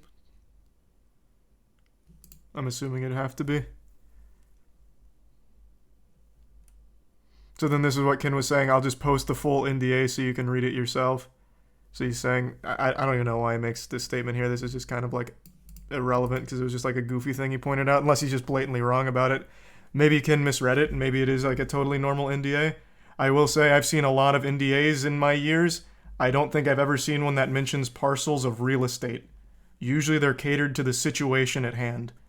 Like that's not exactly like a super standard thing. Maybe it's different in the Smash scene. I don't know. But from the many NDAs I've experienced, I've never once seen parcels of real estate being one of the focal points. Ken also said he had a lawyer look at it. I guess that is another good point.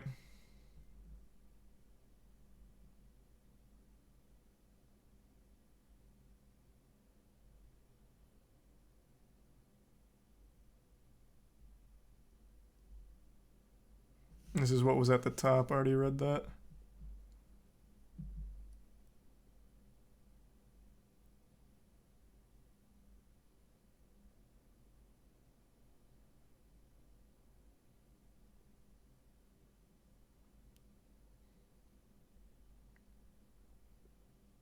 Oh, here. So now he's finally talking about this one. But didn't he already like allude to it not being real earlier? Maybe that was a different thing?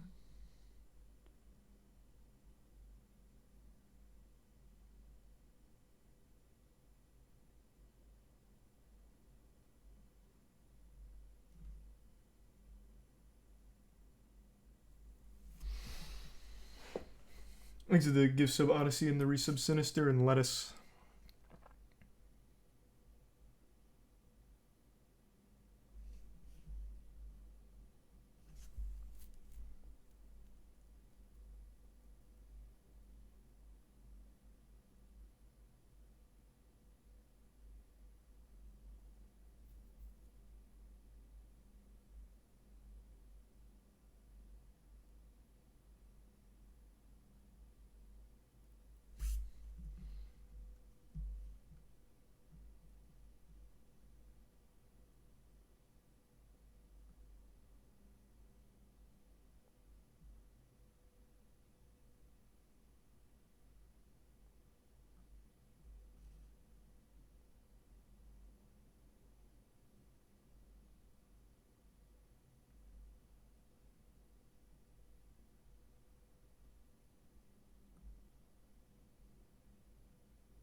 Okay, so he's saying that this was a misunderstanding about strong arming and threats, I guess, by extension.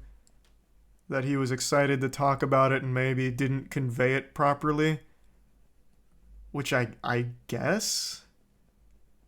But Panda said that they were aware of a way that Alan conducted himself that was unprofessional and not good.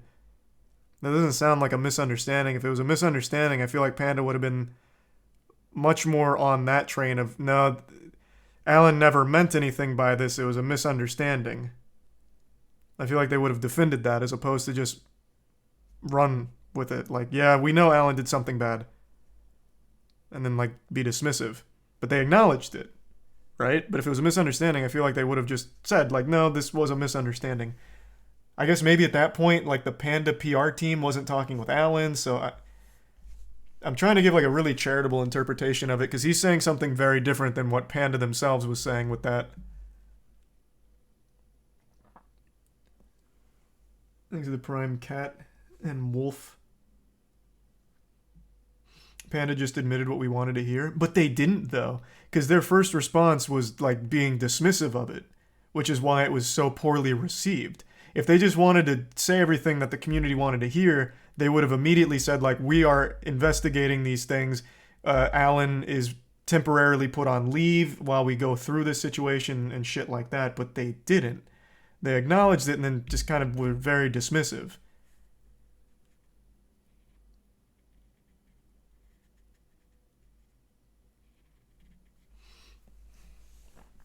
Thanks for the gift sub, Blammo.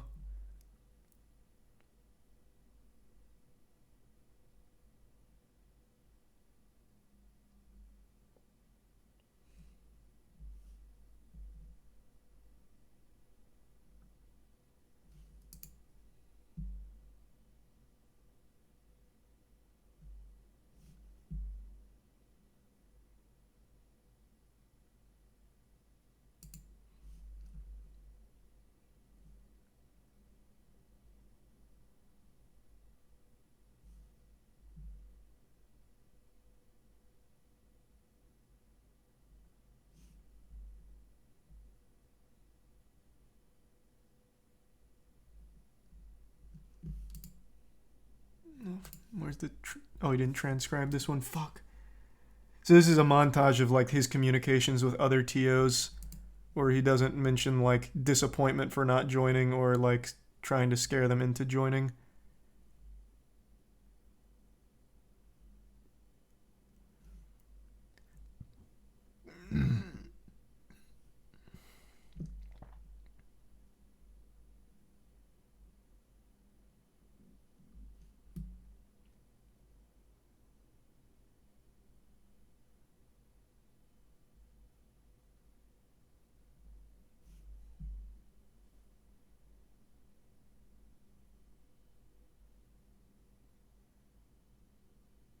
Genesis, Lowtide, Shine, and Riptide were all licensed by Nintendo? Wait, what? Genesis has been licensed for every one of their events since Genesis 3? Like an officially licensed tournament? What? That's news to me. I had no idea about that.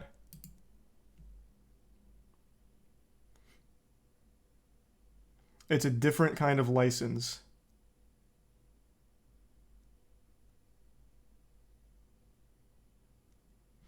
Well, what's the difference?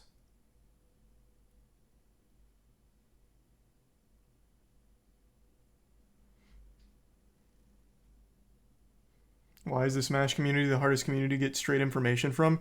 I have no fucking clue. And it doesn't help that Nintendo's also terrible at giving any kind of straight information at all. Fucking awful.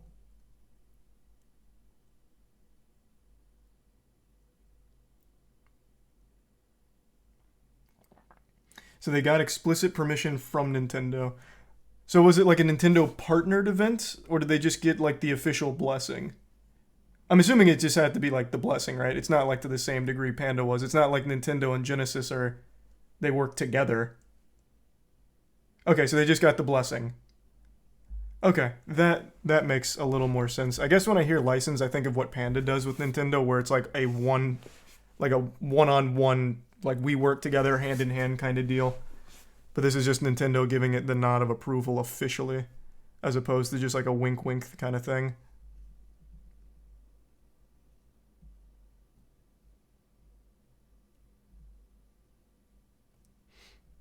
Okay.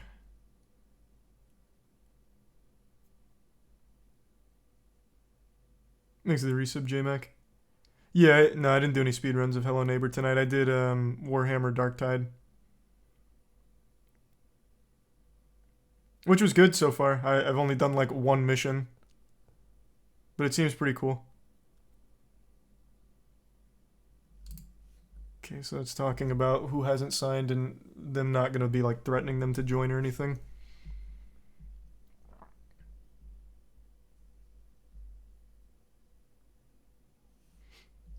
So this is talking about how great the deal was and how it'd take like a big burden off their plate.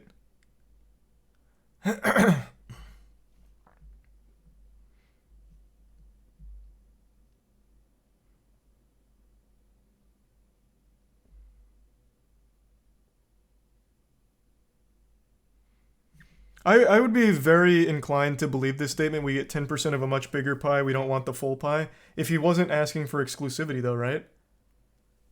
He still hasn't explained why it was exclusive because it's redacted information in here. I guess that's like a super secret thing. But there'd have to be like a really good reason for it to be exclusive because that's like the exact opposite of we don't want the full pie.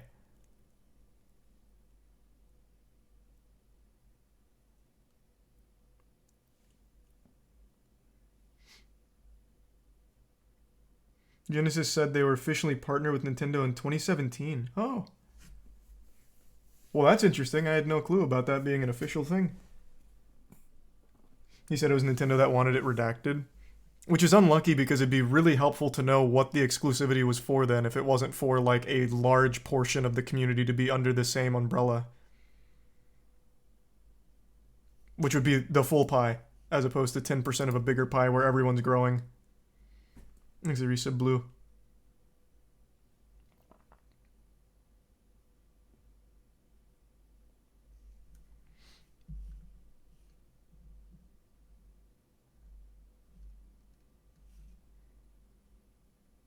Big question we get all the time is what is Nintendo providing that makes the partnership worth it? I don't even care what he says going forward. What are they providing? Fucking nothing. Them just being there in an official capacity is more than they've ever done, and it takes a big headache away of like, will this get shut down by Nintendo? Maybe they do more than that, but all they need to do is just like sign off on it. Like that's all they've ever had to do is just sign off on it, and if they like it, man, maybe even put like some money and like prizes behind it or some shit. But literally just signing off on it's the main draw why everyone wants like a Nintendo license or partnership. So they don't have to fear getting shut down.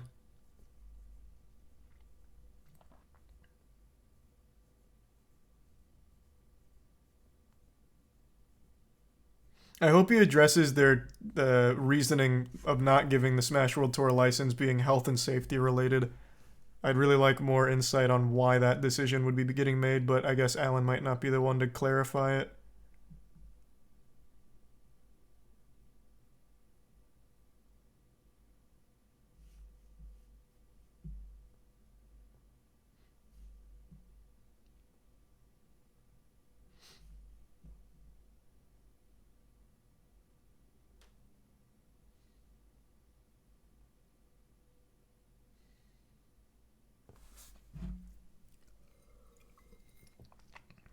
Again, I would just like to know why the exclusivity then.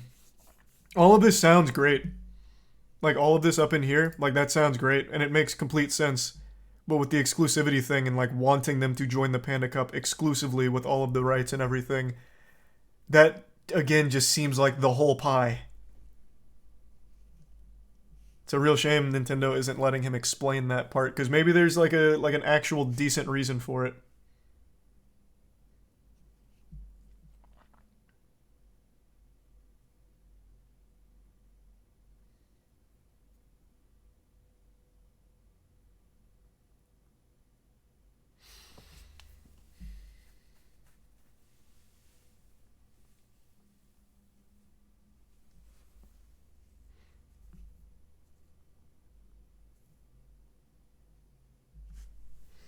The finale. Ooh, talking about how lit the finale would have been. Would have had arcade games, a carnival section, blackjack, hookers, gotcha machines, and crane games. God damn. And completely free. Woof. Jesus Christ.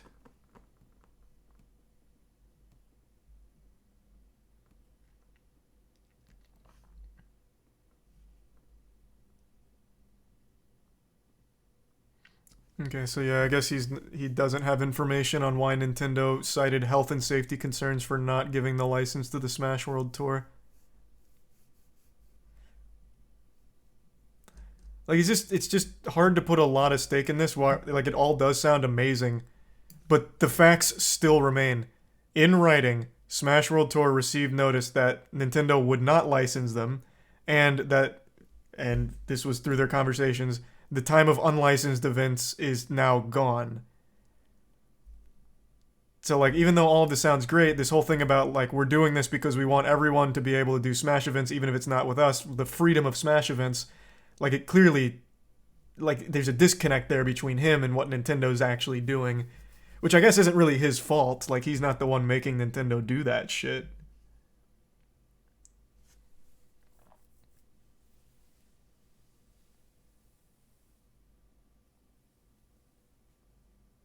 I have no clue, Laszlo. Thanks, Risa Bryson and Soul.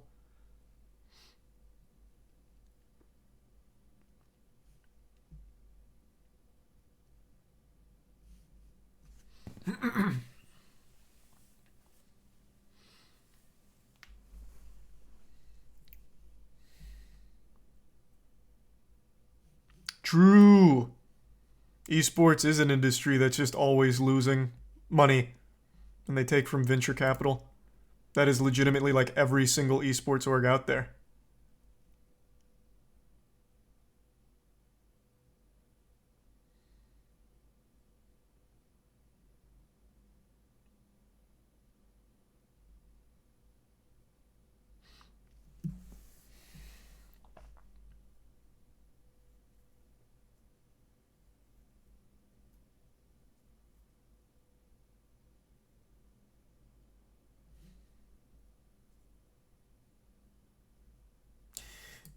This is not a really good summation. Like, his points that he made, like, I don't think they were terrible points or anything, but this is a terrible breakdown of it.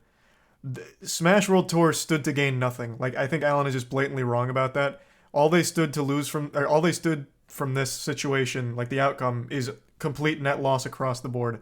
Loss of faith from Nintendo, so I don't think the VGBC will ever be getting a license from Nintendo after all of this. That will just never happen. They lost the biggest event of the year for them, which is where they'd make the most money for the $250,000 circuit they put on. So they lost a ton of money on that, a ton of money on putting it all together. Like, all of it was a net loss for them. They had nothing to gain. Absolutely nothing to gain. So to say that it was the Smash World Tour gambit and say, like, it was all to try and make themselves the hero for more community eyes is, I think that's a terrible angle to take. Like, the points he was making, of course, aren't provable points because there was no evidence. Except for, like, notes he took during conversations. But, like, the points, I think, aren't horrible that he tried to make. But this, like, the reasoning for it, I think is way off. Like, I think that's silly. Even if he wants to take it from a sponsorship angle, that still doesn't compute. Because the sponsors that are in the Smash scene right now have been in the Smash scene for, like, years now. So it's not like they're even getting new sponsors or wanting new sponsors. And it's not like the sponsors that were sponsoring Panda Cup are going to go to fucking VGBC now after this blow up. They just won't come back. So again, it's just another net loss where VGBC will never get those sponsors or anything. Thanks to resub, Smooth and Tier 1 Blammo. I don't know how you get that takeaway though, Abungi. VGBC looks very bad if this is all true because it looks like they were leveraging their place in the public eye to pressure Nintendo. But that would make sense if they did this before getting canceled. Like, if they did this months ago, like while they were still fighting for that license, then I would completely agree with the motivation. Like, okay, they're trying to strong-arm Nintendo to force them with public pressure to give them a license. But they had already been declined not only for this year, but for next year, which they didn't even apply for and they still got declined. So they had only released all of this after they got declined. So there was nothing they could gain from it. There was no public pressure that would get the license back. They had already got the no for an entire 2 years. So they just had nothing to gain from this whole situation. Like you can't, they couldn't pressure them to do it when the decision was already made. But I would agree, if this had happened earlier, that would be a completely rational reasoning. Their sponsors were contingent on Nintendo sponsoring them. Has that been proven? That would be a big thing. Oh, if I had to guess. Oh. Yeah, that would make sense, I guess. Like, after they got declined, then they would have lost their sponsors, lost their money, so thus they needed to make this big song and dance out of it. If that could be proven, that would make sense. Then yeah, then that whole situation would then unfold and look really bad for VGBC. But that's just speculation. All of it is. Easy tier 1-6. But for the entire, Jesus Christ, however long VGBC's been around now, they don't have any kind of history of doing anything manipulative like this. They have like the most goodwill in the community and always have. Like, it doesn't sound like that'd be some kind of galaxy brain plan they would have come up with in order to fuck everyone. That just doesn't make sense. Thanks to resub CJax.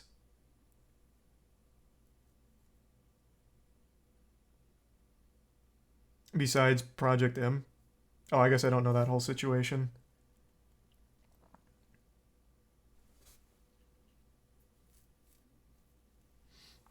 Thanks to resub Pegasus.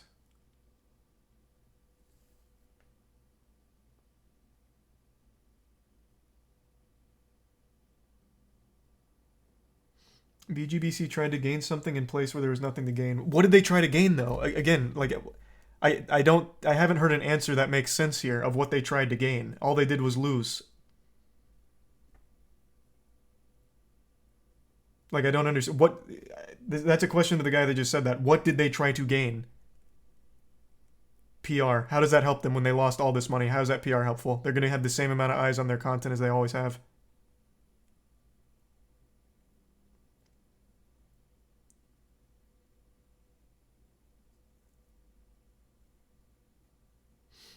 If they had no money left to run the event, well, even still, then they have nothing to gain. But yeah, if all of the sponsors were contingent on the Nintendo license, then yeah, that would then make sense for all of this to happen. Or why they would do that. They gained the destruction of one of their competitors. I think everyone still has this really bastardized idea of how this ecosystem has worked, at least as I understand it. Even in Alan's statement, he's talking about how he always wanted to symbiotically work with the community. That's been the norm in the Smash scene. Since it's all grassroots, everyone succeeds together or they all fail together. Like, it's not... I've never seen them viewing each other as competition where they want others to fail. Because it helps them when they don't fail. Like, when Panda was doing well, VGBC was doing well, BTS was doing well. When one of them was struggling, the other two then start struggling. Like, they all needed to work together. It was always ride or die.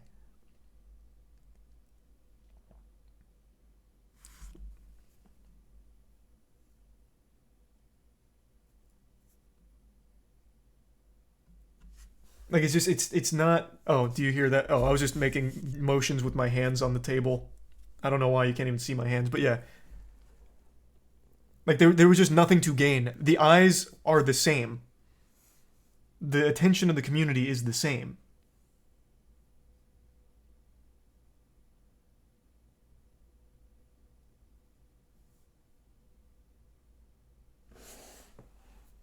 They already failed and then tried to pin it on Alan to cover. Based on what? Again, that's just pure speculation. Not even Alan makes that claim.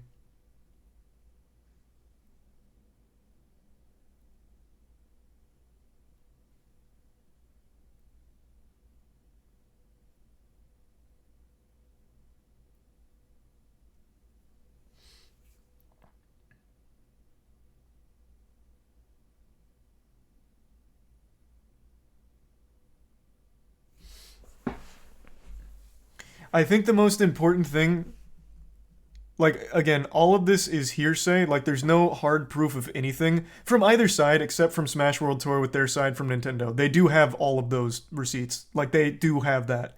That is all hard evidence. Everything else is hearsay at the end of the day. But the two big things here is in Smash World Tour's statement as well as what LD posted, there's nothing that's been factually proven incorrect. In Alan's statement, there are two factually just blatantly wrong things that he says that are provably incorrect. And one of them's huge, because it's what he put as like the linchpin of his statement of Smash World Tour maybe being a gambit. It's where he said... Where was it? Oh. It was right over in here. I'll just Control F.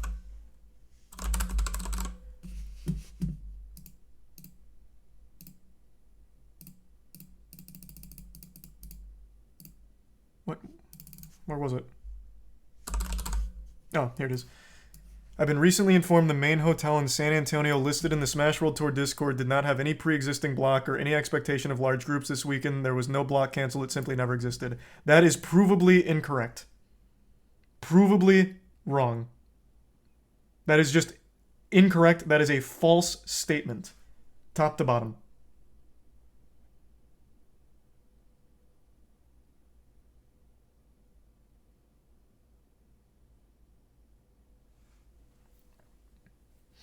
Travel stipends for players is not equal hotel block. I think this is pretty solid. Like, everything was booked up, as I understand it. From the thread here, from the people confirming on their side, that all of it was a go. But I guess, yeah, maybe the number one way to do it would be just go straight to the hotel.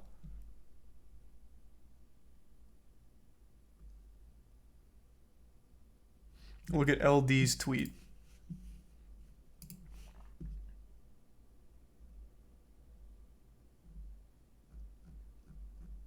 Where does it start?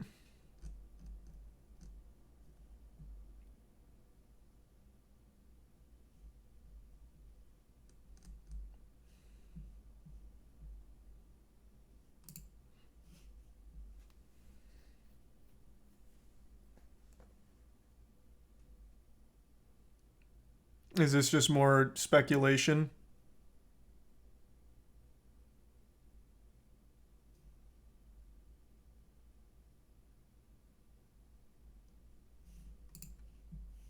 Yeah, this is him speculating on how all of this may have unfolded, which is exactly the same thing Alan did. The same thing every side is doing.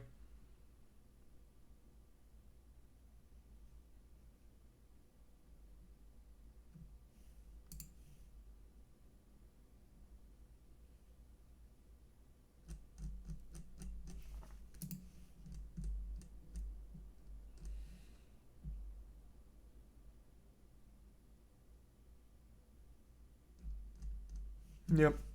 So no hard evidence from anything here. It's all just speculation.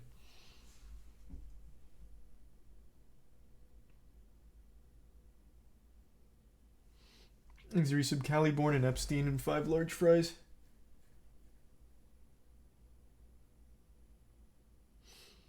What do you mean a bungie? It's not like they just didn't bother to get Nintendo sign-off. They were actively trying for the better part of, what was it, like 2 years? And being strung along by Nintendo. Like, Nintendo had plenty of chances to just say, like, we're not interested right now in order to stop the Smash World Tour, but they didn't. They kept stringing it along. Until the very, very last minute.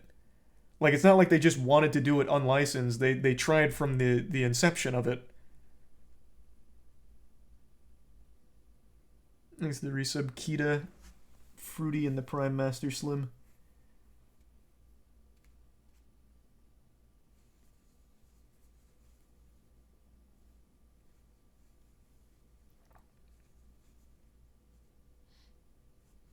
Read Ken. We already went through all of Ken's logs, but again, taking notes of a verbal conversation is not evidence. That's not substantiated stuff. Like, you can say anything there and claim that you were taking notes during a conversation. It's what Alan's done here with his notes. Ken also took notes about it.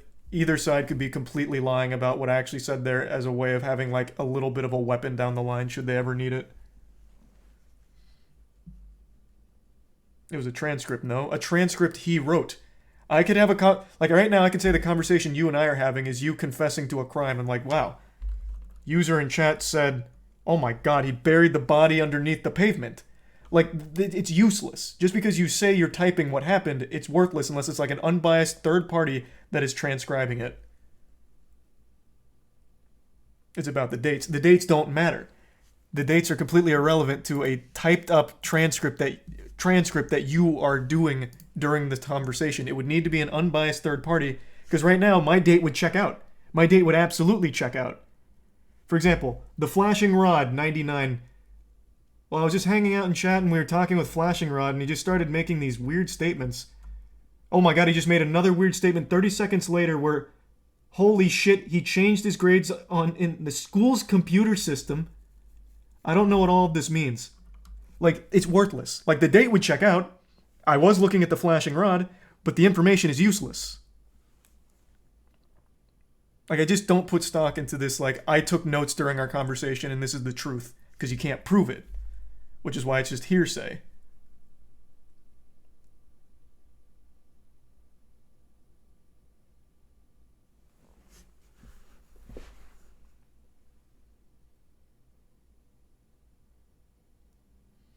It's a tier 1 Ja. It just proves they were talking about it back then.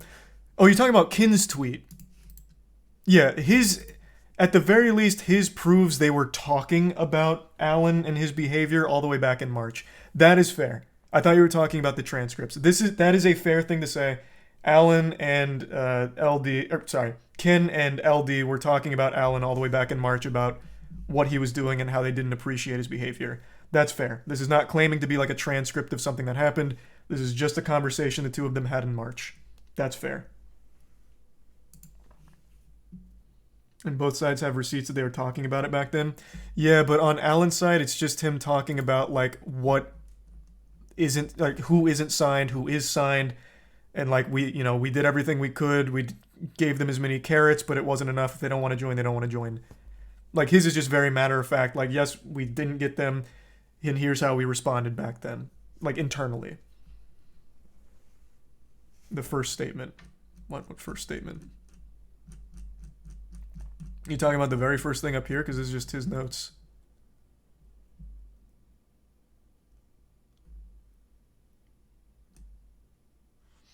Thanks, resub, Ted. The date. But why does that date matter? This is Alan taking those notes.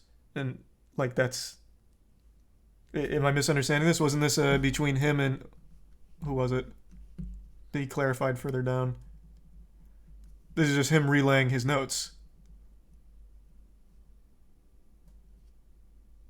Or are you just saying, like, he was still talking about how things weren't great between them back then?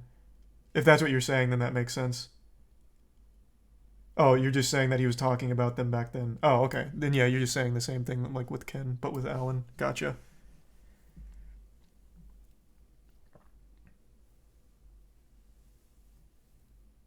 Thanks, resub, Ted, Fire, and the Prime Duckus. Exactly, they both hated each other back then. Yeah, that much is very clear. Which is why I find it weird that he made an entire song and dance out of, like, why are they stonewalling me, why aren't they replying? Well, it's because you didn't like them, they didn't like you, so they didn't want to work with you. Like, that's very clearly why they're not responding. That's not eye-opening, and that's not really a knock against them. Like, if they don't want to work with you because they didn't like how the conversations went, they're not going to work with you. It's just that simple. Thanks, resub, Transowu, and the Razzle Dazzle. Seems more sad than anything else. Well, it is more sad than anything else. This is a massive hit to the entire Smash tournament community.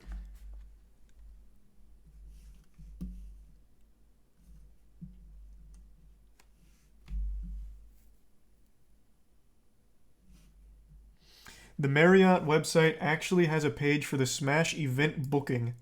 Oh, that would be such a dagger in his, like, actual really wild claim.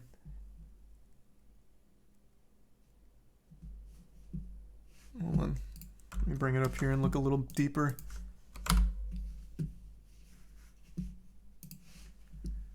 Alright, where? Where do you go to see that, Silver?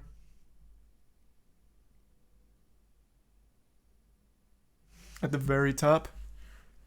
Oh, well, yeah, actually, it is literally called Smash World Tour Super Smash Con Fans and Family, yeah.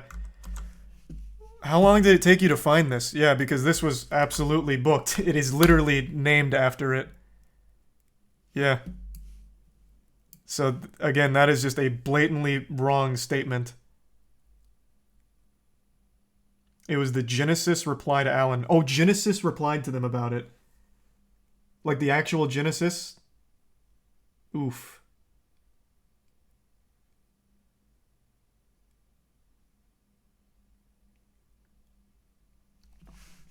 This too.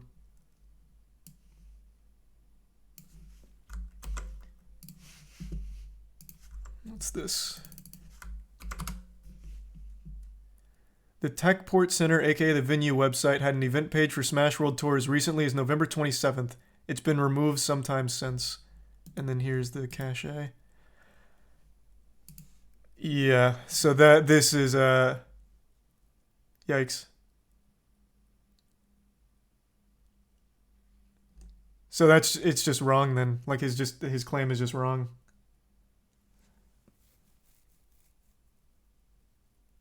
Thanks a gift sub, Dylan.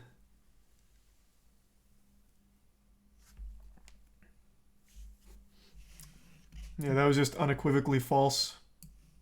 Which is a very bad thing. That's a huge lie to make. To claim that they may not have ever had intentions of fully running it.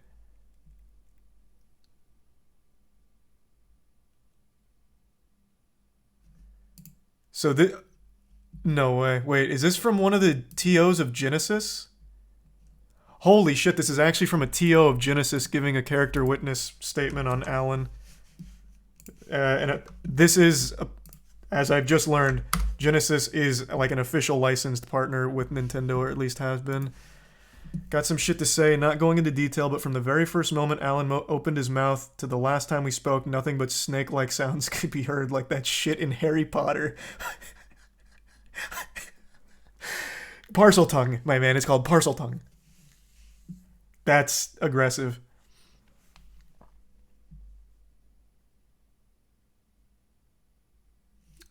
Again, this is all hearsay, but I think it's important to note, every TO so far has only had negative things to say about their interaction with Alan.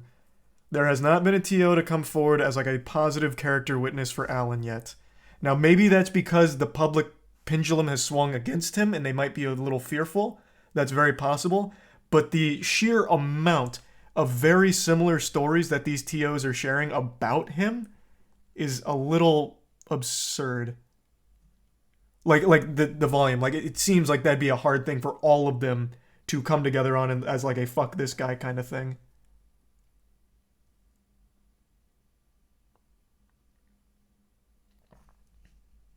One thing for sure that was constantly reiterated in our calls was that Smash World Tour would be canceled, that Smash World Tour would be blacklisted, and that Gimmer was blacklisted, and it was only a matter of time before they were shut down, because, trust me, I know.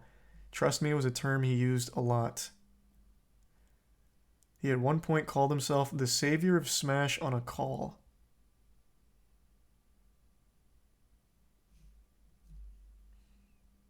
This is a lot. Again, this is more just like hearsay.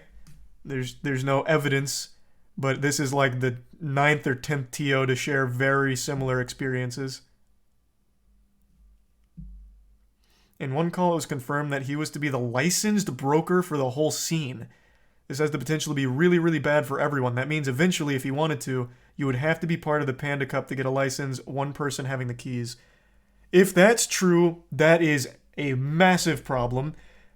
Obviously for the reason he points out, but also if he just doesn't like you, he never has to grant you that license. And thus, if the time of unlicensed events is truly behind us, like Nintendo said in their call with Smash World Tour, if all of that's true, then that means you would not be able to run events without Alan's blessing as the license broker.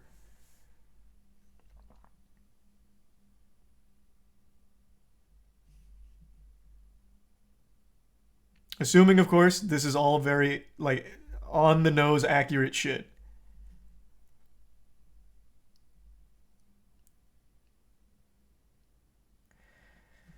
Can go on, but generally most of the shit he's saying in that 31-page garbage tweet is a lie. It's riddled with manipulative ways of speaking, and it's just more of what I expect of a guy who thinks he's the fucking savior of Smash. This is, I guess, an important perspective because he is the TO of a very big event that is also licensed by Nintendo and was not even mentioned in Alan's tweet or in Alan's statement. Thus, he was not put on the defensive. He didn't need to say anything. He wasn't forced to say anything. He's doing this because he felt so strongly about it with his own interaction. He had absolutely no stake in this other than just wanting to come out here and give his take on how he feels about it based on how he's talked with Alan. So this, I think, is a pretty big one.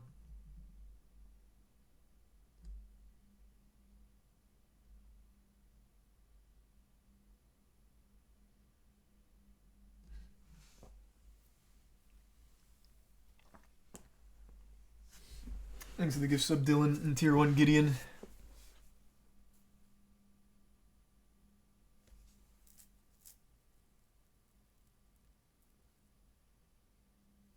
Thanks to the resub, Soto. He's not the only TO for Genesis. It doesn't matter if he's the only TO for Genesis, though. He is a TO that has personal experience with Alan, apparently. And being a TO of Genesis is a big deal because he was not named in this at all. Like, that's still an important perspective. I don't know why you're writing it off.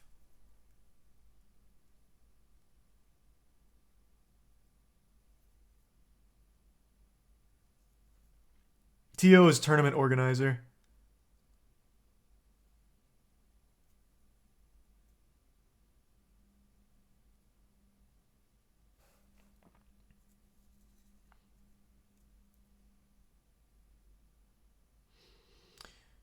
Bobak is an OG. I believe him with my life. Yeah, a lot of people in chat were saying Bobak has a lot of goodwill in the community and has been a really like powerful TO for a long time in terms of like the good he's done for the scene. So this is a statement that does have quite a bit of weight to it. Here's the other main TO for Genesis statement. Damn, everyone's coming forward with statements now. I mean, this was a bombshell from Alan. Even though there was no evidence, it was still a very huge thing for the community. Here, let's pull this one up. So this is another Genesis TO, again, not named in Alan's document whatsoever. They had no horse in this. I want to see what he says. So Crimson Blur is standing up for Ken as a character witness for how they've worked together. To add on to this, I'd like to cite a situation that happened between Genesis and BTS that Ken could have completely thrashed this over privately and publicly, but didn't really even get mad or remotely raise his voice. So this is them defending Ken in what was a very aggressive stance from Alan against Ken. So this isn't him so much talking about Alan here, it's more just defending Ken.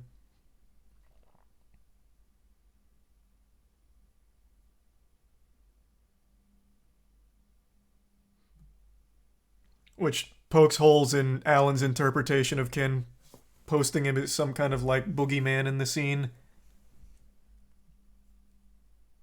Why is there always so much drama in the Smash community? Isn't it crazy? It's so fucking sad too, because it's all so easily avoidable. It all could have just been so simple. Didn't have to get messy at all.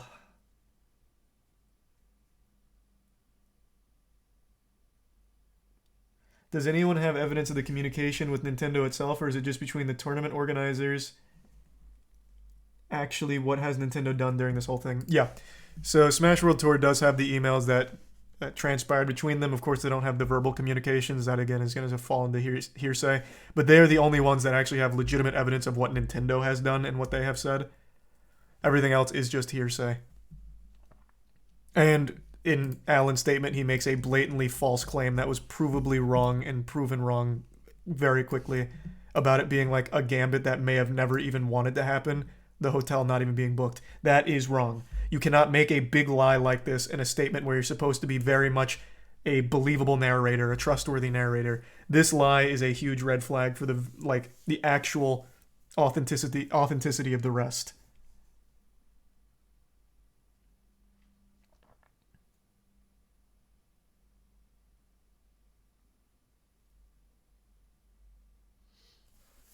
It's such a fucking shame, man. Ugh.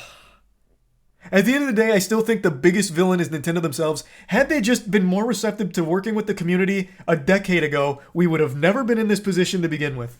It would have never happened. There would be no power trips. There would be no hearsay, no he said, she said shit, no potential misinterpretations, no bad blood. Everyone would be on the same goddamn page. It would have been so fucking simple.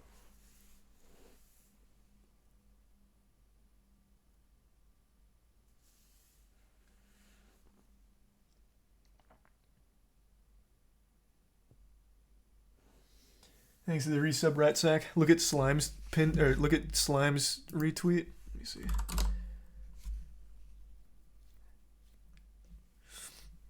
Where?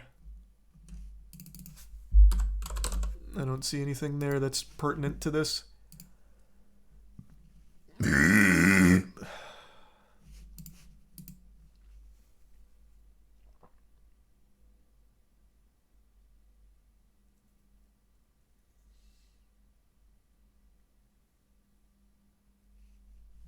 Yeah, I'm on Slime's Twitter. I don't see anything that's even about this. Oh, I didn't. I don't know how I didn't see that. It was right under the pinned tweet. Here, I'll just pull it up on screen.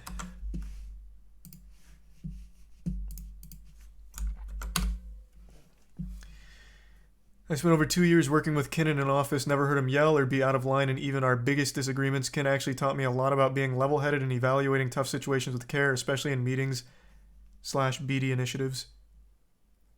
The amount of people coming out to defend Ken's character speaks volumes. Alan seems to be the only one with this view of Ken. No one else has come forward to corroborate Ken being an asshole. So that pokes doubt in that entire section. Because again, it's all just hearsay. Even like the character witness statements are just them giving their own anecdotal proof. But there's so many of them, whereas Alan is just one.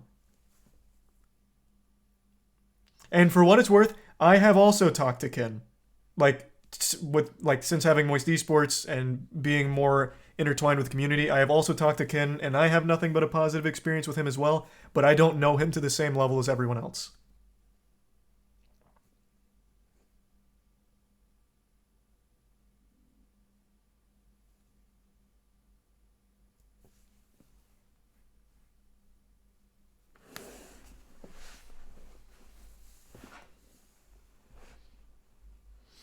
As someone coming from the Dota community, Ken has been nothing but professional during his time.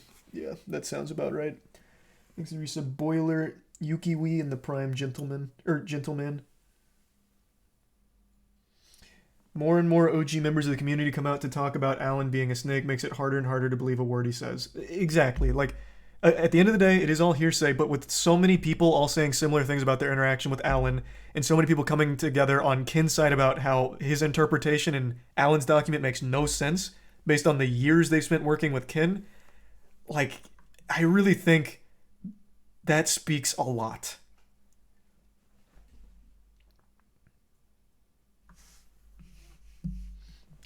Kadoran just posted something. What'd Kadoran say?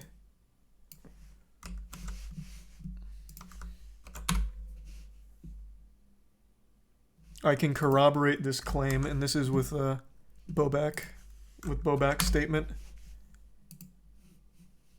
Signing me, what would get the ground rolling to have me sponsored under Panda?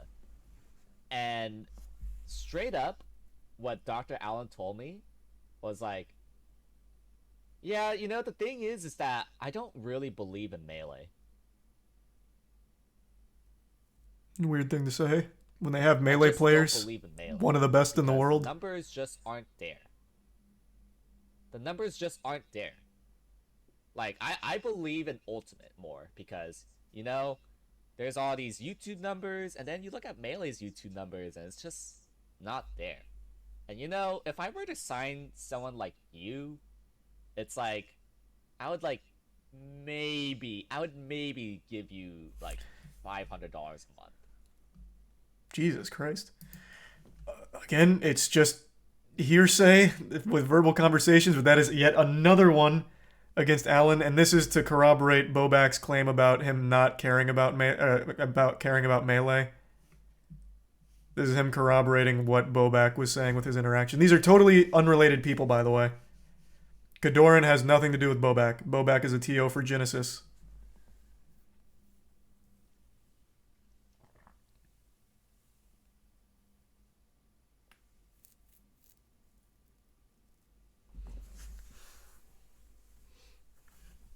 Yeah, I mean, this is a lot. It's a lot. Thanks to the resub Falma.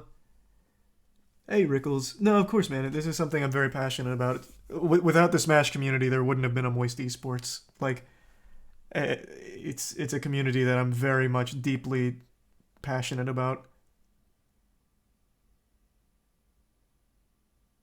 Don't even know what Genesis is besides Alan angered them. Well, Alan didn't anger them, though. Like, Alan didn't even mention Genesis. And Genesis is huge. You don't know Genesis? Like, even outside of Smash, Genesis is just fucking massive. For fighting games. I guess if you're not in the FGC, you won't care. But with their interaction, they just felt so strongly that they wanted to come forward to talk about it. They didn't have to say anything. Like, Alan didn't mention them, didn't throw any kind of shade or shit, take a stinky little dump on him or anything. They just felt so strongly about him being untruthful in his statement that they wanted to publicize it. He did? Where? When did he mention Genesis? Other than when they didn't sign. Oh, this is like when he was talking about their positive interactions. Yeah, it wasn't anything negative about Genesis. Yeah. And then they mentioned him for a licensed event without being part of Panda Cup. See?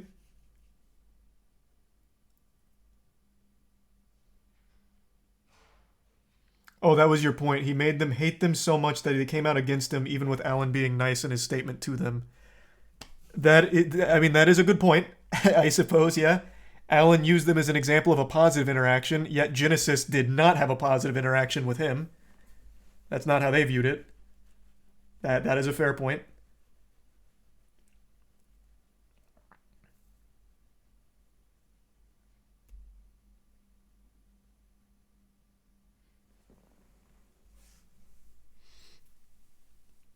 Man, fuck me.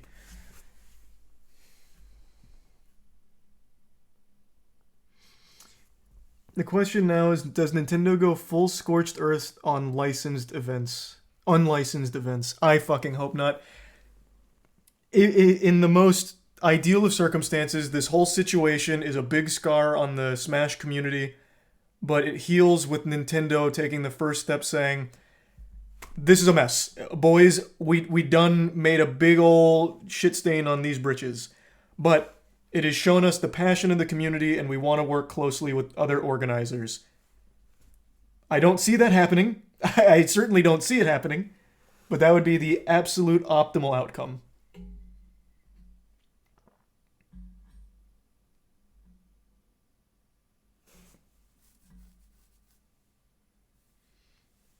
Thanks to the bit snert. Also, I just heard Tetra try and open the bedroom door, so I'm assuming she needs to go out. I'm gonna go take Tetra out real quick. I'll be right back.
I'm back. Ugh. Oh, that was so unlucky on that timing, Bruce. Oh, fuck me. Thank you for the raid. I hope you had a great stream. I'm sorry. I had to take Tetra out. There's a resub, Cat, and Super Goose, and Bug. Oh, you're still here, thank God. Thank you for that, man. Appreciate the raid. I hope you had a great stream. How long were you gone? I was only gone like 4 minutes. Tetra just had to go out.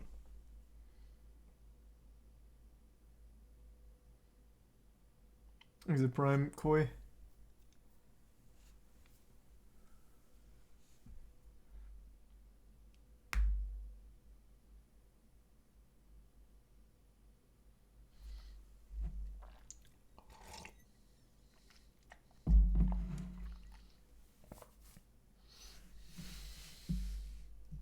What's that, Peanuts? Is that another statement? Is it Prime Lucas? And Phantom?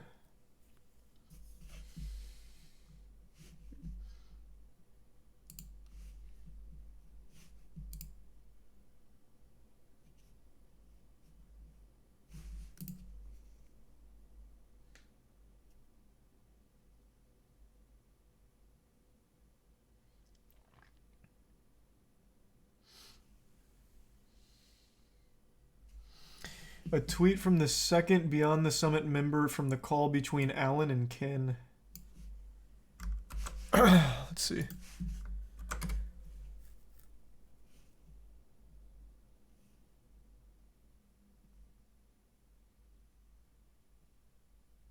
Okay, so this is from someone that was in that call, that now infamous call in Alan's statement. The way I see it, Alan called us and tried to insinuate that he was slam dunk going to get all the TOs on Panda Cup and that Nintendo was requiring streams be on Panda Cup channels because that way they could have greater degree of control over the content therein. We pushed back, had existing broadcasting agreements with them, and any agreement short of them buying us out of the agreements would be directly damaging to us. 3 days later, Alan says Nintendo wants to talk to us about the legality of tournament broadcasts on our channel. So this was the other person in there? Oh. And real evidence. Actual real evidence for the first fucking time tonight. Like, this is proof that this guy is who he claims to be and was in this call at the very least. Of course, what was said on the call could very much be a lie, but I noticed my webcam's blocking it there. But that's good. That's a good start. We have an actual receipt here to prove that this guy was on this call and he is corroborating what now 2 people are saying. Right now, Alan is the only one amongst an entire community of TOs that are all coming out at the same time, even TOs that weren't mentioned in Alan's documents coming out to go against him. Even when they didn't have to, even when they had no horse in the race, they just all had a negative experience. This guy was on the call and is claiming that the threat of like getting Nintendo involved was a real thing that happened. That is now 2 people making the exact same claim from the same call.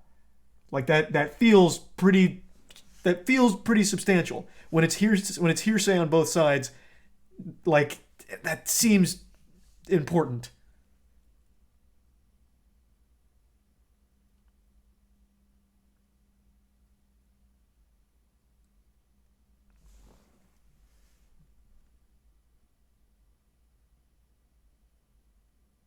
There's more that cheat talked about.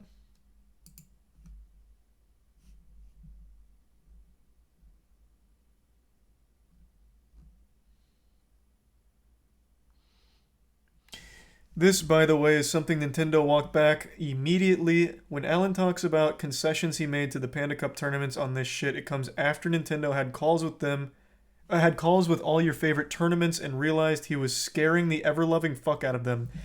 That is an interesting statement because that ties into something Smash World Tours briefly mentioned in their statement that Nintendo was having an internal investigation against Alan's behavior.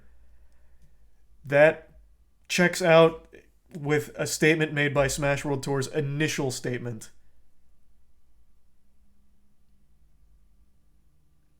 Here's the Prime Polo Man and the resub Connor.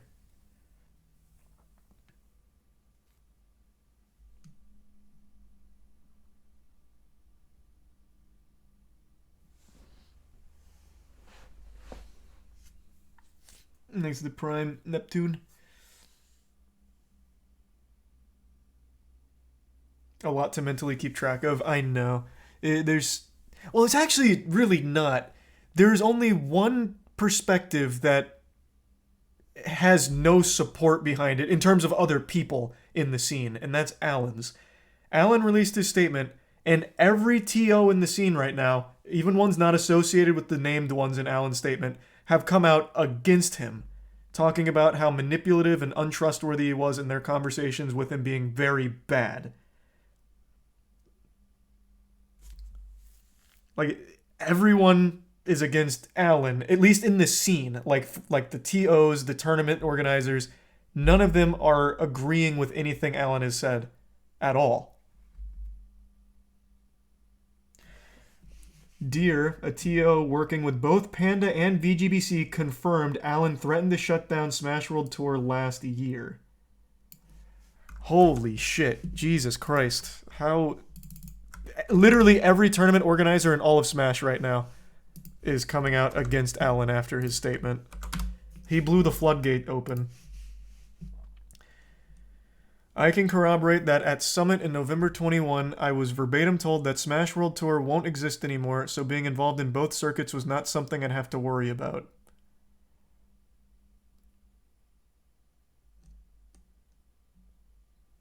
And this is someone that has worked with both Panda and what was it? Panda and VGBC?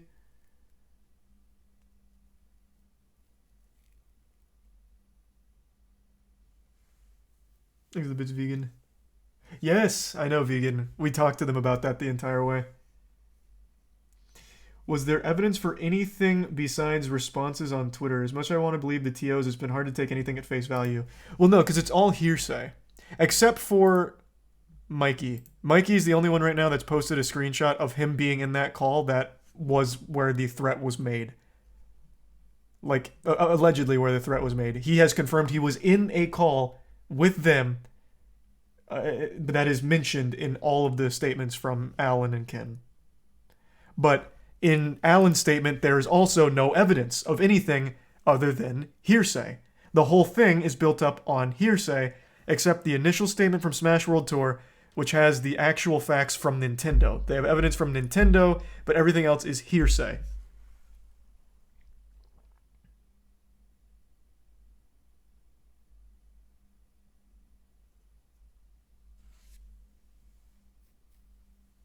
Did you see the Yeah, we already looked at Bobak's thread.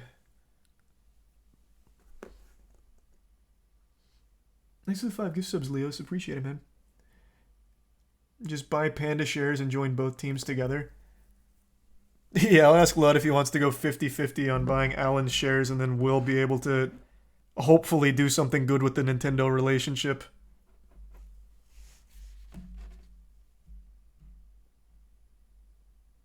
That would actually be unironically super fucking hype, I'm not gonna lie. Hey Connor, good to see you, man.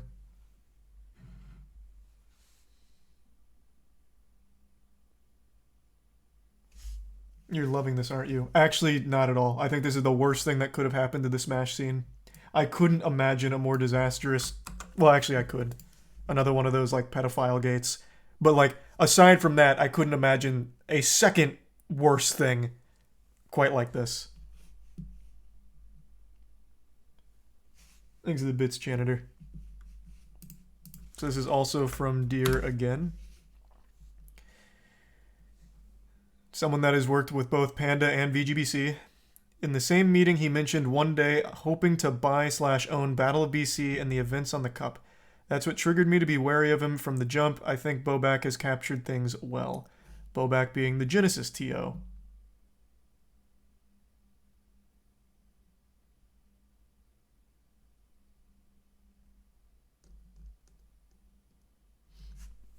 Thanks to the resub, Noah.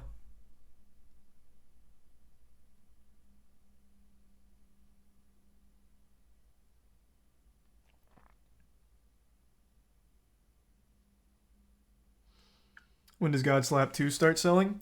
Hey, fuck yeah, I'm glad to hear that you're so hyped. 12 hours from now it goes up.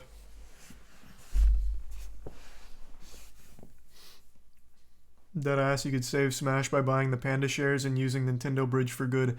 That, I mean, again, that'd be very expensive, on like no doubt about that. And there's no telling if Panda or if Nintendo wants to even honor that relationship going forward.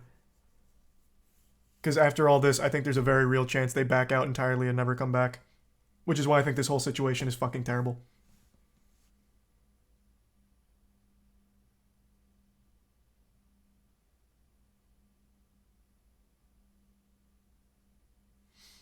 Exit tier 1 glue and the resub Velmond.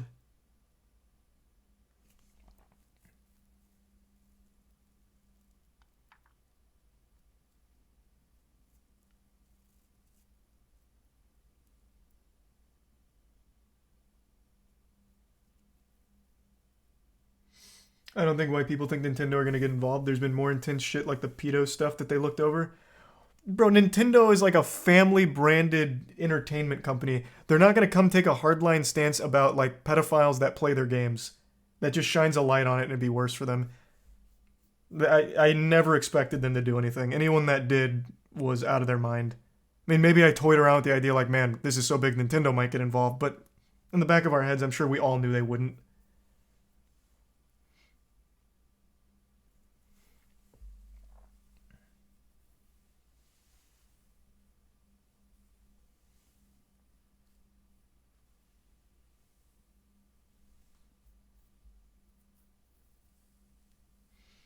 Yeah, I already watched Kadoran's clip.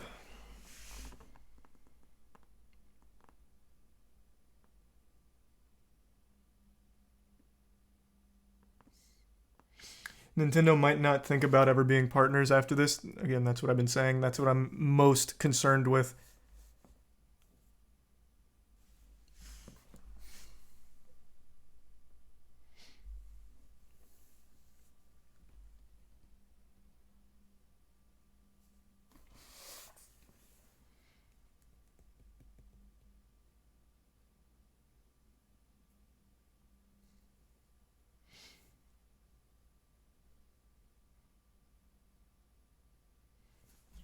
Only company that wants people to stop playing their games. I know. I know.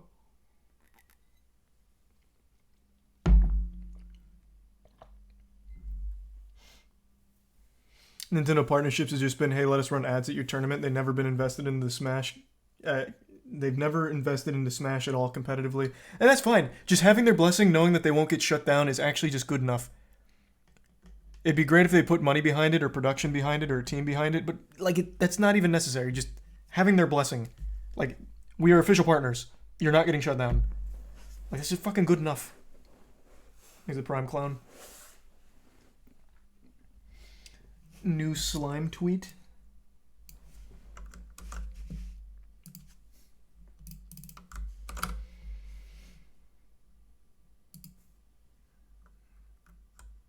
Okay.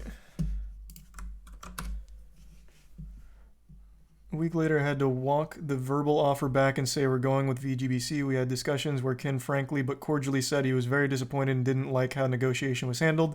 That Ken is completely at odds with the Ken and Allen statement. Okay, so Slime is replying to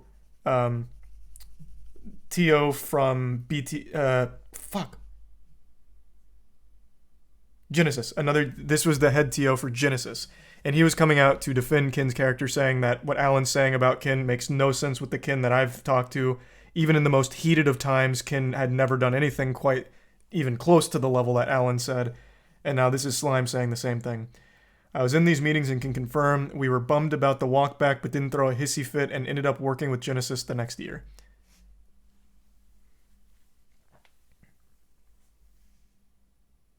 Do you think Alan wasn't expecting the people Do you think Alan wasn't expecting people to tear this essay apart?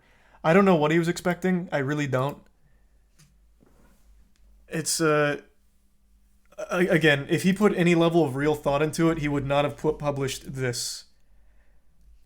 I think you can pick apart this however you want. At the end of the day, there's no evidence, like, even from everyone coming forward to defend the character of other people, there isn't evidence to corroborate that other than their own experience. Which there is an overwhelming amount of support for Ken whom Alan calls out directly as being a piece of shit or the boogeyman doing all these horrible things. Everyone has come out to defend Kin. No one said anything quite like Alan or even close about Kin. And there's also been an overwhelming flood of people to come out to shit on Alan. People that weren't even named in this statement. People that Alan actually named as a positive experience have come out and said, actually, Alan was a terrible experience for us. We don't like him. He's a snake. But again, it's all hearsay. But there is one factually wrong statement that he makes that is a blatantly incorrect lie. And I just don't think that should be overlooked. You can feel however you want to feel about his claims and whatever about VGBC and BTS. That's all totally fine, because it's going to be up to you as an individual and how you feel about it. But he makes one just blatantly wrong lie about it not being booked, it never having existed, about how he believed that the Smash World Tour was a gambit that they may not have even planned on actually doing. He then says that they didn't have a block. That is wrong. You can go on the Marriott's website right now, which we already did, and they have an entire block called Smash World Tour Fans and Friends. It's just a lie.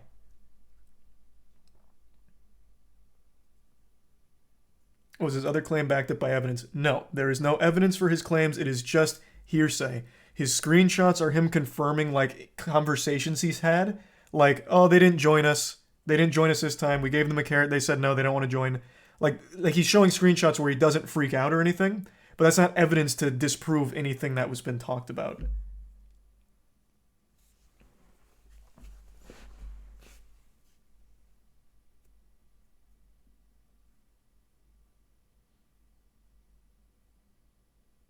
Don't forget he doesn't know LD apparently. That is another thing that is just blatantly, I can't even call it blatantly a lie because it's so ridiculous. This just had to be some kind of brain fart. This is another thing in his statement that is just completely unbelievable that it would even be in here.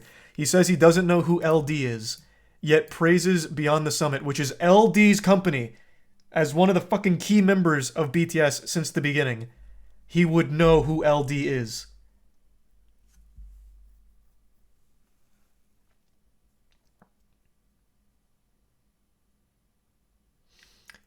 I don't think the hotel is evidence that could be created by fans for rooms.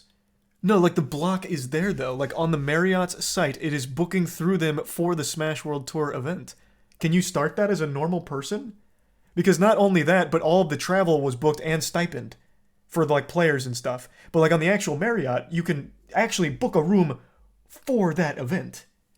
For the fans and friends bundle.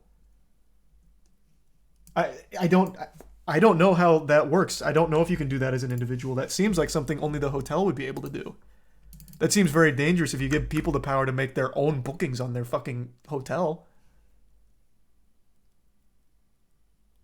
Here is yet another... What is this? Oh no, this is just someone in this space. This is not a TO. This is again just another... name to add to the pile of people talking about and corroborating statements against Alan. Since one of the TOs has mentioned it publicly now, I've heard from nearly every major TO say that Alan talked about wanting to buy out the rights to their tournament brand. His goal was to own the entire ecosystem. This is like the fucking 10th or 15th TO saying the exact same thing.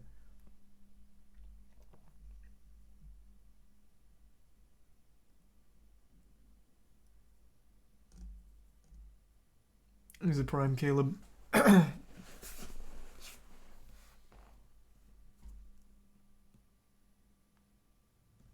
He's a prime Carson and the Bits Plutonian. Is this lore for Warhammer Darktide? Yeah.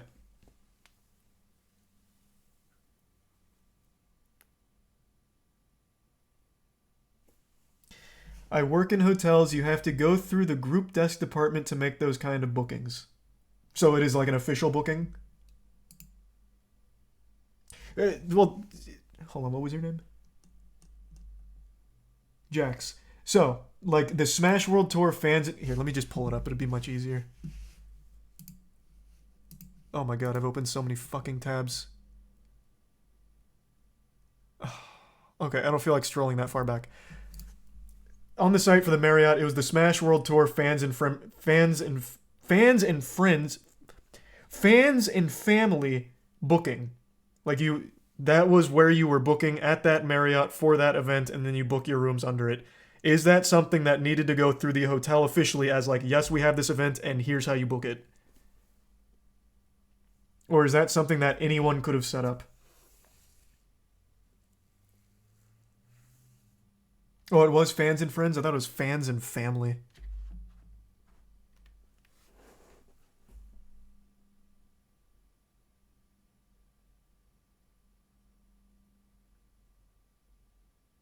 Oh, here. Hold on, Jax. Thanks for the link, Silver. Yeah, this is what it is on the site, on the Marriott for this event. Wait, why is it saying temporarily unable to display the information? You give me a dead link?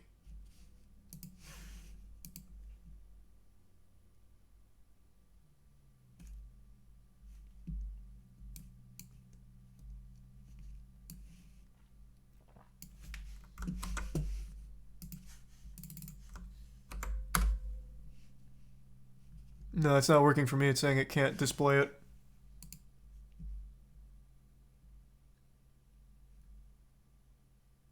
I'd already pulled it up once on stream, so it's in the VOD. Voice crack. It's in the VOD regardless.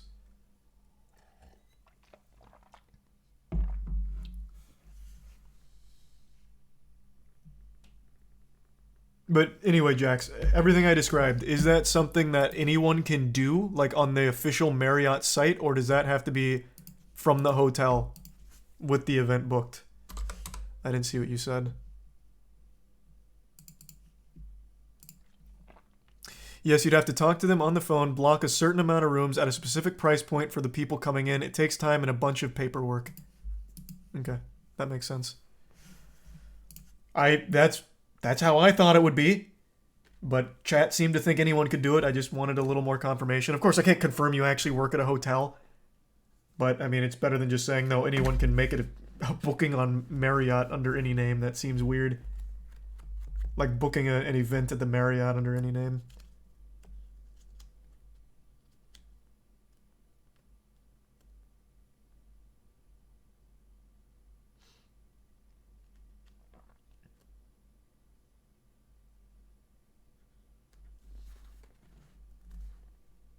Plus, it also seems like a lot of work to have done in less than an hour. Thanks to the bits, Bob.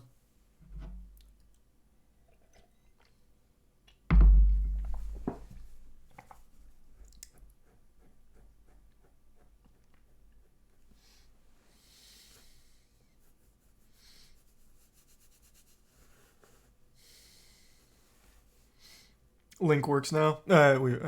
I'm already over it. I don't need to pull it up. I got rejected twice. I already pulled it up once. Maybe he didn't lie. He was just misinformed. That's not like, but you can't be here. One of your first statements being a provable lie immediately casts doubt on the rest of your claims. It's not really an excuse.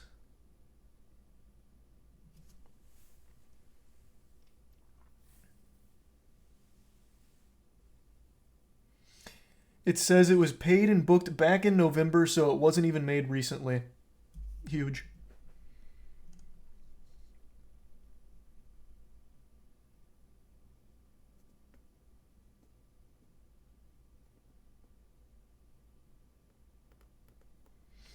It's a prime vab. We really would love to know when you're finishing Devil Me. Oh, is Jackson streaming? I'm down to finish it soon. Like, can do it tomorrow. Oh, Jackson's not even streaming. Where did you... Why are you saying we? Yeah, I'm down to finish it soon. We.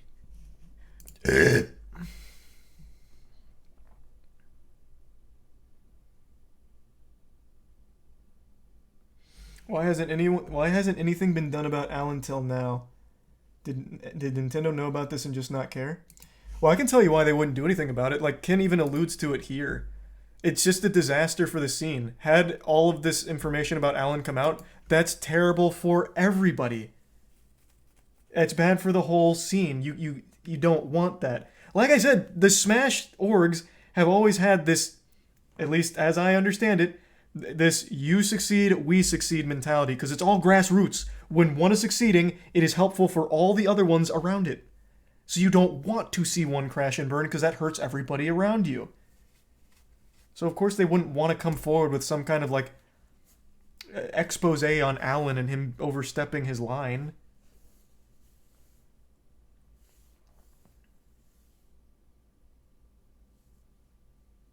He's a give sub Carson.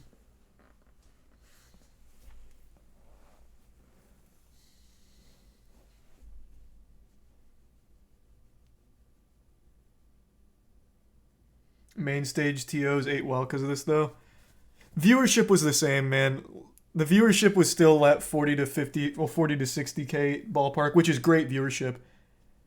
But yeah, they got a lot more people to go to it that canceled Panda. That is true.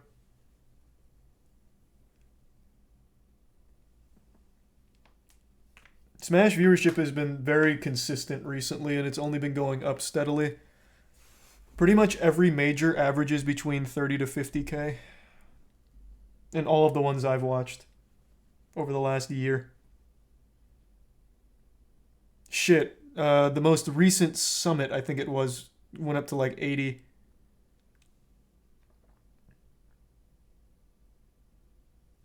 He's a tier 1 James.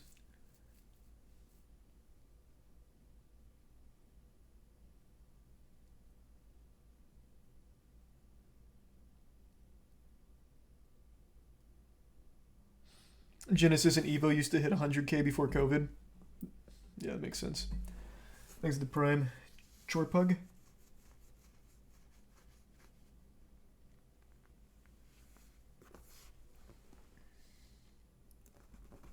Thanks for some spooky.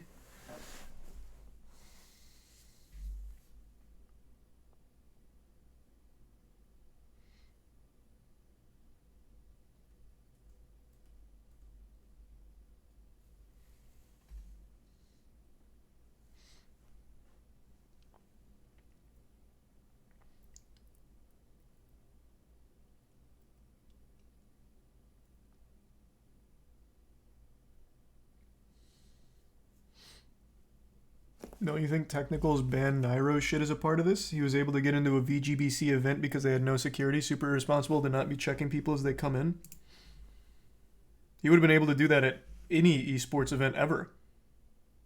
All he did was just go in a disguise. What are they going to do? Pull the hat off him and check? Like, I certainly don't think that was at any point a reason for health and safety concerns from Nintendo. I've been to quite a few esports events, and it's usually they check your bag, they check your ID. Do you have a ticket? All good on all this? Go right in.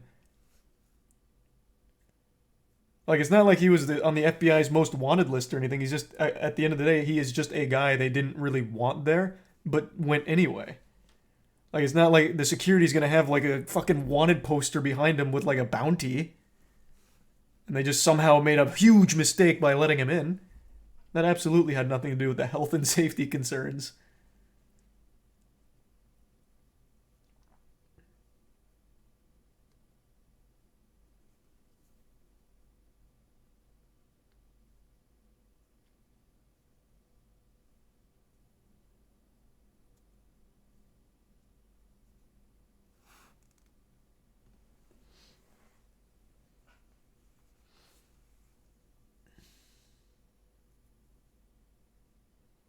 This is a tweet from a Panda employee.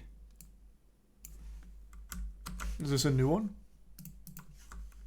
Because we had one from earlier.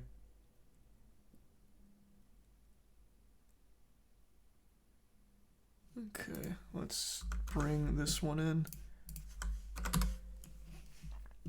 Last Friday, Panda had an internal town hall meeting where Alan spoke to us, and many of us had the chance to speak in the call and ask questions.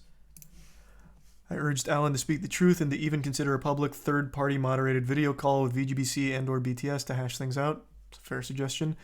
Enjoyed my journey with Panda and Panda Cup over the years. Pretty sure everyone at Panda did.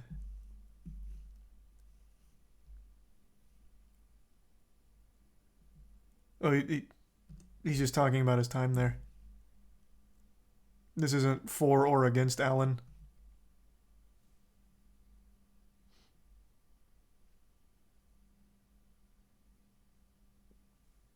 Thanks the resub, Greasy.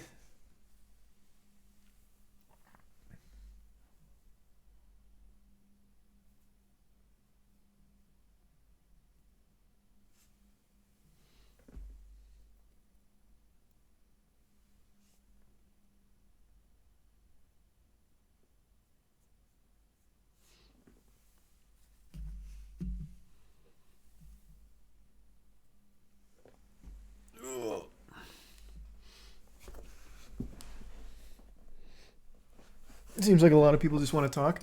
Yeah, it feels like since all of this has happened and the lid's already been blown wide open, everyone's coming forward with their experience with Alan. And right now, every single one of them has been negative. And each one is corroborating the others, even from unrelated TOs. They're all sharing extremely similar experiences negatively about Alan. So far, there hasn't been any positive accounts of his character.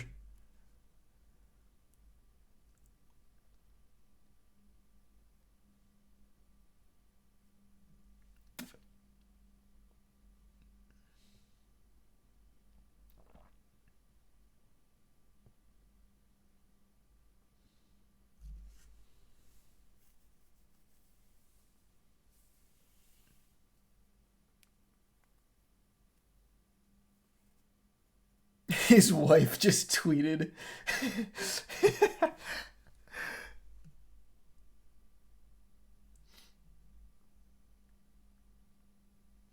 Yeah, I already went through the Bobak thread. Supporting is a death sentence? No, not really. Like, I saw, I think it was Coney. Coney was like, I never really had any reason to believe Alan was anything other than nice. I had a good experience with him. That said, you know, terrible situation, and then talked about all of the people coming forward with their horrible accounts of him. Like, there's of course going to be people that had good experiences with him. There absolutely will be. But those people are not the TOs, the people that he was directly communicating with in like a business capacity. Here's the prime bread and Cinta.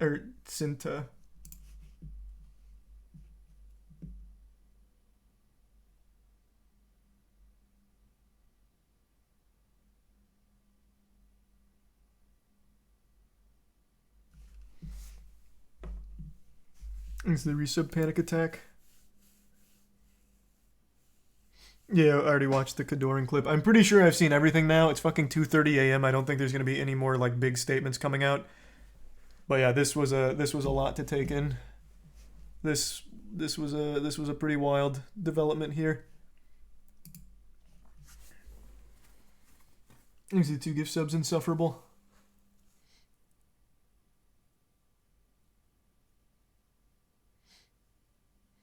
Emphasize not to attack the players or staff. Oh, I actually haven't seen any of that happening. I know Alan mentions it, like the safety of the staff and everything, but I haven't seen any of that. I don't doubt that it exists, because that shit always happens with internet drama. But from everything I've seen, the community's been like really understanding of like staff positions and players. But maybe I've just not seen it. But yeah, I think that should always go without saying.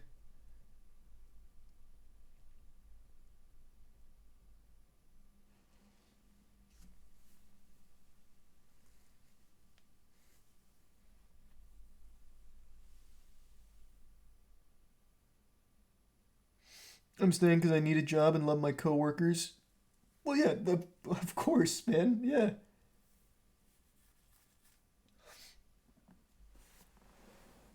Oh.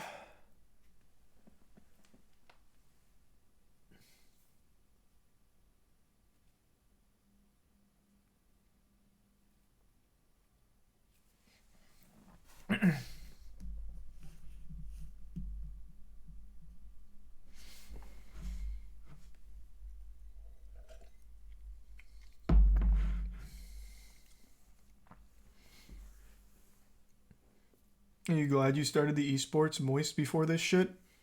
I'm glad I started in general, yeah. I mean, this has no effect on that. It's bad for the whole scene, but it has nothing to do with, like, esports orgs.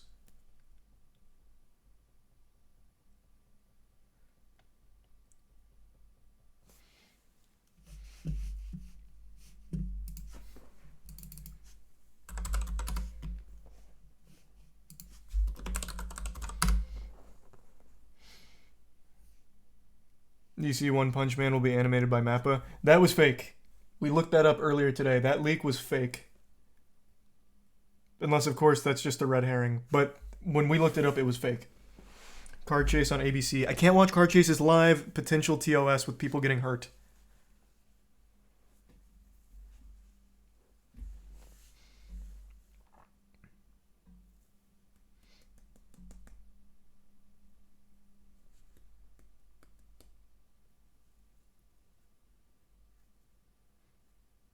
Everyone else does it.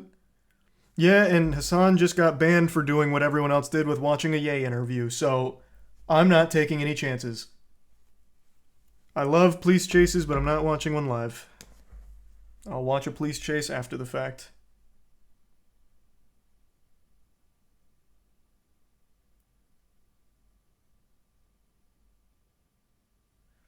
Exhibit's vegan.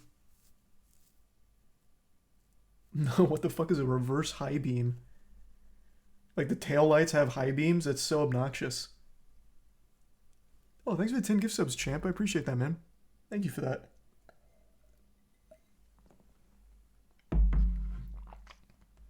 Thanks for the resub, Ian.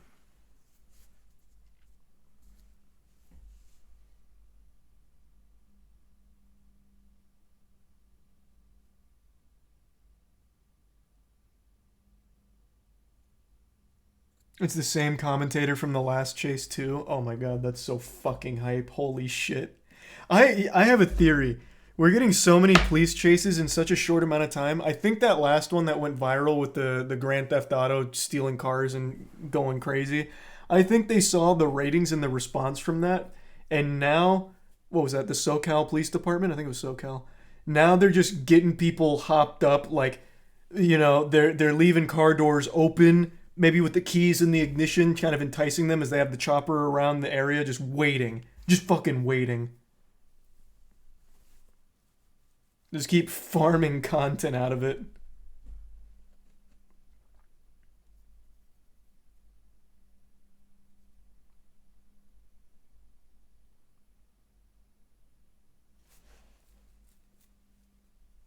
Thanks, the Prime, Chloe.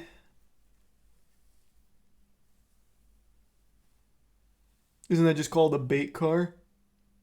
Oh, true, yeah, I guess they used to have that bait car shit. Yeah, but they'd have the bait car and the cops nearby ready to, like, arrest them. I'm saying they're doing bait cars with a chopper ahead to film them. And then maybe they'll call the police, like, alright, hey, he took it, go, go, go. But don't chase him too much, we want this to last.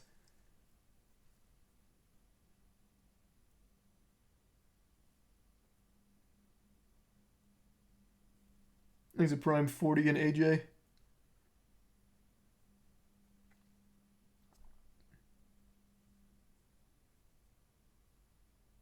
And the Prime Ducket.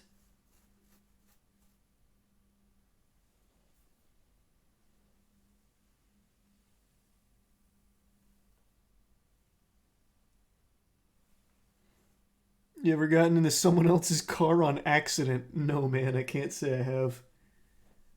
Thanks for the gift sub, Gecko.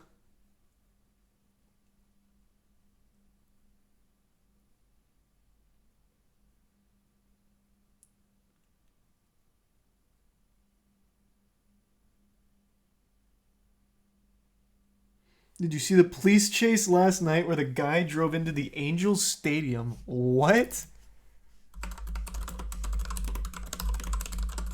Was that the 3-hour chase? Ooh, thank you for the 10 gift subs, Morgoth. Thank you for that. Really appreciate it. And the resub waffle. No, this is just a solo guy.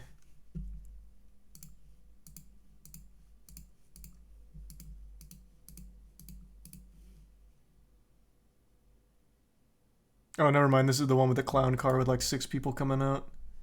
When did he drive into Angel Stadium? Into the stadium. Going into the stadium, bottoming out as he makes his way through the ticket booths at Angel Stadium. Okay, what the fuck? I didn't know it was like that. To the stadium. Going into the stadium, bottoming out as he makes his way through the ticket booths at Angel Stadium. Check this guy out. Yeah, this is the same guy. Now very dark in that parking lot.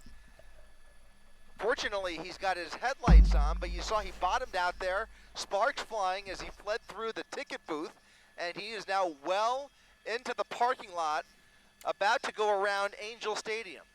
Coming around home Why, plate, here though? he comes. Continuing south. What was the parking plan? lot. And what are we going to do here? Some donuts in the parking lot? Thanks, resub Tiger Bay. This just got mighty strange. Mighty strange indeed. Visiting all of Southern California's landmark attractions this evening as he now does circles in the parking lot of Angel Stadium, looking for an exit, and that appears to be what he may have found. How the fuck? That was like the perfect opportunity just to spike trap the exit. They could have ended it right there.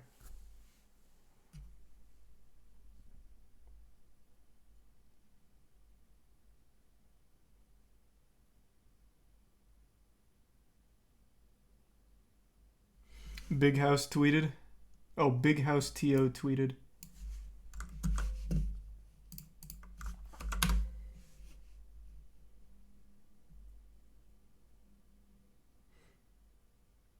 Okay, so this is the first TO that had a positive experience so far working. Well, he doesn't name Alan. He's saying with Panda.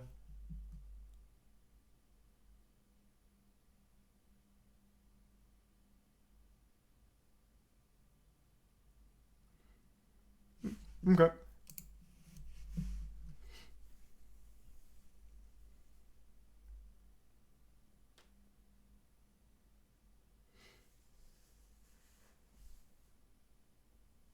Weird because that chase was muted on YouTube. Was it really? That's a shame.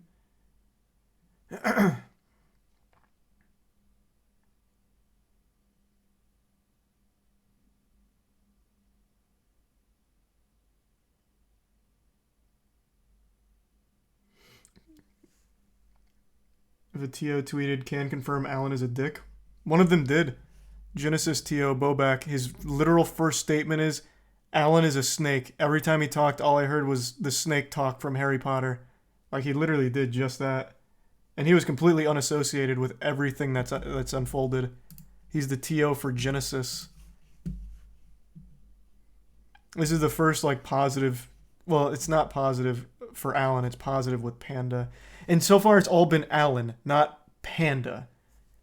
This would have... If he had a good experience with Alan, he should have said Alan instead of Panda. Because no one's really questioning Panda support. It seems like they had a really good set of people, like a good team. It was just Alan that everyone had a problem with.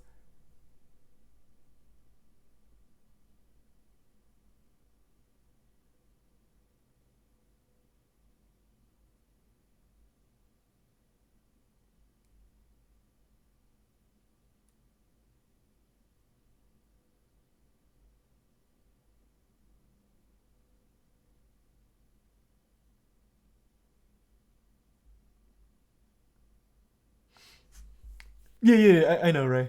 Alan is divesting his shares. So he's not going to have any say or any control over Panda going forward. Yeah. They made that clear. Well, he made that clear.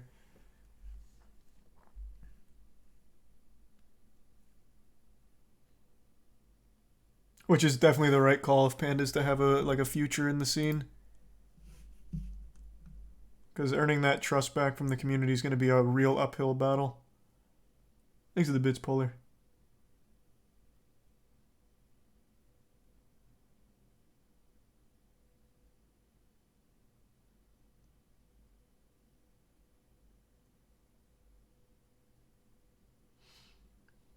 Did Alan quit the FGC in general? It seems that way, yeah.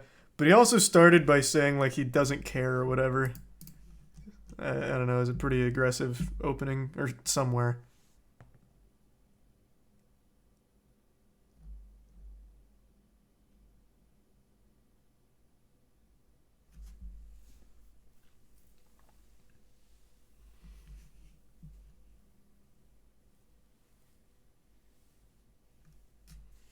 LAPD just gave up the car chase just now. The guy won against the cops. You can watch it now. I'm going to tune in for just 1 second. If I see anything sketchy, I'm immediately backing out. You said it's ABC 7? Fuck. Alright, fine. Oh, it's the boy wonder. The police chase commentating expert is back. Valley left before he ends up in the New Hall Pass. And so I suspect How did he escape? Gradually, but in this case, really capable of much. But he is certainly pushing it here now, almost coming close with that cross traffic there. He's on a Jesus, this has already been going for 30 minutes. That does not have a name, but he is just about a block south or half block south of DeSoto Avenue. To give you an idea of where we are, you can see the helicopter.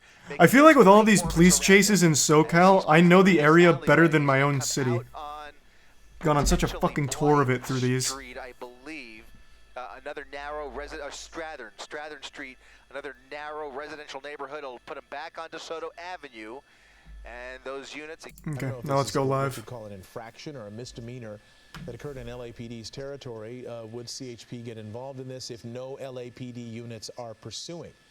CHP will certainly be notified. They'll be given the option, and then they will decide based on their resources whether they want to give it a shot. What's so interesting about this is that if he continues, look at him, he's signaling to get off of the 5 freeway. Well, that's nice of him to use his turn signal. But the funny part about that is that if he would have continued northbound on the 5 freeway, that would have taken him into the Santa Clarita Valley, out of LAPD's jurisdiction, and even the helicopter probably would have turned around. What? He probably would have, he probably would be done.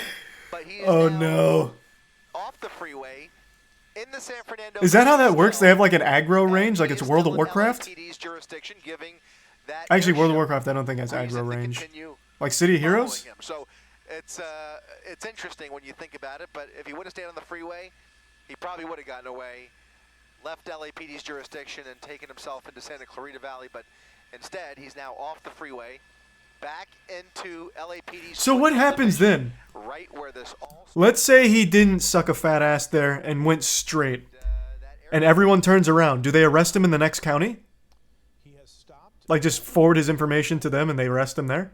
Which we, I guess, should maybe congratulate him for. Yeah, they put out an APB? Okay. It looks like it's red in the other direction. I can't looks tell. like it's red. He's at a red. Okay. There's a green light allowing that. He's obeying traffic laws? Southbound 405.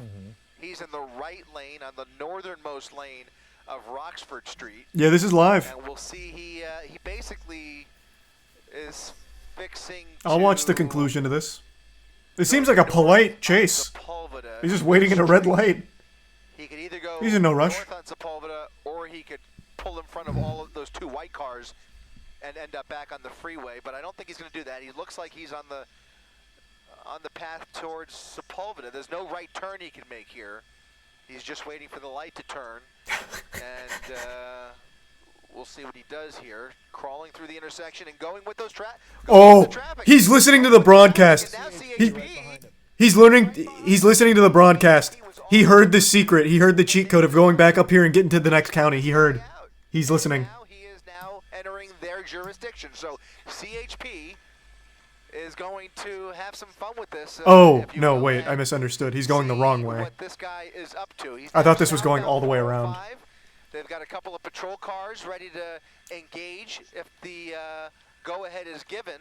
And they have a wide open, empty freeway to either put this into a pursuit mode once again, or just track his movements and follow him to his final destination. So, not what you would have thought. And in fact, I'm a little bit surprised that CHP took the bait. But took the bait? What do you mean? Resources, and it's fucking 3 a.m.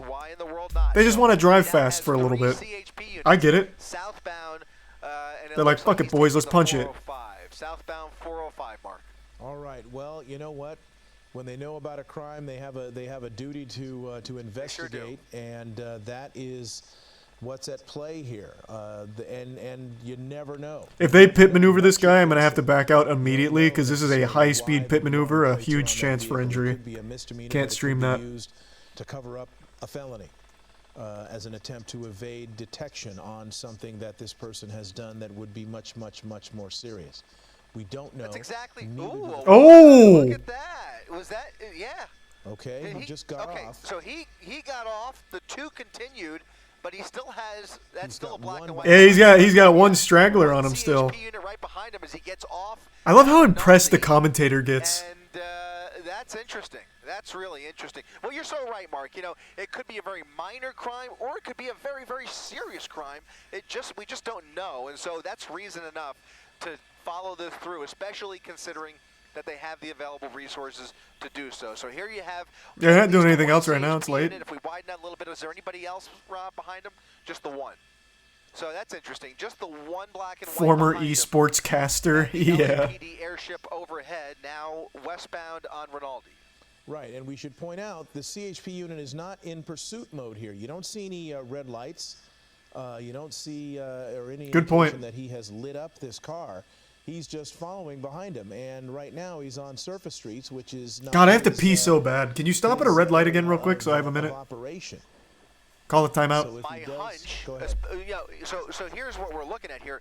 If he continues driving within the speed limit, within the parameters of the law, and stops going through these red lights, without any backup, it is less likely that that CHP unit will engage in a pursuit by himself.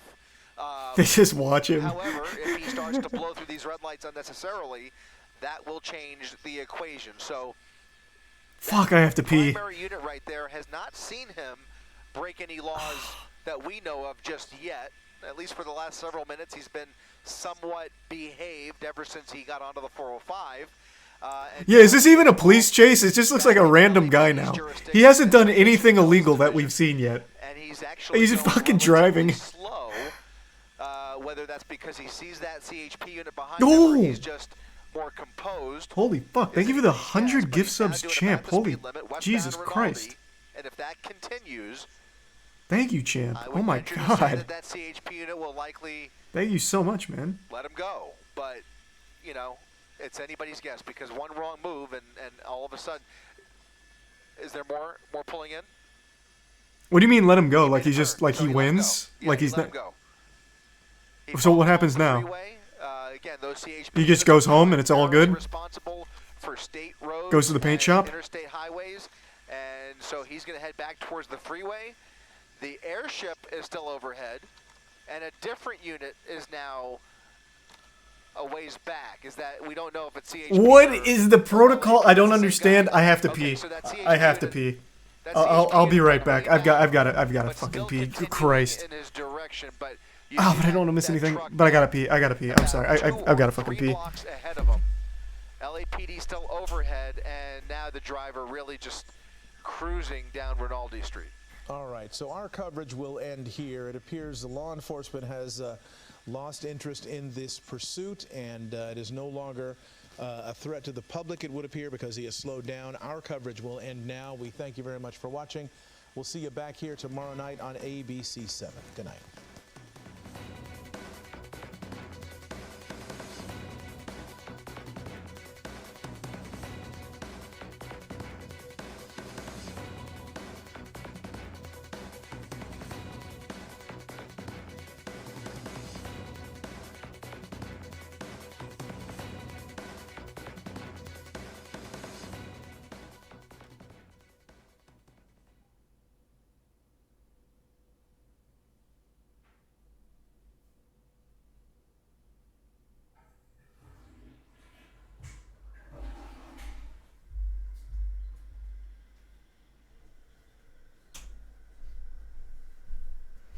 Alright, I'm back. Wait, what?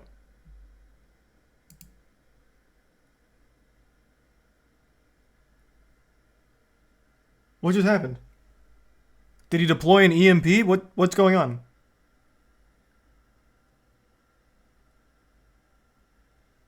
There's a tier 1 gymnastics, tier 1 Booker in the prime Dabby and Gray. They lost interest, they gave up, he just won. What?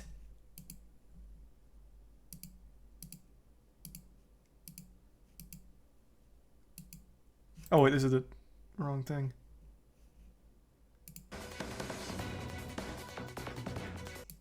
pursuit, and it is no longer a threat to the public, it would appear, because he has slowed down. Our coverage will end now. We thank you very much for watching. We'll see you back here tomorrow night on ABC 7. Good night. Wait, so is the crime forgiven? Because it was a pursuit. I don't know what he was originally being stopped for, but he evaded authorities. He ran from the police. Is it all good? Like he wins? That's exactly right. And at least at one point, they were willing to. No, they just arrest him later. Okay. Imagine if that was a rule, like, if you outrun us for 45 minutes, we forgive your crime. You lose your stars. Once that helicopter, you heard that helicopter overhead and continued the pursuit regardless, and then the pursuit was back on. So now you wonder, well, maybe they'll try it again, maybe give him a little more space and have. What if it's not his car? True. Mostly on Satakoy. Now we're going in the opposite direction, eastbound on Satakoy, doing just about the speed limit. And all of those turns that we just saw in the last couple of minutes, weaving through. That's crazy. Wait, that is actually nuts. I don't think I've ever seen that. Then again, I'm new to the police chase scene. Can't say I'm overly familiar with police chase protocol. I'm very new to this genre.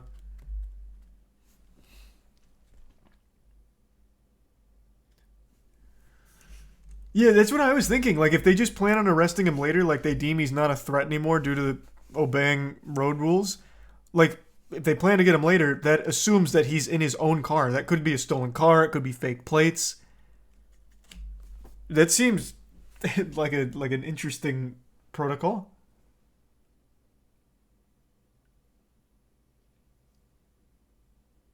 Thanks to the resub, EMG.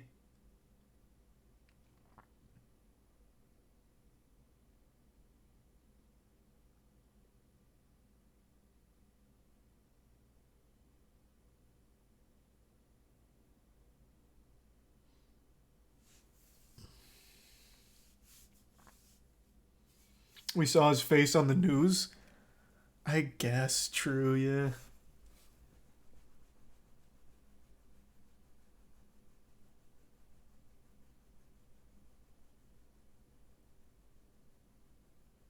What was he being pursued for? I don't know. I didn't catch it, like, right when it started. We caught it live, like, 30, 40 minutes into it. So, yeah, I don't know.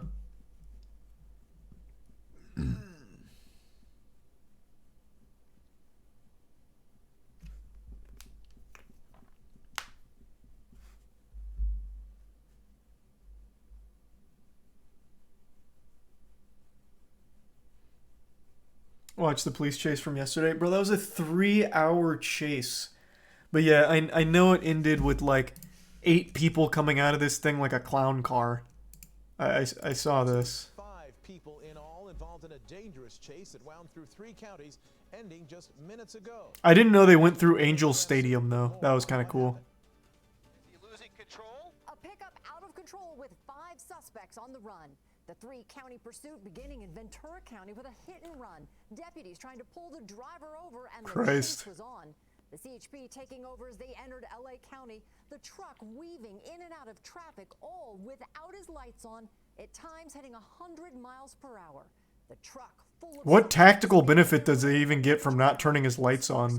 flying as the pickup races into the parking lot. Yeah, this is the part I just saw. Then round and round they go. The suspect driving in circles with police trailing behind.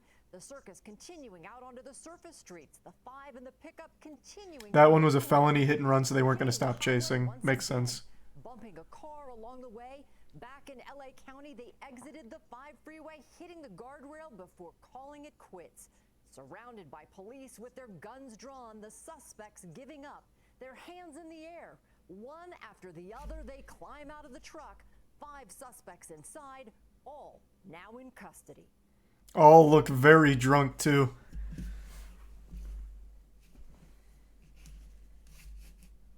Nice.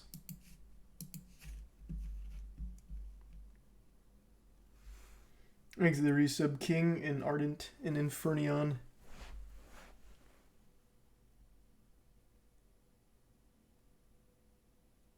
I know 2 of the people in that chase. No shot, you know 2 of the people in that chase. I don't believe you.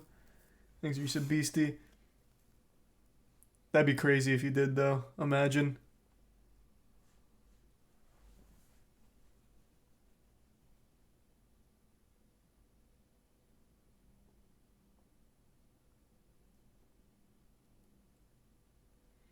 Thanks the Prime Mech.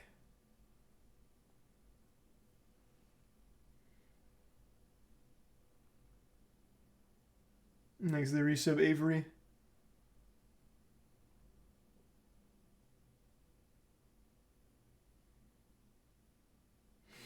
I want to point something out real quick. Someone just tweeted this at me, and I really want to bring it up on stream. I couldn't decide if I should or not, because it's rather vain. No one ever gives me credit for how goddamn accurate I am in predicting things. Check this out. I even forgot I did this. Do I think there'll be an apology video? No. I don't know Alan super well. My guess, though, based on this behavior, he's going to come out with something like the truth, or it's time you know what really happened. And then Alan's statement, the truth.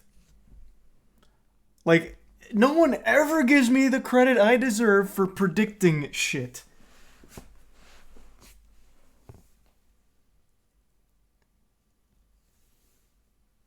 It's almost as if everyone does that. Nope, only I could see through the Matrix.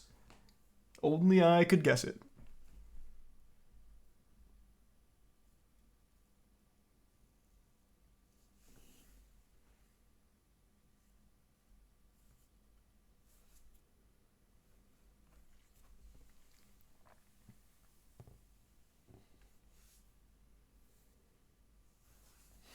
I guessed it 10 years ago, though. Okay, fair enough. Yeah, you might have beat me to it.